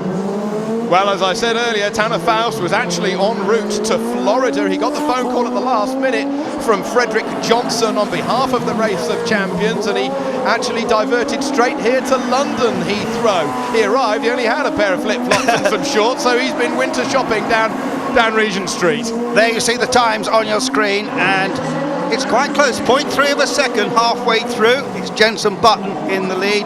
Love to see Jenson go through. I think that Faust has got the better driving style, personally. Yeah. He seems to be the one who's more confident, chucking it around the corners. There you see the matte black crash helmet of Tanner Faust, the man from stateside. He's just coming through to complete the third lap, if we want to call it that. Oh, and he's got a hell of an advantage over Jenson Button, but Faust nearly spins it as he goes into that very, very slippery left-hander, sorry.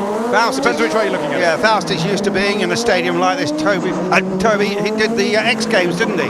He did. He won medals there this year and last year in 2007. And I'd say that Tanner has got an advantage here. He's just dabbing the brakes into the final left-hander. Tanner Faust on the outside. Jenson Button fighting back, but it's going to be Faust who gets the victory, putting out Jenson Button here at Wembley Stadium.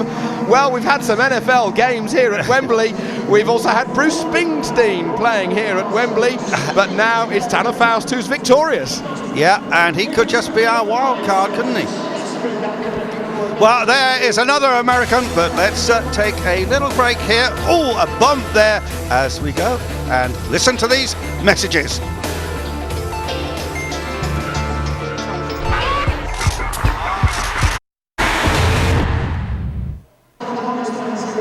Welcome back. Next race coming up in the little Abarth Fiat 500s, and this should be a good one. Toby, we've got DC David Coulthard against the Irish rally driver Gareth McHale from Dublin. McHale on the outside with the all-white roof, David Coulthard with the little red strip across the top of the windscreen. This really is a Celtic race, isn't it? Yeah. David Coulthard flying the flag for Scotland, and Gareth McHale pedalling the little 1.4 turbocharged 200 horsepower Fiat Abarth. I believe they've only built 49 of this version of this car, which is becoming iconic in the streets of London. Actually, we're seeing a lot of the little Polish-built cars around, but not in this specification, of course. Oh, struggling for grip is Gareth as he tips it into the left-hander. Well, David Coulthard, 13 Grand Prix victories. Don't forget he won his class back at Le Mans in '95 in a Jaguar, so I suppose with Tom Christensen there's a bit more Le Mans history. Here, Gareth McHale, when I first saw him rallying, was in a Peugeot 206 Championship in the UK. He finished third, so he's used to this sort of little front-wheel drive type of motor car, and interesting to see how he is getting on flying the Irish tricolour here against DC. Well, somebody for somebody here, either David Coulthard or Gareth McHale, it's going to be their last drive here this evening. Who will go through? Hard on the accelerator goes David Coulthard as he goes up over the top of the bridge. There is Gareth McHale in the foreground. Gareth, well, with that iconic laid-back kind of Irish style that they have in the Irish Tarmac Championship, he's got it all to go for now. Into the last lap, McHale on the inside. I think Coulthard's got the jump here, really. Coulthard underneath the bridge, soaring at the wheel. Lucky passenger on board alongside him in this just 900 kilogram but 200 horsepower. Absolute little hot hatch and total pocket rocket. Coulthard coming through the final left-hander, and Coulthard taking the victory. Good win. Knocking McHale out. Good win then for DC. Well, and I love the shape of these little iconic. It's a retro. It's like the latest Mini Volkswagen Beetle. It's the same idea, isn't it? And here is the top half of the draw. Schumacher will go against Edwards, two great champions from two different continents. And then similar, of course, in the second with the American against Coulthard. That should be interesting. So plenty of action coming up. That is the first top half of the quarter-final draw, as we will go back to the next pair now. And it's what we heard from Jason Plato when he was down there with Amanda in the pits. It's going to be Jason Plato on the left-hand side with the white top to the windscreen against Andy Prio with the red top to the windscreen. Jason Plato driving the same car that Valentino Rossi drove in last weekend's Rally Great Britain down in Cardiff. Andy Prio on the inside, tipping it into the left, hugging a little bit of curve. Jason Plato already passed us through our Sky Sports commentary box. The lowly slung bridge almost taking the flag off the top of the Malcolm Wilson built Ford Focus. Yeah, we can only say one thing for certain, that this is going to be a British win. But this will be close, and Jason Plato really been enjoying this event. Such a great character around the racing scene is Jason Plato. Andy Priaulx keeping it smooth with the red top. Here is Jason Plato. We cut back. Look at Andy's concentration. The open face helmet gives you such a brilliant example of how these guys are concentrating. Jason with his familiar full face helmet, changing up the gears with the flipper paddle gear change on the right hand side. Electronic gear shift through the four-wheel drive, 330 horsepower Ford Focus. Quick time from Priaulx in front of Jason Plato. And Priaulx, of course, with the colours of Guernsey on his crash helmet. There you see them. He's also got a little donkey on the back of his crash helmet. He says that's because I can be sometimes very stubborn, but it's taken him to those 3 world titles plus the European title before it was elevated up to a world title. Right then, last lap up and coming. Andy's had 2 previous runs in the Ford Focus. Jason, this is his first, so who's going to come out? Who can adapt themselves the quickest? Yeah, Jason's doing an outstanding job here, and I think he's fighting back. Well, it is all unfolding here in front of this big Wembley crowd. I think it's going to be Andy. Do you? I think it's going to be Priaulx against Plato. Yes, Andy Priaulx is going to be victorious. He goes through the first heat for our Race of Champions, and he demotes Jason Plato out. Early bath then for Jason Plato as we take a quick break here.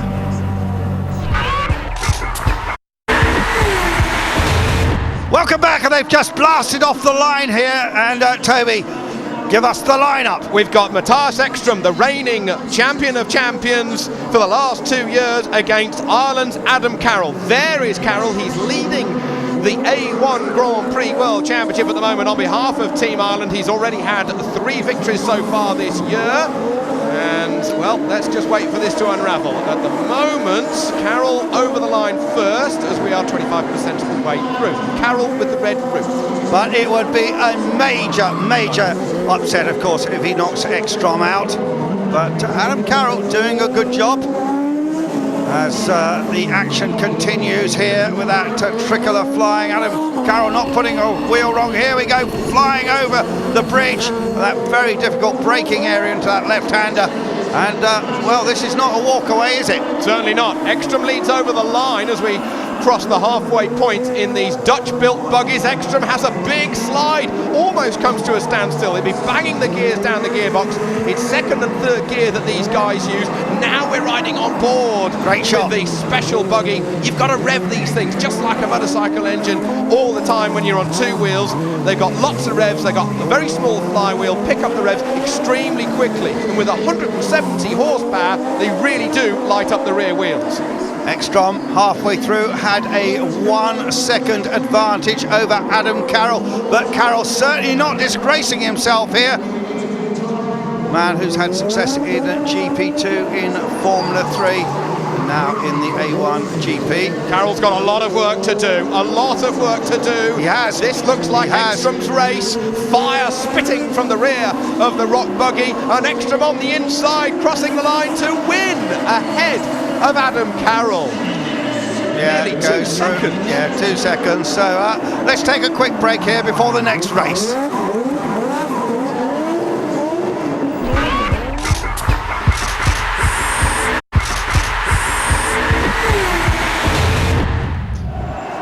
Welcome back to Wembley. 6 of these quarter-finals down, and just 2 races remaining, and the next one will be an absolute cracker. There you see it on the screen, and we have 2 very fast Frenchmen together, and Yvan Muller, the touring car ice racing champ, against a 5 times world rally champion Sebastian Loeb. And off they go, Toby. And more importantly, Sebastian Loeb in 2003 and 5 had big crash already. Oh, Sebastian Loeb has gone through the barrier and underneath it.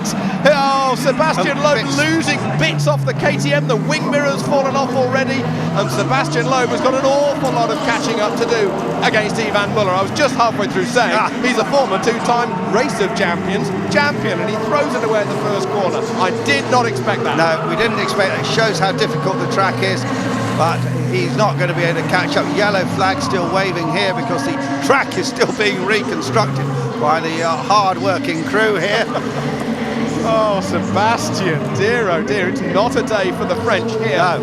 Except in the for UK. Ivan Muller, who Except for Ivan Muller. comes from the Alsace, so he's only just French. And of course, fantastic season, Ivan Muller this year in the Seat touring car with diesel power, incidentally.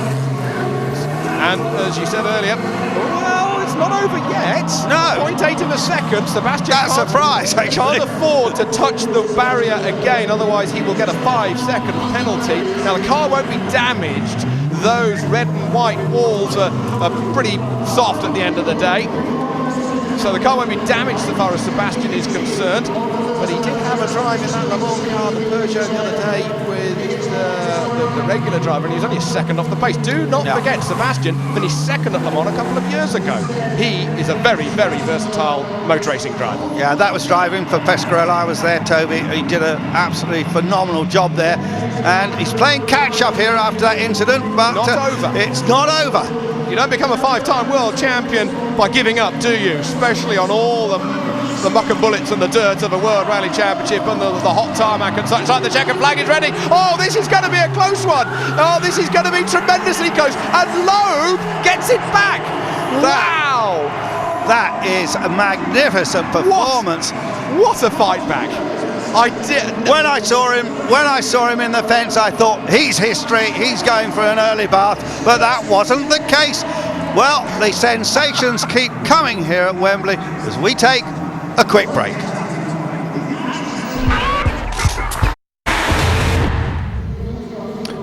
Welcome back. Extraordinary scenes here, Toby. Just take us through that. Well, I've never seen a race won by somebody hitting the barrier but going underneath it. Sebastian looks across, almost apologises to his passenger, Sebastian Loeb, with bits falling off. There's the wing mirror falling off the KTM crossbow, and he still fought back to be victorious. He lost so much momentum. I don't know how he made up that time. I really don't. But we do not stand still here at Wembley. We've got the next race up and coming, and we're on the grid. This is the last one. This is Sebastian Vettel against the 3-time World Superbike champion Troy Bayliss from Australia. Bayliss on the outside with the white top to the windscreen in the black buggy. It's got a Honda Fireblade engine in this. Troy Bayliss did ride a Honda once in MotoGP, but it was Ducati with whom he made his name by being victorious those 3 times in World Superbike. And of course now in retirement, going back to Australia to put up his feet. But before he does that, he's going to give it his all at Wembley here, and let's see what he can do against Vettel, who we know is so quick around this course. Yeah, Troy was getting some hints from the other drivers, seeing how he could chuck the bike, the car, I've said it, haven't I? The car in. Does he got a bike engine? Exactly. Does he try and left foot brake? And he said, well, I haven't been used to left foot braking. I said, well, don't you do it on the bike? Because sometimes they do that, Andrew, on a bike to settle the front. He said, no, I just muscle it. A true Aussie grit rider is Troy Bayliss and a superstar. That big slide in the background for Sebastian Vettel. That will have lost him precious time.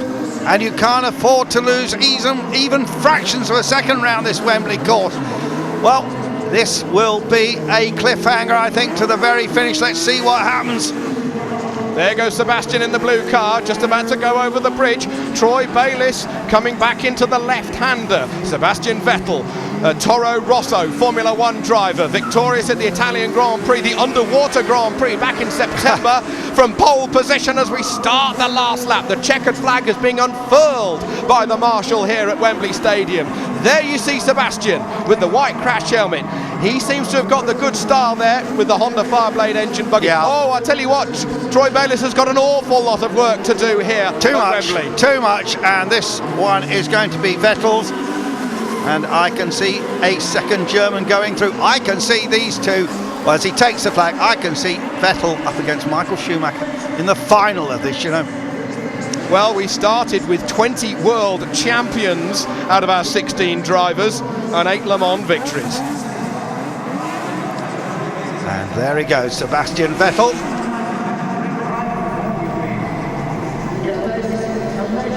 So the quarterfinal lineup has been confirmed, and here is how things are going to stand.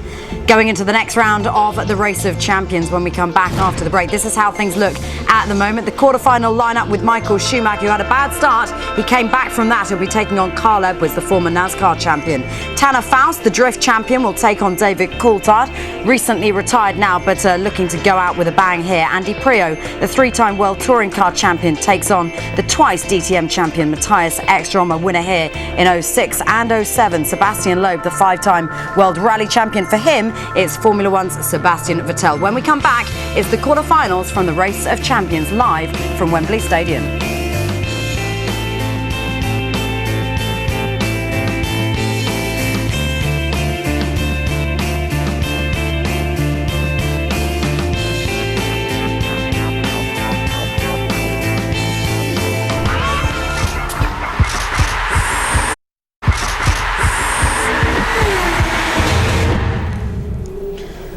Welcome back to Wembley, to the Race of Champions 2008. We have our quarter-final lineup, and it looks like this. Schumacher will go head-to-head with Edwards. It's Faust, Coulthard, Priaulx, Ekstrom and Loeb will face off against Sebastian Vettel. So Andy Priaulx, the three-time World Touring Car champion, is through to the next stage. He's been catching up with Amanda behind the scenes. Now, Andy, I'm not just dressed like this for the fun of it. I'm going to be sitting in with Matthias Ekstrom in the run with you in the semi-finals. You traitor. Now, tell me, am I going to put him off or am I going to cheer him on? What do you reckon? Listen, he's a really good driver, so the only way I can beat him is if we cheat. All right, so you've got to press, there's a button in the centre console here. Just press it. All right, for me, just down by the gear lever, and that will just knock off the turbo and everything, so then I've got a chance. Now listen, you guys have been going around here over the last couple of days. You know what to expect. I've had a little look. It looks really exciting, but what are the things that are really going to impress me as a passenger? To be honest, we don't know what the heck's going on. We simply see you as ballast, so you won't be impressed. I think you'll get excited over the jump, because it feels, I went in with Troy Bayliss yesterday as a passenger and I thought there's no way I'd be that late on the brakes, and he's really close to the wall there, so you're brave to go in. I think you're going to feel quite close to the wall a few times, and the jump is good fun, and it's going to be slightly out of control probably as well, which is always more fun. Well, I hope it's fair and may the best man win. Absolutely not. That button, okay? Deal? Andy Priaulx said he was going to be a crowd pleaser at this event, and it looks like he might well be exactly that. Three-time World Touring Car champion, but he's bowed out last year to Matthias Ekstrom. What can he do this year to reverse that? Press the ejector button. That's what she's got to do. Other than press the ejector Get button, him out. Tony Jardine. Get him out. No, he's got to drive out of his skin, he really has, because Ekstrom is a specialist. He's a specialist between the walls. He's a specialist at the different disciplines of motorsport. And he's got to concentrate like crazy, really has, not have any distractions. And he's got to give it that little bit extra, a couple of tenths here and there, but he's going to have to take some risks. Amanda is going to jump in the passenger seat with Matthias Ekstrom next to her, but before she does that, she's been catching up with Carl Edwards. Now, Carl, that was great. You managed to work out that thing in the middle, that gear stick thing. Yeah, it was real simple. I left it in second gear. It made it for a lot easier when I use both hands to steer. So very fun. We're gonna watch this run. I got to run against some guy named Michael Schumacher next run, so I gotta go see how he does. And who is he? I don't know. They say he's good though. Really? Yeah. Don't believe what you hear. Go for it. Thanks. We gotta run. Sorry. He's only the seven-time Formula One world champion, no mean feat. He had a bad start though, Michael Schumacher. He was lucky to come back in that first race. I think he was caught slightly off unawares. He was looking elsewhere and suddenly realised that we're gone. At the same time, Tom Christensen had an electric start, but again, Michael caught up. But I don't think anything could quite equal the comeback kid with Sebastian Loeb. That was absolutely amazing. How did he get out of prison in that one? And his passenger took complete plastic barriers in the face and was thinking, whoa, what's going on here? Blimey. So for Michael Schumacher, it's Carl Edwards. What about David Coulthard? He has to go head-to-head with the drift champion, Tanner Faust. David Coulthard, so through to round two, up against Tanner Faust, and I believe with the Expo. Do you think that offers him a little bit of an advantage with his background? Yeah, I think so. He's obviously got a lot of experience in sliding these cars and controlling it. So I shunted the Expo earlier, so that's not a good sign either. But going well so far. I mean, you've been here many times before, but you're always very relaxed and you seem to enjoy the event. Yeah, well, not to say that I don't take it seriously, because of course I try and do the best I can when I'm in the car, but for me it's more about the social, getting together with all these drivers and riders from other formulas and enjoying a less serious event than what we'd normally be doing. So the camaraderie is the thing which maybe you're not quite seeing here, but certainly in the driver's room there it's great fun, a lot of banter and quite unique. But when you're on the track, it's all serious business. Well, best of luck for round 2. Thank you very much. David Coulthard's encounter with Tanner Faust shortly, but first, before that, Michael Schumacher goes head-to-head with Carl Edwards. Schumacher putting out Tom Christensen. What's he doing? He's reversing. He's not coming out at all. You know why? He wants to have another little run up. He wants to just try and put a bit more heat into those tyres, a bit more heat into those brakes. See, it's all about the strategy. Michael Schumacher going for back-to-back victories and a double victory as well here at the Race of Champions 2008 live from Wembley. Let's hand you back to our commentators. What a great display there of Schumacher tactics, and Schumacher just thinking about what is required, just getting that little bit of extra temperature into his tyres, and it could of course make the difference. It's so nip and tuck round here against Carl Edwards, of course, totally different discipline for him. I have to say, I think that Schumacher should be the favourite to win this, but Carl Edwards is a great racer, of course, from NASCAR, and this is the fascination of the Race of Champions, Toby. Where else would you see drivers like this against each other? Only here at Wembley Stadium is the answer to that. Oh, Michael seemed to have missed a gear there between the first left-hander and then the right-hander. He seemed to slow. I think Michael may have stuttered momentarily. Michael Schumacher, German flag, the red stripe over the top of the Fiat Cinquecento, but it's a 1.4-litre turbocharged engine underneath the bonnet. It used to be in the back, it's now in the front, of course, and 200 horsepower makes this an absolute pocket rocket. That's right, a pocket rocket. Schumacher certainly flying here, but can he do it all to get ahead of Carl Edwards? Carl Edwards has been coming up through the ranks very quickly in NASCAR over the last 4 or 5 seasons. A real personality we saw earlier on. The marketing men like him, the man with the backflip. And here we are, we'll check out those split times. Well, Carl Edwards leads over the line on a 102.3, difference of 1.44 seconds. As Edwards goes around the outside, there he is. This is big. We didn't expect this, did we? We thought that Schumacher would go through this round and absolutely annihilate Carl Edwards, and that's not happening. Edwards has really picked up the gauntlet here, and what can he do? Well, Schumacher has got to fight back. I think that Edwards, although he may be Mr. Comedy down there behind the scenes, he's taking this extremely seriously indeed. One of the things that he told me yesterday during the build-up, he said, "Hey boy," he said, "I'm used to running close to the walls." Close to the wall, and he's also used to winning. Won 8 of those NASCAR Cup races this past season. Just missed out on the championship. This is going to be Edwards, I reckon. This is going to be Edwards. Edwards into the left-hander, and Edwards is going to put out Michael Schumacher, and Carl Edwards is victorious in Wembley. Schumacher deposed. We did not expect that. We saw a fight back earlier from Sebastian Loeb, who never makes mistakes on World Rally Championship events, and now we've had another upset. Another upset, and Schumi is down, and he is out. Unbelievable. Well, if we were betting men, Andrew, we would be scrounging around for money. Well, I thought it was going to be the final. It was going to be Vettel versus Schumacher, the 2 Germans together. How wrong I was. And, Carl Edwards just was very smooth. Schumi, we talked about earlier, was smooth, but so was Carl Edwards there. And, that is a turn-up for the books.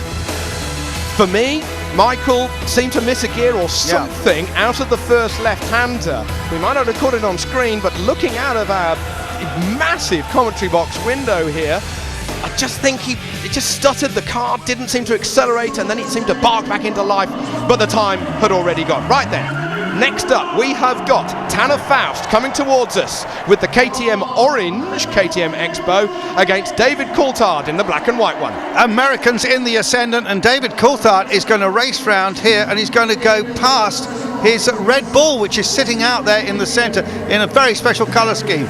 It's the same colour scheme that David Coulthard used at the final Formula One race of the year, and David Coulthard gets an electrifying start off the line. He's got the advantage already over Tanner Faust, who goes deep and wide, and he's trying to get traction back as he goes into the infield for the first of 4 laps here at Wembley. Remember, you've got to win to go through. If you're second, you're out. Yep, and DC certainly be enjoying this. He says he likes the social side as much as the racing, but of course when that light turn to green, then the red mist come up, and DC absolutely will go for it. Tony said it earlier, he's been a great ambassador for the sport. Just hung the tail out there though, and not that neat, David Coulthard. Well, I drove one of these cars at Silverstone in the summer, and they are a 2-litre 4-cylinder Audi engine block, but with a turbocharger. There is a bit of lag, that always is with a turbocharged petrol engine, but it can kick in and it can snap and bite you. But these are the world's best drivers. Over the line, here's the times. 59.4. That's a good time. Faust, a 1.7. Big difference. 2.3 seconds, essentially. So the film stuntman, the TV star... David kisses the inside of the bridge. I wonder if we get a yellow card for that. We haven't seen the yellow cards actually displayed, have we? But this is looking very good for DC. Very good indeed. Very good indeed. Last lap just about to start. If it was in America, they'd get the white flag now as they start the last lap. David looking hot favourite for this one. He's actually lost his flag. It's flown off the top of the roll hoop. Well, he was saying that he was losing a bit of sleep as a new father, but it certainly hasn't affected him here. And David Coulthard, we think, is heading towards a famous victory in this semi-final, and it'll be Coulthard going through. Schumacher is already out. Oh, meanwhile we got a spin. Faust spins it on the penultimate corner. That was a stunt then. He tried so hard, and now he's going to spin it back the other way. Well, Faust did nothing else to lose except give it a big bootful of gas, and now he's going to do really what he's best at, which is drifting. He's the reigning champion. There he is. But he also rallies a Subaru in the States on that film and TV work, but he is out of the race of champions. David Coulthard going through. He'll be going up against Carl Edwards next time in the semi-final. So our own Amanda Stretton is going to be alongside Matthias Ekström, and there is Amanda. There, yeah, the wonderful smile of Amanda Stretton. Look at those teeth, dazzling us. Well, she's no stranger to cars. Her father so influential with cars, with classic cars, with pre-war Grand Prix cars, Terry. And now, of course, even this year, Amanda driving at Le Mans. Yeah, she did. She didn't go very far, it has to be said, but a brave effort and good driver, Amanda Stretton. But here she's just along for the ride. And I think she's going to enjoy this. And I'm sure she's just going to sit back. I don't think she's got a microphone with her, Toby, but afterwards I'm sure we're going to get the full SP on the whole thing. Well, Andy said, well, maybe Amanda, you could touch the buttons and kill the engine. I rather thought that she would flutter her eyelids and distract Matthias. Yes, I think that would be a better bet, actually. Absolutely. Better reaction when she finished, absolutely. Right then, let's just check. Andy Priaulx with the red-topped Ford Focus, Andrew. On the white-topped Ford Focus, that is the reigning Race of Champions champion from Sweden, Matthias Ekström, and they're off immediately. Priaulx on the inside, Priaulx sideways, Ekström round the outside. Yeah, it's always very difficult to start because one driver, of course, on the inside lane has to take a much tighter line and slow down much more. And then, of course, it all unfolds as we go through these 2 1-kilometre laps. It looks like 4 laps, it's actually only 2. But it is a race against the millisecond here.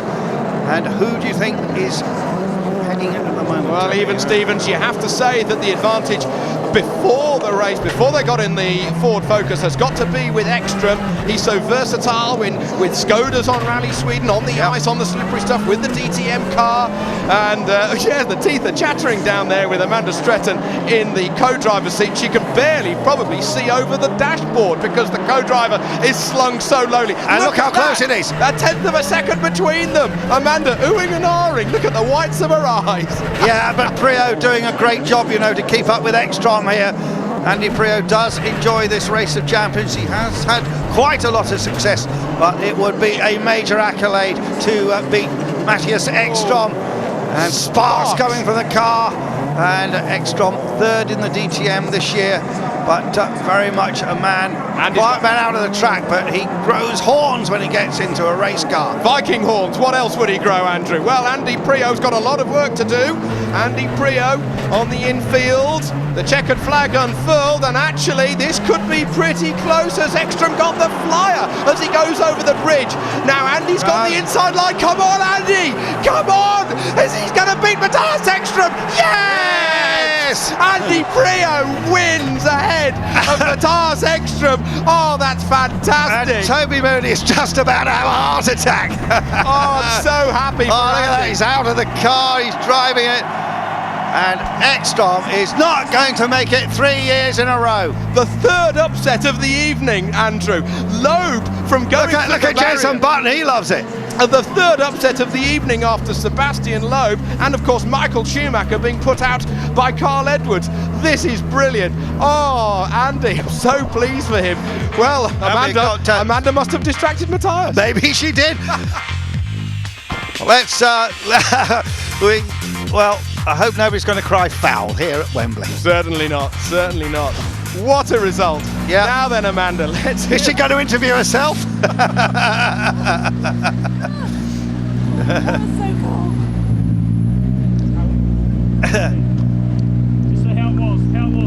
That was amazing. You just cannot get over the car control and just how precise they are.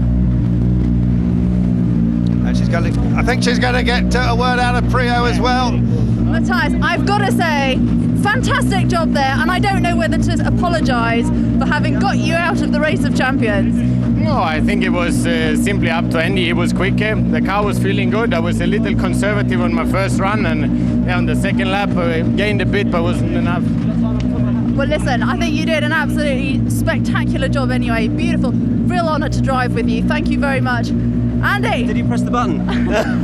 Yes, I pressed the button. Andy, you must be delighted to be through. Well done. Oh yeah, I'm really pleased. I mean, he's a really hard guy to beat, so no, I'm really happy. That makes up for a really bad year for me, so excellent. Listen, great stuff. Thanks, Andy. Thanks.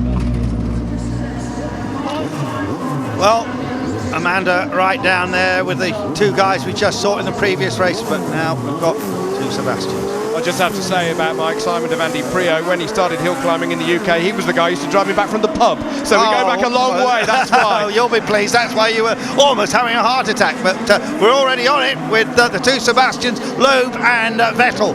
And we know that Loeb is quick. How he got into this particular race, I don't know after that incident, but he's keeping this on the straight and narrow. No, well, not exactly the straight and narrow, but you know what I mean, Toby. Absolutely. Well, Sebastian Loeb is now on the outside in the predominantly dark metallic blue RX 150 buggy, 150 horsepower.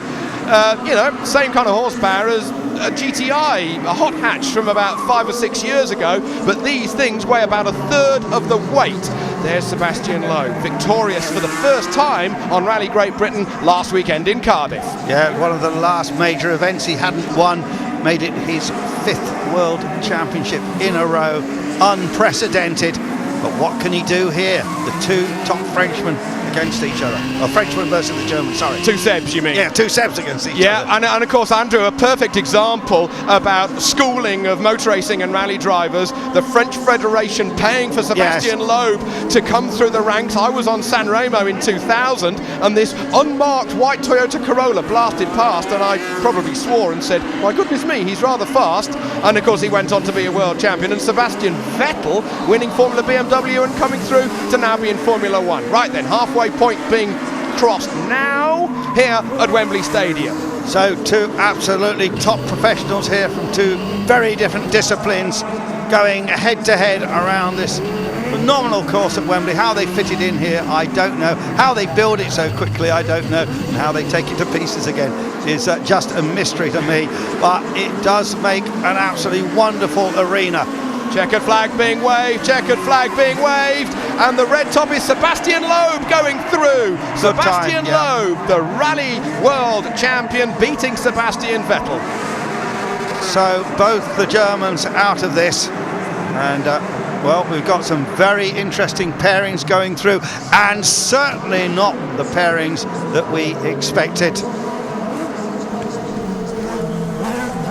Shock lineup then for the semi-finals of the Race of Champions 2008. Here is how it looks so far. It'll be Carl Edwards, the former NASCAR champion, who takes on David Coulthard. And in the other semi-final, Andy Priaulx, the 3-time World Touring Car champion, who'll face the 5-time World Rally champion, Sebastian Loeb.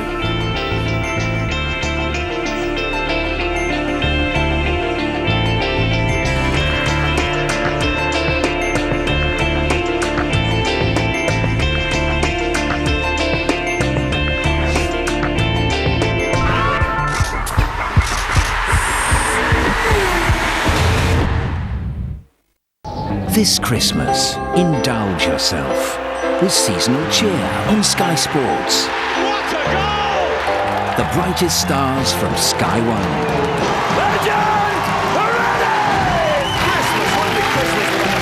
Enjoy Christmas with a twist on Sky Arts. Please, sir. I want some more. Or escape to magical worlds with Sky Movies.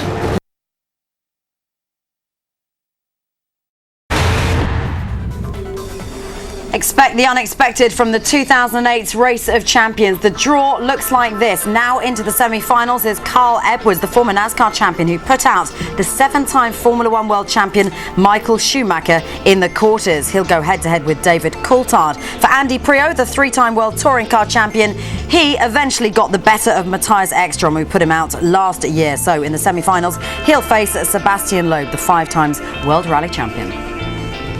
I'm joined here by David Coulthard and Tanner Found. David, you just took that victory and you're going through the next round.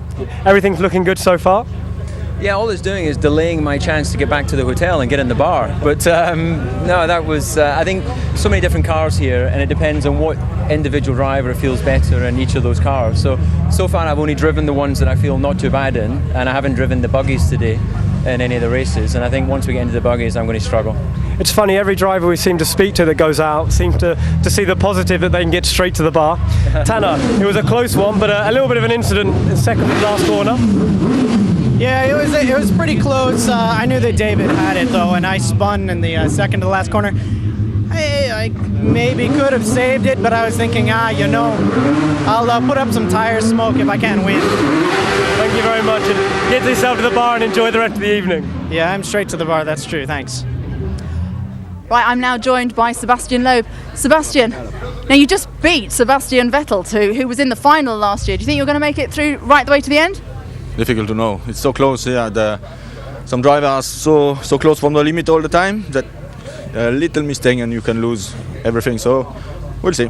Now you rally guys seem to have a bit of an advantage here. When you see my first corner with the KTM, I think it was not so nice. Okay, I take it all back then. Anyway, good luck. Thank you. Sebastian Loeb certainly didn't have the best of Race of Nations experience here a little earlier in the afternoon. Can he make up for that in the Race of Champions? Well, he is through to the semi-finals, so quite possibly he can. And as Amanda was saying there, rally drivers really do have an advantage here. Well, yeah and no, because they adapt. All racing drivers and competition drivers adapt, and some of them have got their favourite cars or whatever, but it's the competition, it's the adrenaline.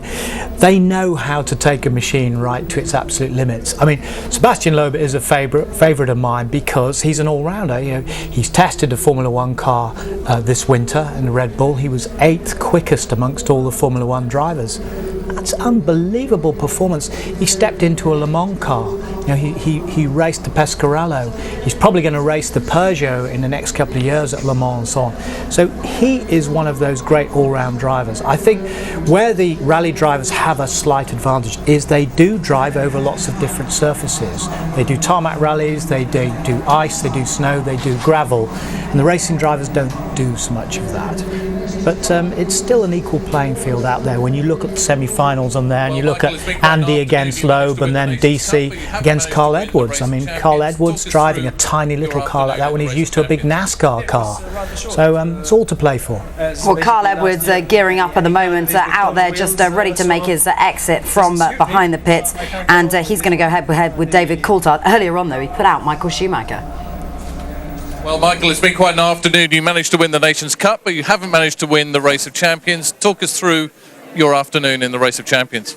Yeah, it was rather short, as basically last year. Any car that is with closed wheels sort of doesn't suit me. I can't get on with this one. The Carl was simply better, so you have to respect this. Well done to him, and we'll see what the rest of the show will bring. Who do you think will win it now? I don't actually know who is inside, who is not inside. We'll see. I just go and watch it now. Thanks for coming over again. Thank you. Michael Schumacher just explaining why he's bowed out early of this particular championship. He has a problem when he can't see the wheels. He has admitted to that. He did have that problem last year, and if you looked earlier in the competition when he was in the KTM Crossbow, the reason he was sticking his head out the side all the while was he could see down to the apex, he could see down where the curbs are. He's used to Formula One with the wheels going up and down in front of him, so he can be very, very precise. And this is something that I know that upset him, that tiny little fear. He couldn't, even though it's that small, he can't see what's going on. And he wasn't comfortable, and if a driver isn't comfortable, you're going to lose, as he did there to Carl Edwards. And Carl Edwards used to his big NASCAR 4, which is about 39 feet long, and he must be getting into this little postage stamp thinking, what is this? Postman Pat's car or something. What about Andy Priaulx's performance over the course of today? Because how much would that victory against Matthias Ekström have given him the motivation to really turn on the style here? Well, you asked me just before that. He's got to go that little bit extra, hasn't he? He's got to just push that little bit harder, and he did. You know, the funny thing was, he wasn't all hunched up like that. He looked a little bit more relaxed. He was going with the flow, and he got together with the Ford, with the World Rally car, the Focus, and he got a good start. Now I know he was worried about that with all the electronics getting it off the line, but he did, and superb. I feel for him now after his lousy season in WTCC. He's done well. Let's see if he can go one stage further and really end the year with a bang. Semi-final lineup: Carl Edwards up against David Coulthard. Andy Priaulx faces Sebastian Loeb. Over to our commentary team of Toby Moody and Andy Marriott. We started with 16 and now we're down to 4 from 4 different motorsport disciplines. And coming up next, Toby, is going to be a very interesting battle. David Coulthard, now retired, against Carl Edwards. There is Carl in the blue and yellow crash helmet, and he has really got into the swing of this. And this one will be close to call. Absolutely, absolutely, and it's even more impressive the fact that Carl Edwards has probably never even heard of a KTM Crossbow and in the Deep South in the greatest of respects, whereas other drivers such as Matthias Ekström, who even on his own personal website admitted that he had been testing the KTM Crossbow in Sweden earlier this week. And I don't think he's heard of Postman Pat either, for that matter. Certainly not. They certainly don't make cars as small as the Abarth in America. No, they certainly don't, and maybe they should. Well, here we have it. But here we got Coulthard versus Edwards. David Coulthard, veteran of all those Grand Prix. Carl Edwards, one of the great stars of NASCAR. Red light under starter's orders, and we're go here. Not a good start for Edwards as he shifts up through the H-pattern box. Edwards on the inside through that very slippery left-hander. David Coulthard rocketing underneath our commentary position as he goes underneath the bridge.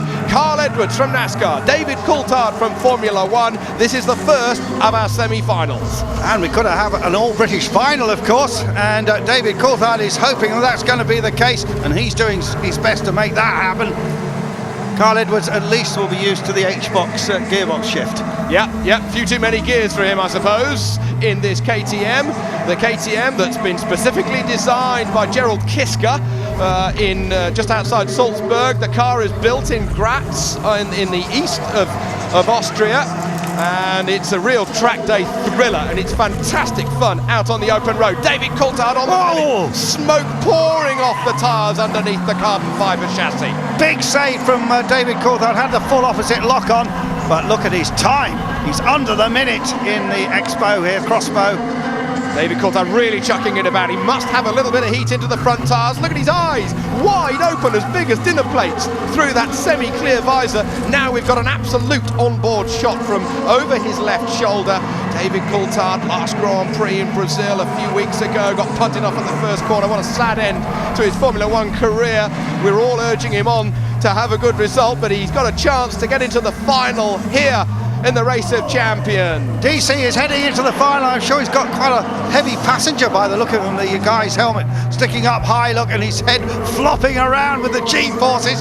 But DC has got a neck of steel, and he's got nerves of steel too. And he is heading towards a checkered flag and a place in the final. And here comes David. What have you done? What have you done? And he's still going to win it. Oh my goodness me! This Race of Champions brings sensation again. Well, only in the last race, a couple of races ago, we saw Andy Priaulx knock out the two-time reigning champion of champions. David Coulthard leading that race and went bang into the concrete barrier on the very last corner, and now he's stalled it. It's an evening full of laughs here.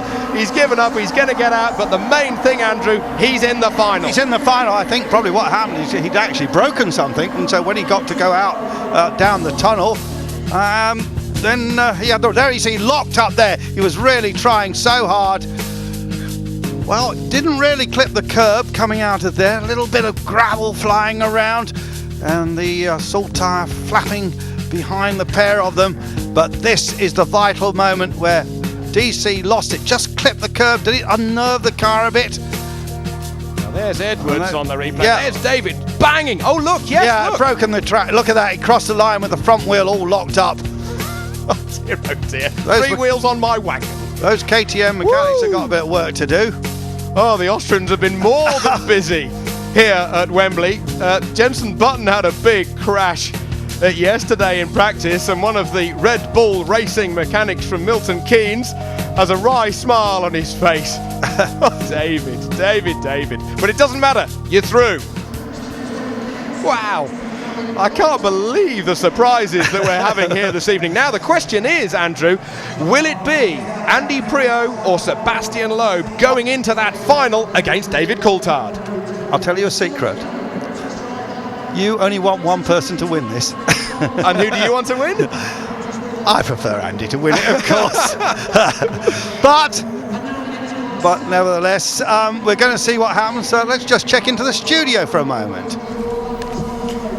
Why not? Why not get Tony Jardine's thoughts on what we just saw there? DC still managing to pull off a win despite smashing the car into the wall and in fact breaking it too. But it brings a whole new meaning to crash and win, doesn't it? Smash and grab. But the one thing that happened yesterday, we looked at a similar accident to Jenson Button. I went over to the KTM garage to have a look. And it broke the steering rod exactly the same way as it was broken on David's, and he had no steering. But luckily for him, he was so close. Look at that. He was already going too quick because he came over the top of the jump. He had quite big air, so he was trying to reduce a bit of speed, but he had no steering whatsoever. So he's managed to drag the thing out and just get a straight line. He only had a few meters to go to the finish line. So he was jammy as anything there, but even so, he deserved it. He made a fabulous start. He pushed hard during the first couple of laps, and he really absolutely crushed the opposition. Andy Priaulx gearing up for his semi-final showdown with Sebastian Loeb.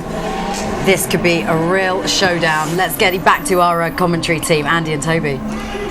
Yeah, and it's going to be Andy and Seb in this particular race. Andy Priaulx, and they're back in the little pocket rockets here, these A-Bus. We know that these are quite tricky, Toby, to drive around here. They certainly are. Well, a thumbs up from Andy Priaulx with the red stripe on top of his Fiat. His mum and dad, Judy and Graham, are back home in Guernsey. Wife Jo, I believe she's here this evening with young Seb and Daniela watching Dad try and get a place in the final at this Race of Champions for 2008. We're underway, and Andy's got an immediate advantage ahead of Sebastian Loeb, who takes an ultra-tight line around the first left-hander. Yeah, it was green for go, and we think Priaulx got the better jump there, but it's pretty close, and this is going to be nip and tuck all the way. And Sebastian Loeb, as Tony said, fantastic competitor as a racing driver. yet alone the 5 World Rally titles that he's picked up. Andy coming through the final corner past the point where David Coulthard brushed and hit the outside wall. Andy's now got the quick line around the right-hander. Here is Sebastian Loeb soaring away at the wheel. Not 4-wheel drive, just 2-wheel drive, but a lot of horsepower, 200 horsepower going through those tiny little, almost 15-inch wheels, just like a mini, Andrew. More your days in rally. Oh, thanks very much, yes. I think here that it is going to be very close. We're going to get a split in a second, and we're going to see a lot of these little cars rallying next year. It's, well, look at that. Andy very goes close. wide. Andy goes very close wide. here. Locked up on the brakes, I rather thought. There is Andy with the red stripe across the top of the Fiat. And a red mist in front of his helmet, I should think, as he's trying very hard. The crowd really getting behind Andy Priaulx here. Who can join David Coulthard in the final? Will it be an all-British final, Toby? We will find out in seconds' time. Sebastian leads over the line. We start the last lap here at Wembley Stadium for 2008, but Seb has a big slide. He handbrakes it into the left-hander over the oil from a blow-up this morning during practice, and Andy's deep and late on the brakes. Ultra concentration will be going on with Andy Priaulx. Oh, this could be close. What about Seb over the bridge here? Flies over the bridge, hard on the brakes, and this is going to be close. This is going to be oh so close, but it's looking good. Sebastian Loeb. Loeb goes to the final of the Race of Champions. Andy Priaulx so close and yet so far. He gave it his best. But, well, with 8 World Championships out there, somebody had to lose. Yeah, and nobody made a mistake in that, really. Just tiny little errors, but no big mistakes. And, well, we're heading towards the final now. And it's going to be the World Rally Champion against the retired Formula One ace.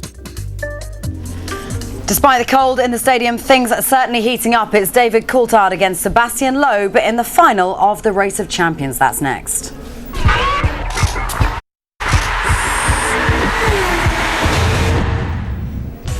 Welcome back to the Race of Champions. Into the super final goes David Coulthard despite a late smash into the wall and breaking 2 cars.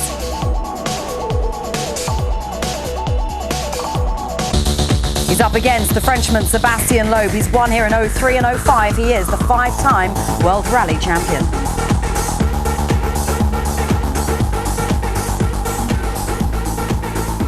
Lots to build up to. Let's take you down to the pits and join Amanda Stratton. Amanda. Well, David, I'm going to start on a high note. This is the best you've ever done in the Race of Champions, isn't it? It is, but I don't quite understand how I managed to get this far, because I've now crashed 2 KTMs. And I even crashed it once I came into the pit lane entry because I had damaged the front suspension, so I had no steering. So I'm really embarrassed about that, because a lovely bunch of guys from KTM and they've got a great vehicle, but it just doesn't quite suit me today. But you know, we'll see if I'm in. Is that me in the semis now, or? No, I think that means you're in the finals. Oh, really? Yeah, I think so. Racing? Well, we don't know yet. It's either going to be Andy or Sebastian. Okay, cool. Well. But you know what? I reckon if you just give them a check for, I don't know, 10 grand, I think that'll probably sort it out. You haven't seen the amount of damage. It's more than 10 grand. David Coulthard almost embarrassed to be here. What about his opponent, Sebastian Loeb? Sebastian, through to the final, up against David Coulthard. What's the strategy for the race? I think it's a strategy when you fight against a driver like Coulthard. You have to go flat out and then we'll see. Of course, you've won the Race of Champions before. This could be, will it be your 3rd victory in the Race of Champions if you defeat David in the final? Maybe yes, I think so. But at the moment we have three races to go, and it will not be easy. Best of luck. It's not often, is it, Tony Jardine, that a driver makes the super final of the Race of Champions having destroyed 2 KTM Crossbow cars on his way to it. He's befuddled and bemused, is RDC, as to how he's got this far. He's even checking him out and saying, I'm in the semi-final, final. All right, okay, fine, But that's it. Sometimes you get the luck, and as I said, he did push very, very hard. And I think the track is getting a little bit better. It was awful this morning. There's a bit more rubber down. There's a little bit more grip in the places, but they've still got to be very, very careful. This is his semi-final where he was racing the former NASCAR champ Carl Edwards, who put out Michael Schumacher. Just tell us how he managed to defeat him. Well, I mean, this is the thing. I thought, Edwards would be really neck and neck with DC, and I feared that DC might lose to Edwards. But right from the get-go, David had a fantastic start. And this is what I say, I think he was pushing really hard in these early laps, as you can see. Pushing on. But he was at that point being very, very precise as well. Using look at him just hugging the wall on the outside on the start finish straight.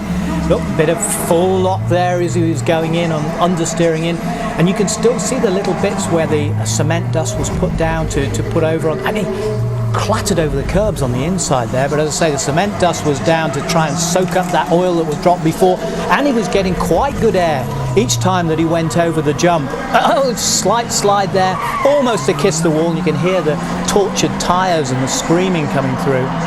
So this was David Coulthard at his best. David Coulthard really charging on with a bit between his teeth. Oh, that's him, hit the wall there.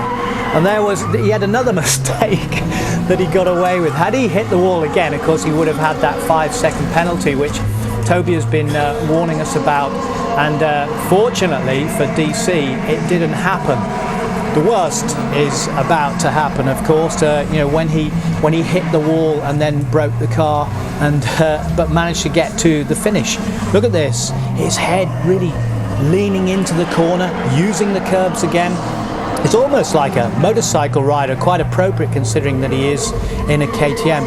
And this is a very, very powerful, fearsome beast. It has awesome power, savage power.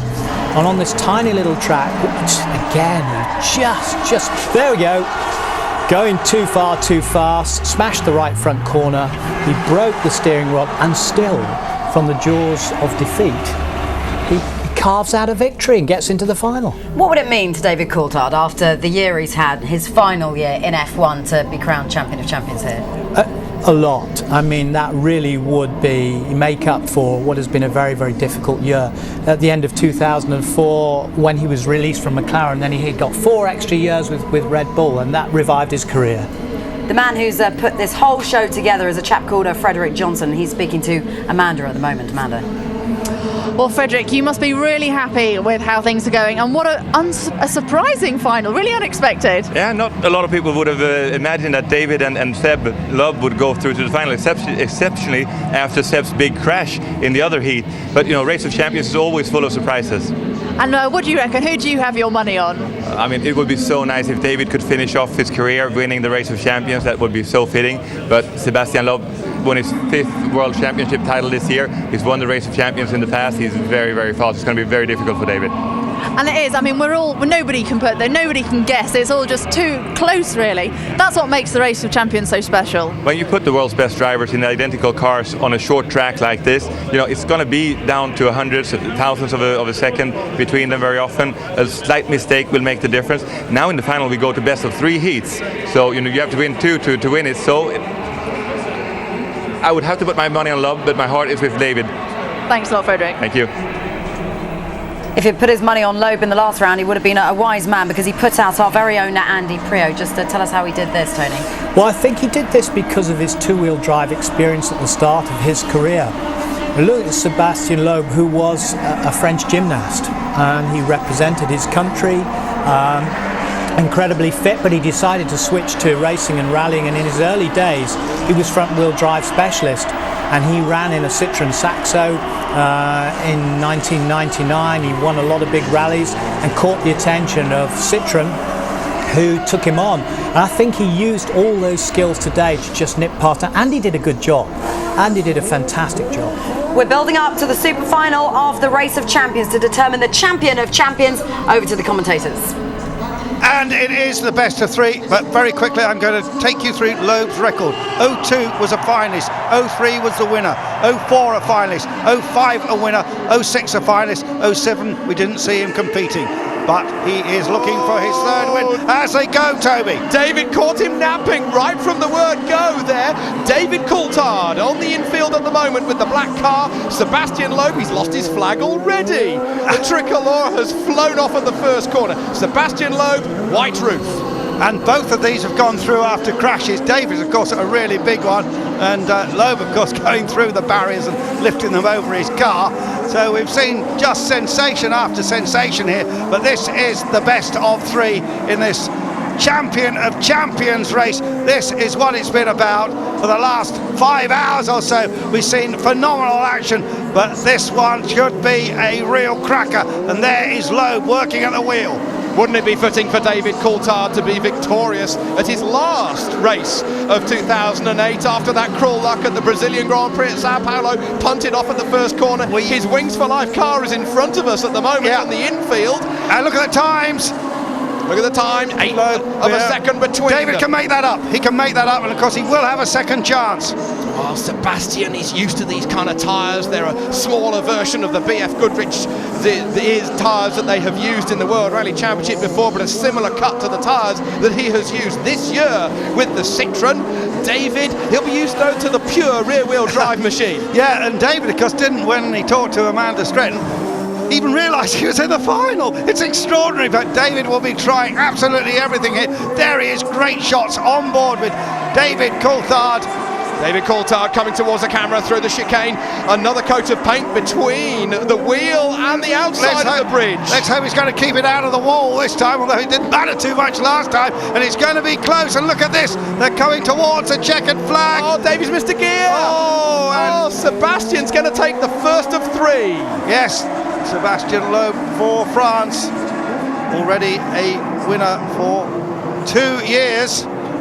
2003. It's looking good. 2005. Yes. 03, 05. Could it be 08? Well, and of course Sebastian, when he won his 2003 Race of Champions title, that was in Gran Canaria, an off-road course in a natural amphitheatre. Much bigger course. Much bigger course. And then in 2005, that was the first year at the Stade de France on the outskirts of Paris. Can I ask you, how do you think the courses compare, this one here in the Stade de France? Two great big stadiums, impressive stadiums. Are more than impressive, yes. I'll never forget walking into the Stade de France in 2005. My breath was taken away, the sheer enormity of it all. And when I came in here yesterday morning, my breath was further taken away because it is it's just so big and so tall.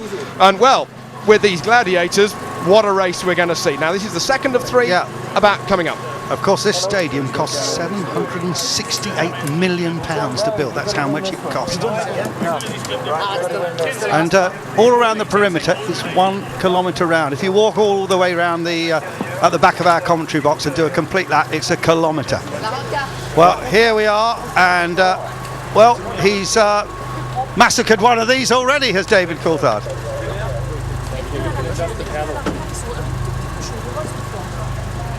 And we might just get a quick interview, I think. Oliver Jarvis, the Audi DTM driver, has been doing a sterling job on his debut as an interviewer. He's going to try and get the mic in there. So they're getting ready, and well, this could be quite something, Toby. I'm not quite sure if David can get back in. Let's find out. 1-0 down, you've got it all to do in this race. Absolutely, yeah, he was pretty awesome in the buggy, so I don't have a great record of this Expo. I've crashed it twice, but hopefully this time I can make the finish. You may have cracked it, but you looked fantastic in it earlier, right on the limit, so you know, hopefully you can get one back and make it go all the way to a third heat. That's the goal, got to try and beat him here. Best of luck. Thank you. So that is the goal. Let's hope it goes to the third and deciding heat, but certainly there's a lot of work for David Coulthard to do, and well, wouldn't it be sensational if he could win this, having of course damaged the front of one of these in the earlier race, although he still of course went on to win. He's just trying to weave around, get a bit of temperature into the tyres. Yep, and wouldn't it be fitting if David Coulthard could win the Race of Champions? He may have started the day in the Nations Cup as part of the F1 Racing Great Britain team, but of course in years past he was part of the Scottish team with Colin McRae. Yeah. And he's picked up a tip from Schumi there, just backed up and trying to give it a little bit of a dose of heat into those rear tyres. And there is Sebastian Loeb. You need to get the heat into the tyres, you need to get it through the rubber, you need to get it into the carcass of the tyre. But I think on some of the super slow-mos that we saw earlier, Andrew, the Austrian technicians have really let the air out of these tyres to try and get some front-end grip. Remember that the engine is behind the driver, it really is between the rear wheels, so there's not a lot of natural downforce, a lot of engineering, mechanical downforce on the front, so you're naturally going to get a lot of understeer, hence you need to let the air out of the tank. Interesting there, we saw Loeb really focused, he saw the TV camera, just waved at the TV camera, went back, his brain absolutely focused. DC looks a little bit more relaxed, didn't expect to be in this final, he's got it all to do now. On to Loeb, can DC equal it up and go to a third deciding heat? We're going to find out in just a few seconds. They are in the tunnel waiting to be called out. It could be all over in 3 or 4 minutes, or we may go a little longer. Let's find out. If I was David, I'd roll back and do another burnout. If I was him, try and keep the heat in those rear tyres as the stage is now set at Wembley Stadium. My goodness me, have we had some fights, including Frank Bruno and Tim Witherspoon in the past with regards to boxing, but now we've got Sebastian Loeb with that brand new crash helmet. You can't quite see it from this camera angle, but he's got a big 5 now on the top of that crash helmet. David Coulthard with the familiar Scottish salt tyre, the blue and white cross. He comes to his starting position. Sebastian Loeb in the black car, David Coulthard in the white KTM Crossbow. 2-litre Audi turbocharged engine behind them, 240 horsepower as we're about to get underway. Andrew, David's got to win. And he's got 40,000 fans or so on his side, and he makes a very good start. And DC is looking good here, but it's early days yet. And what about Sebastian Loeb?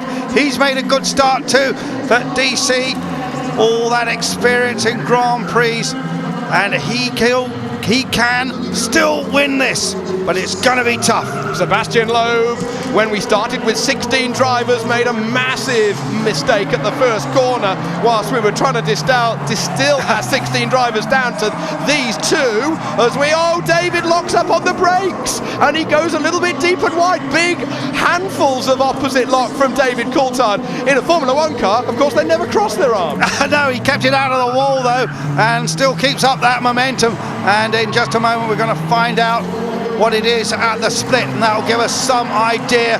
And DC locking up again after the jump, and it is going to be close, that is for certain. And here is the split coming up, and it is close, and DC is looking good. Oh, David, our hearts are in our mouth here. I think I can hear the cheers from Scotland already down here in Wembley. Now we're into the third of the 4 laps. David has got to win this one to go level with Sebastian's previous victory in the last race. Yeah, it'll certainly give him a boost if he can do that and build his confidence for that final runoff. Looking good. He's looking fine. He's looking tremendous. Again, understeer through the tight left-hander where there was oil spilt this morning during practice. David Coulthard on behalf of Red Bull Racing of Milton Keynes. He's in an Austrian car. And now he's on the fastest bit of the circuit. He's going to go flying over that jump. And Seb is on the tricky bit. And David is looking good. No, he's going to do this. He is going to do it. And David Coulthard is going to take it to a third and deciding run. And David Coulthard seemed so surprised that he was in the final. Well, he has the speed. He's been lucky, he had that shunt, but David Coulthard is going to raise the roof here in Wembley. They've both been lucky, they've both made mistakes, but they've got away with them. They've slipped under the door with their luck.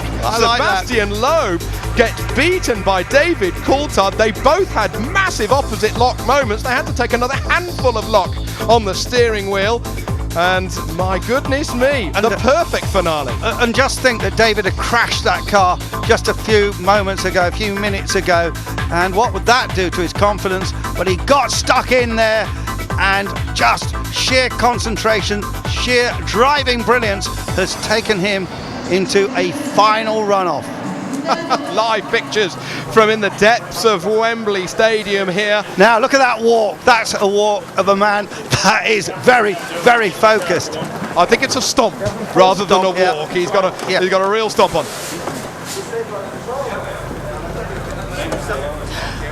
David, how close can this get? Well, based on the first run, Sebastian was a lot quicker in this rock car than I was, and obviously I knew I had a bit of an advantage in the KTM. So I've got to up my pace here, otherwise it isn't going to be good enough.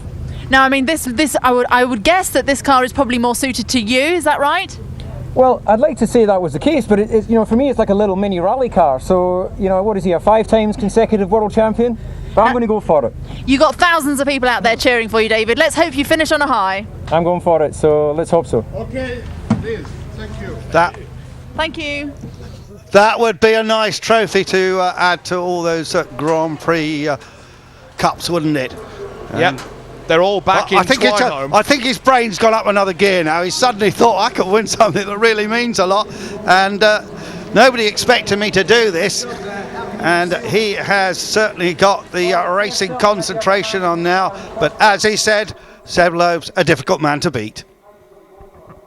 Sebastian, this is it, the final. How are you feeling in the rock car buggy? Looks okay. Sorry? How are you feeling in the buggy? It's difficult to drive the buggy. Feeling is not easy, but okay, the first loop I was faster than David with the buggy. Now he beat me with the KTM, so hopefully we can do it now. What was the difference with the KTM that time? Sorry? What was the difference in the KTM? How did he beat you? It's completely different to drive. This one is sliding a lot, the other one has some grip and you have to use some good line, no slide, and I'm not feeling so confident in the KTM. Okay, good luck. Interesting comments there, Toby Moody. Well, we've had former Race of Champions Kankkunen, Stig Blomqvist, Didier Auriol, Francois Delacour with those mad blue eyes, Carlos Sainz, Colin McRae, Tommy Mäkinen, one of my personal heroes, Marcus Gronholm, Sebastian, of course, Kovalainen, Heikki Kovalainen, the first racing driver to beat the rally drivers. That was in the Stade de France. And then for the last 2 years, from Sweden, Matthias Ekström, who was punted out by our own Andy Prio earlier. Now then, we come down to the last race here at Wembley Stadium this evening. David Coulthard comes out onto the hallowed tarmac this afternoon, first to a massive cheer from the probably 55,000 people who are here. Frederick Johnson, the man who dreamed up the idea back in the mid-80s to have this concept, gives him a wish of good luck, and I'm sure that he'll jump the fence and wish Sebastian Loeb. And of course, a lot of Frenchmen here, part of the organisers, Andrew. Oh yes. There's real competition down there in the pits. Real competition. Also, Belgians like Marc Duez, former rally champion, and they go, and it's green. And good start for Seb, good start for Sebastian Loeb, but David Coulthard is immediately ditch hooking and goes wide after the first corner. First of 4 laps. Seb prefers this car, he just said it in the interview there, and David Coulthard, though, is not a quitter, and David Coulthard is going to try everything to try and take this champion of champions, but he has got a major task on his hands because Loeb really likes this car. Now, we will see in a little while what the split is when we're halfway through this race around this 1 kilometre track. Just 2 full laps, remember. And who will it be? Will it be David Coulthard from Scotland? Will it be Sebastian Loeb? And it is still all to play for here at Wembley Stadium. Well, Sebastian Loeb, he knows what the winning feeling is like, so does David Coulthard. David may not have won a Grand Prix since he was back at McLaren, but he never forgets the winning feeling. The adrenaline will be coursing through his veins. He can almost touch Sebastian Loeb. 0.3 of a second only. It is neck and neck here, and Coulthard flicking the tail out, trying hard. Come on, David. It's a good slide that we can see from our commentary position. Scrabbling for grip with the front tyres on these rock buggies. And what happens, Toby, if they cross the line? Absolutely side by side. Now then, we start the last lap when they cross the line. The white flag being shown. Seb crosses the line first. Loeb in control, fire spitting out of the rear of the 1100cc Honda engine buggy. Tremendous fun into the last half a lap. David Coulthard scrambling for grip. We're on board with him, kissing the tarmac as we go underneath the bridge. Coulthard might have this. It could be inches in it. Sebastian Loeb got a good run. David on the inside, the wheel to wheel. Loeb is the champion. Sebastian Loeb wins the 2008 Race of Champions. How close can it be? David Coulthard so close, only a tenth of a second in it. Wow.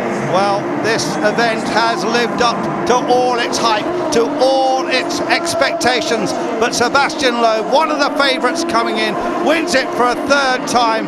But hats off to David Coulthard, has done a magnificent job. Hats off to the organisers. We've seen a phenomenal competition. We also saw a great Nations Cup competition as well. But this has kept everyone on their feet through a cold afternoon and evening. Motorsport at its best, something very special, something unique. But Sebastian Loeb, the 5 times World Rally Champion, adds another title to a long list. Yeah, he finished second at Le Mans. He drove the Peugeot Le Mans car that pushed Alan McNish so hard at the Circuit du Sard this year. He really is one of the great talents. He's up there. And of course, only the other week he jumped into a Formula One car and was only 1 second off the pace. Ironically, of course, it was David's Formula One car, but one of the Red Bulls. Well, Sebastian Loeb, fit as a fiddle, as you said earlier, Andrew, after his gymnastic career. And David Coulthard, somebody said earlier in the commentary, is still so fit. He might not have been testing since the last Grand Prix at Brazil, now that he has retired. It's a shame that somebody had to lose there. It is a shame, and great that it went to the final deciding third race. And David Coulthard certainly has not disgraced himself here. In fact, he's done a phenomenal job, gave the crowd a lot to cheer. And, well, it's been a wonderful afternoon and evening.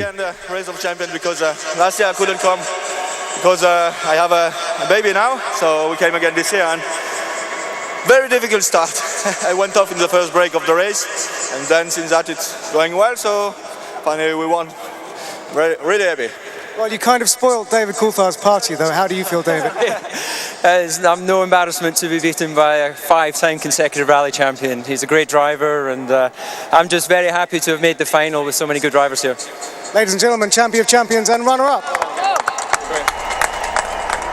David Coulthard congratulating the champion of champions, Sebastian Loeb, a winner here in 2 consecutive years and making it a hat-trick of wins today at the Champion of Champions at 2008. So Sebastian Loeb taking the first victory, David Coulthard equalising it, and Sebastian Loeb in the end victorious. Tony Jardine, a great victory in the end for Sebastian Loeb, who didn't have it all his own way today. Yeah, but let's be honest, people were expecting Sebastian Loeb to win. They weren't expecting David Coulthard to go all the way to the final. They weren't expecting him to put up such a valiant fight as he did. I mean, that was really Scotland the Brave. He really gritted his teeth. He started off slowly, he was kind of casual about it. There he is, taking the applause and the accolades. Very, very popular man in terms of motorsport, a great ambassador, as we will see in the years to come for motorsport. He still has a role next year, although testing is severely reduced. He'll still be involved with Red Bull in the F1.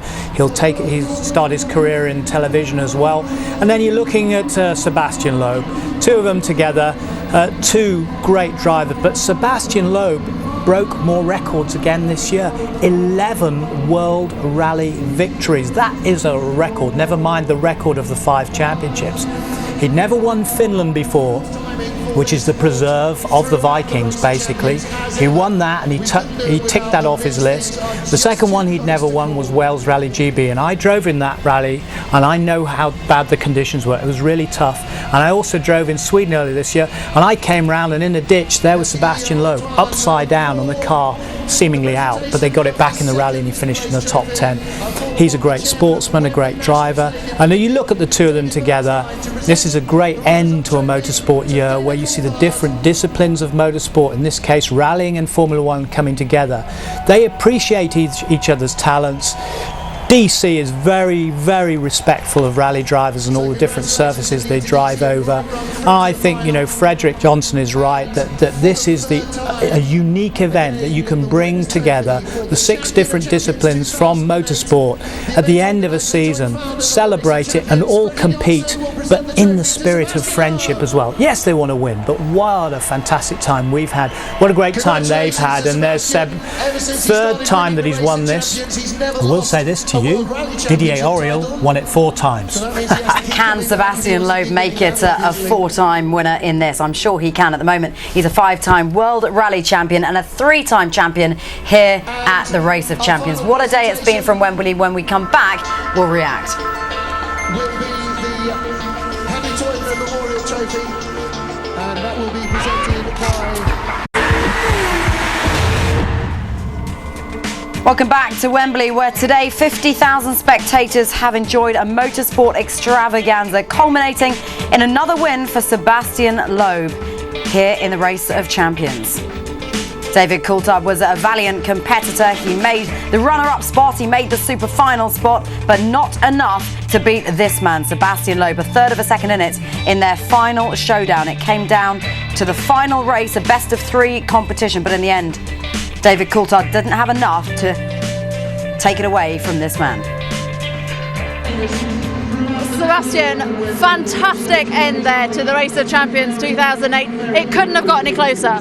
No, it couldn't be any closer, especially through the first corner of the race. I went completely straight on the first braking, and finally I just won my first race for nothing, and since that I won everything. So with David it was very close, because I beat him in the first, then he beat me in the second, and so the final was really in the last race that was possible, and I beat him for not a lot, so it was really a tight battle. And how important to you is winning the Race of Champions? Yeah, it's not as important for me than my championship for sure, but it's always a nice moment to come here to in front of a lot of spectators like this, and to have some fun, to meet the other drivers of the other championships or other motorsports like motorbike. So no, it's always a nice experience, and for sure when you start you want to win, and when you win you're happy. Great stuff. Well, I hope you're happy. Well done. Go and have a shower. Thank you. Now, David, I mean, it was so close, just not meant to be. No, I don't think I was quick enough in my first lap. Second lap I got into the swing of it, but you know, it's that fine line between getting it just right and going over the limit in these cars. I mean, you have actually ended a really spectacular career in a really spectacular fashion, because here at Wembley, amongst all the British fans, I mean, it really is a nice way to finish. Absolutely, I'm delighted. I never felt that I would get that far when you see some of the drivers that have been here, but I've thoroughly enjoyed the events of the Race of Champions, so big thank you to the organisers, and of course all the British fans who turned out today to celebrate all of the different nationalities of drivers. Now, we know that you're hanging up your F1 helmet, but we won't be seeing the last of you now, will we? No, I'm going to have to get some lessons from you, because next year I'll be doing some of the commentary work, part of the BBC team at the Grand Prix. So, yeah, big pressure actually. How do you do it? I'll tell you all about it later. But really, you can now have some fun racing, can't you? Now that your F1 commitments are going to be over, is there anything that you've actually got penciled in or got your eye on? No, I haven't. No, I've raced for 26 years, and this was normally our off-season anyway. So I guess the time I'll start to get a bit itchy feet, if the bug is still there, will be March of next year.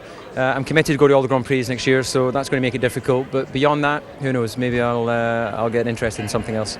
Well, it's a new chapter, new father. Congratulations, David Coulthard. Thank you very much. Yeah, the biggest challenge, dealing with a 4-week-old baby boy, who, you know, I'm a bit worried about him. He doesn't respond when I talk to him. I thought he would be dressing himself, walking, but he seemed to take a long time. Patience. Thanks a lot. Okay, thank you. That, David, we can assure you will all come in time. David Coulthard, a valiant competitor, great camaraderie between him and Sebastian Loeb in this super final competition. Tony Jardine, a great way to end the Race of Champions. It is fabulous. I mean, it's been a great season, really, both for Sebastian Loeb and all his achievements this year, and also for David Coulthard. In terms of, bowing out, which he did gracefully, he did it with dignity. He's got great style, great panache. You think about the great drivers that he's fought against, his battles with Michael Schumacher over all these years, and his battles even with the younger drivers when they're coming through. He held his own when all the young puppy dogs, as he would call them, came through, starting with people like Alonso and finishing with people like Lewis Hamilton. And here he is in Santaland, heading to the grotto. Quite literally. Because that's where he'll be taking his young son in the next couple of years, won't he? He'll be doing all the fatherly things at Christmas time. Talking about youngsters, what about Lewis Hamilton? Because he certainly caused a spectacle in front of the fans today. He did, and I think this was a great celebration, a great second homecoming for him. The British Grand Prix at Silverstone, it'll be the last one at Silverstone next year, and we expect everyone to flock again to come and see Lewis Hamilton. But they hadn't seen him take the title, and they've come here to salute him as well as to see the Race of Champions. But it was an opportunity to have a demonstration with the McLaren, and didn't he do brilliantly with all the donuts in his championship winning car? And I think we'd like to say thank you on behalf of Sky Sports for McLaren and Mercedes for making sure that he did appear and that we saw the champion, and we were able to say Lewis brilliant, and to his dad and his family. Has been a phenomenal Race of Champions from Wembley Stadium today. Certainly belonged to the best of race and rally in motorsport, and of course to Lewis Hamilton.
dollars, she's my protection. Yeah, she's a promise in the year of election. Oh, sister, I can't let you go. Like a preacher stealing hearts at a traveling show. For love of money, money, money, money, money, money, money, money, money, money, and fever, getting higher.